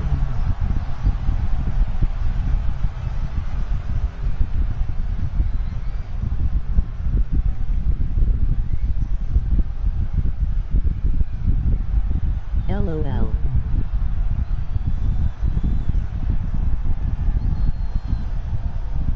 And from San Diego, Trying to California, organize a weighing hide-and-seek in at tournament, but group players 245 are hard to pounds, find. Jesse Pabody Ventura. Matches like these, with talent of this caliber, this is why sports entertainment is an art form.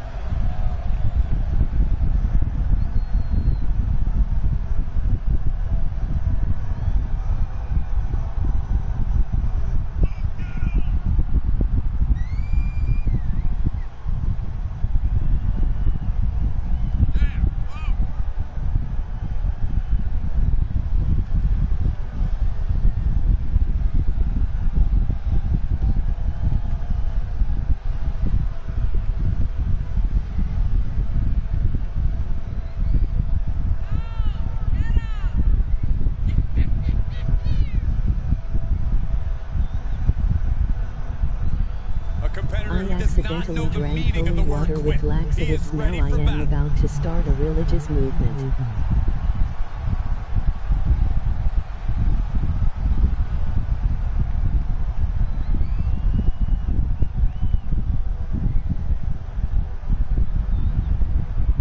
Ha ha ha.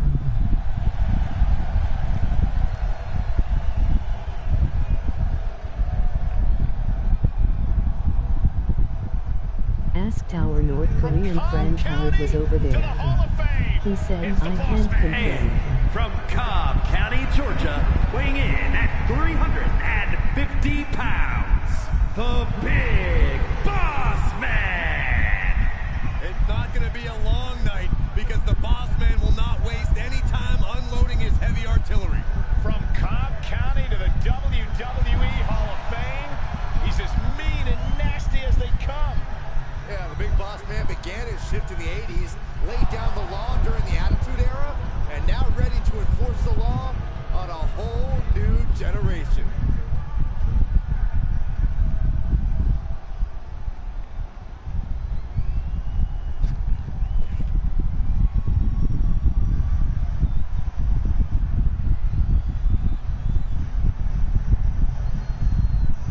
IAMDUH Lao.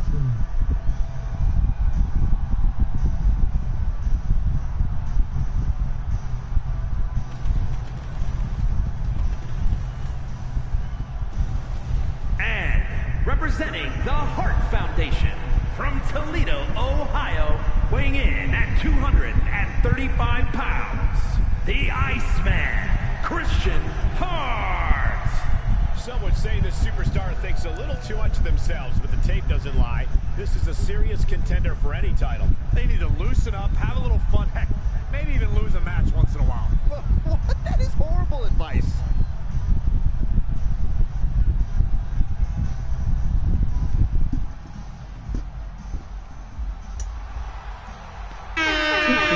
I have returned. All right. Iceman Christian Hart making his way to the ring. Well, at least I didn't miss all of the entrances, I guess. And I didn't have to miss any of the matchup either. Let's see what's been going on in the chat room.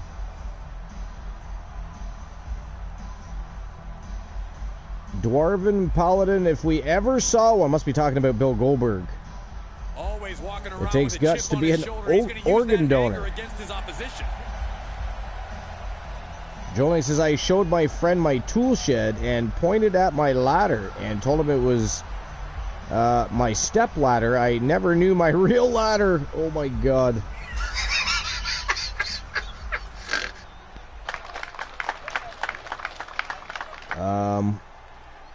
Trying to organize a hide and seek tournament, but good players are hard to find. And their opponents, representing Power and Glory from Boston, Jolie says, I accidentally drank holy water with laxatives. Now I am about to start a religious movement. Oh my god.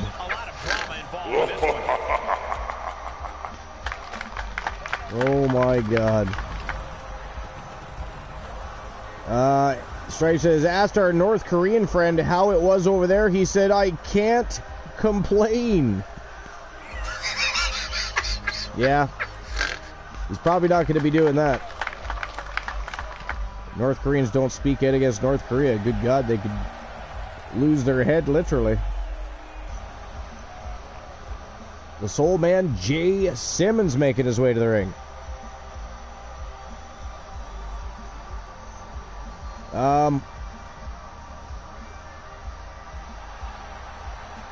Stripe says, I am da law. Too cool, too cool. Incidentally, who do you guys think is winning this match? Or who would you like to see win this match, either way?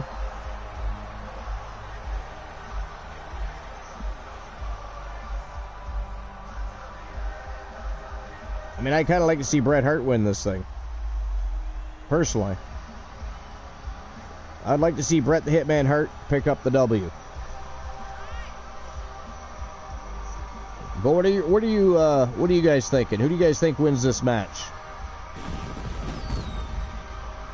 Whoever wins this match will basically be sitting in the number 3 spot as far as rankings for the Legends Championship.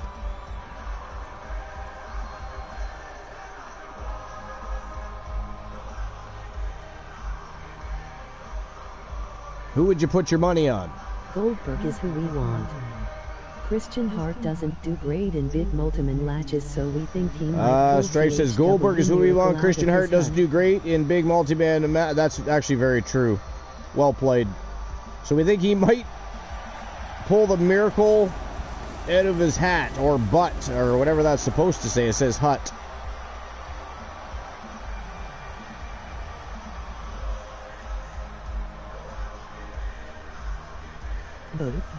Both. Stripe says both. Go with both. Joe Link, what about you? What do you think? His head hut. Anybody else is still here? What do you guys think? Who's winning the match? Hat butt. His hat hut, his butt. Hat butt. All of the above. All right, here we go, guys. Battle Royal underway. It's the final match of the night. And again, we'll see each other tomorrow night, 10:30 p.m. Eastern Standard Time for Wrestle Wars Genesis, continuing the road to the 3rd annual Halloween Havoc. Simmons is my pick, but second is Bret Hart. Simmons is my pick, but second is Bret Hart, Joe Link says. Okay. Well, we're about to find out. I'd like to see Bret Hart win it. That'd be cool. But I mean, honestly, I wouldn't mind seeing anybody in that ring win it. To be fair. Ravishing Rick Rude with a standing vertical squatting suplex on Bret the Hitman Hart. You see that? Back suplex, no. Driven down. Gut punch. Nasty. Ventura was in trouble, but managed to get out of the ordeal. Looking for a submission here. Bret Hart looking to take out Ventura here. But once again, Ventura fighting back. Both Bret Hart and Christian Hart have tried to eliminate Jesse Ventura now unsuccessfully.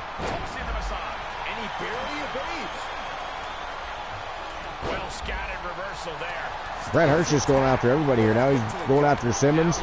Goldberg versus Hart.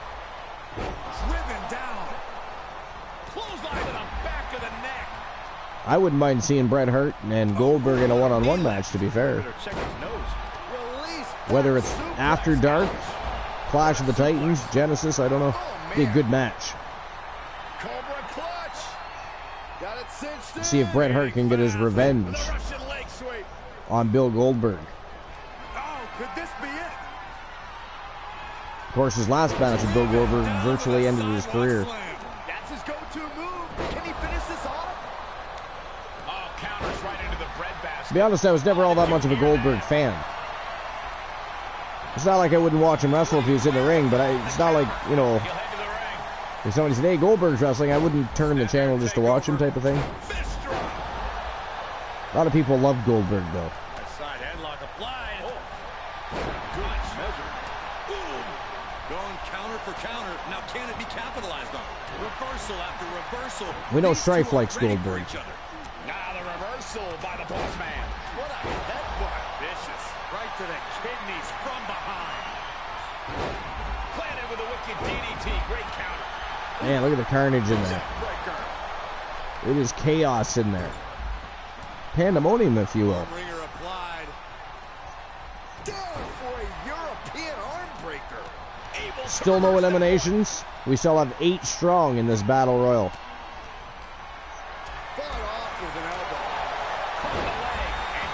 Which is amazing when you think about it. I thought for sure somebody would have been eliminated by now. Goldberg looking for a jackhammer on the Iceman here. Oh, he nails it. Not going to win him the match. Certainly takes his toll on the body of the Iceman Christian Hart, however. Nice reversal by Bret the Hitman Hart there.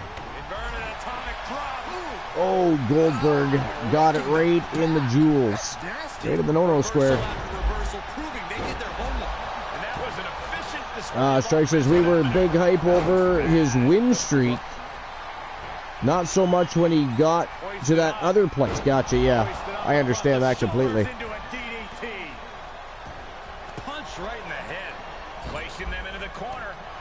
His run in WCW was very, very interesting. How it ended was stupid. You guys remember how Goldberg was defeated? It was absolutely ridiculous.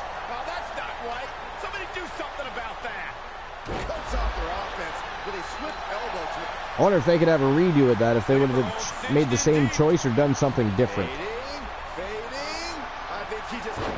Bret Hart looking to put the Soul Man to sleep. Nice reversal by the Soul Man, though. We are still 8 men strong in this battle royal.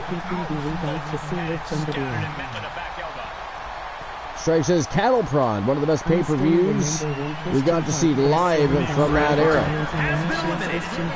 It actually was a good... Bret Hart is gone. Oh, so is the Big Boss Man. And just like that, we're down to 6 contestants. We are down to 6. The Iceman Christian Hart still in it to win it. Soulman Jay Simmons, Mr. Perfect, Jesse the Body Ventura, Ravishing Rick Rude, and Goldberg. He's turning the tables. Cut off with a kick to the gut. Nice big back body drop by Mr. Perfect there. A competitor has been eliminated. Oh, who just got eliminated? It wasn't even paying attention. Mr. Perfect is out of there. Down to 5. Joling says, I still remember when Christian Hart press slammed Andre the Giant. I'm sure Christian Hart will pull something. Yeah, he's still in there. He's hanging in it. It would only be fitting for Jay Simmons to eliminate Christian Hart. Well, that could happen. That could definitely happen. It would kind of be fitting. Indian Deathlock. Look at the angle. It's nasty. Vicious right forearm. Back into the ring. There we go. Christian Hart and Jay Simmons locking horns. Look at this. Goldberg press slams Jesse the Body Ventura. Goes right after Rick Rude. Here comes Christian Hart, though. Put into the corner now. That was a bit of an odd choice. He could have tried to eliminate Goldberg. Instead, he chose to monkey flip him to the center of the... Oh! Rick Rude is gone. Looks like an elimination is underway. Hart trying to eliminate Simmons here. Wow. Big spine buster by Goldberg. Simmons still fighting, though. He's not letting go easy here. Goldberg from behind foils the attempt to eliminate Simmons. Oh! Simmons with a huge lariat takes Goldberg right off his feet as he's about to try and spear the Iceman Christian Hart. Got it cinched in. Fading fast. Fujiwara armbar applied. And some late game offense finds the mark. There's obvious wear and tear on him, but he's doing all he Simmons can looking to block it out. eliminate Jesse the Body, but the Body with some huge elbow shots to the midsection. He is just firing the shots at the body of Simmons. The Iceman steps in, though. Oh! Ventura levels him. Big single leg takedown turns into a big back body drop. Look at this. The Body versus Goldberg. Who would have ever thought they would see that? Who would have thought they would have saw Jesse the Body Ventura locking horns with Bill Goldberg? What a devastating maneuver. Little teamwork by Simmons and Hart there. Here comes the setup. And more teamwork on Goldberg. They both want to eliminate Goldberg. Look at this. Simmons quickly turns the tides on Hart, but Hart fighting back already. Ventura from behind. And oh! God damn, Ventura just nuttered Goldberg. That is disgustingly ghastly. Again. Hart in trouble here. Christian Hart's in trouble. Oh, he holds on to the bottom rope. He holds on to the bottom rope. He is still in it to win it. Kick after kick after kick. Oh, and there goes Jesse the Body Ventura. We are down to 3. The Iceman, the Soul Man, and Goldberg. Sharp elbows to the Body, looking to fight his way out. Wow. Goldberg from behind, but Simmons. Oh, big knee to the midsection. Kick to the gut by Simmons. Wow, he just tosses Bill Goldberg right over the top rope. Down to Simmons versus Hart. Big elbow to the face of. Oh, atomic drop, a reverse atomic drop. An agile escape. We all collectively picked the final 3. Look at this. Wow. Nice move by the Soul Man. Wow, the last 2.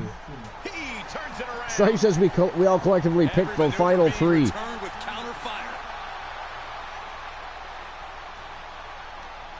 been a struggle for these competitors to find an end to this match. Hart whips Simmons hard to the corner. Here we go. Hart's going to try and get rid of Simmons here. Simmons is in trouble. He's still fighting, though. He's hanging on. Oh, decks him right in the side of the head. Right to the temple. Oh, but Hart fires back with a big European uppercut. Man, oh man. What a back and forth struggle. What a final 2 for any battle royal. Hart versus Simmons. Oh, Hart's in trouble. Wow, he reversed. Holy crap. Oh, impressive counter. Elbow to the face. Hart's in trouble We again. could have an elimination here. Christian Hart keeps finding himself in this position. Oh, and he does it. That is it. That is all, ladies and gentlemen. The winner of the Battle Royal, and now sitting at number 3 in the rankings for the Legends Championship, the Soul Man, Jay Simmons from Team Anime J. Congratulations, Team Anime J and Jay Simmons. What a show. Episode number 33 for YTD Academy Live. Clash of the Titans was absolutely phenomenal. Continue the road to the 3rd annual Halloween Havoc. Here is your winner. Epic matches from Tone Setter right to the main event, and the Go Home Happy matches were fire as well. So a great evening. Appreciate each and every one of you for being here. As always, you guys are fucking awesome. The unwavering support is always appreciated. You guys are just amazing. We have an amazing community. I'm always thankful for you guys. We will see each other again tomorrow night, 10:30 p.m. Eastern Standard Time over in the land of Purple. It'll be a Twitch evening as Wrestle Wars Genesis continues the road to the 3rd annual Halloween Havoc. We already know we're going to have a triple threat submission elimination match for the Legends Championship, and who knows what else is going to happen. But thank you very much for being here. It was a great show. You guys were great as always. It's that time of night. You don't have to go home, but you do have to get the fuck out of my channel. Goodbye.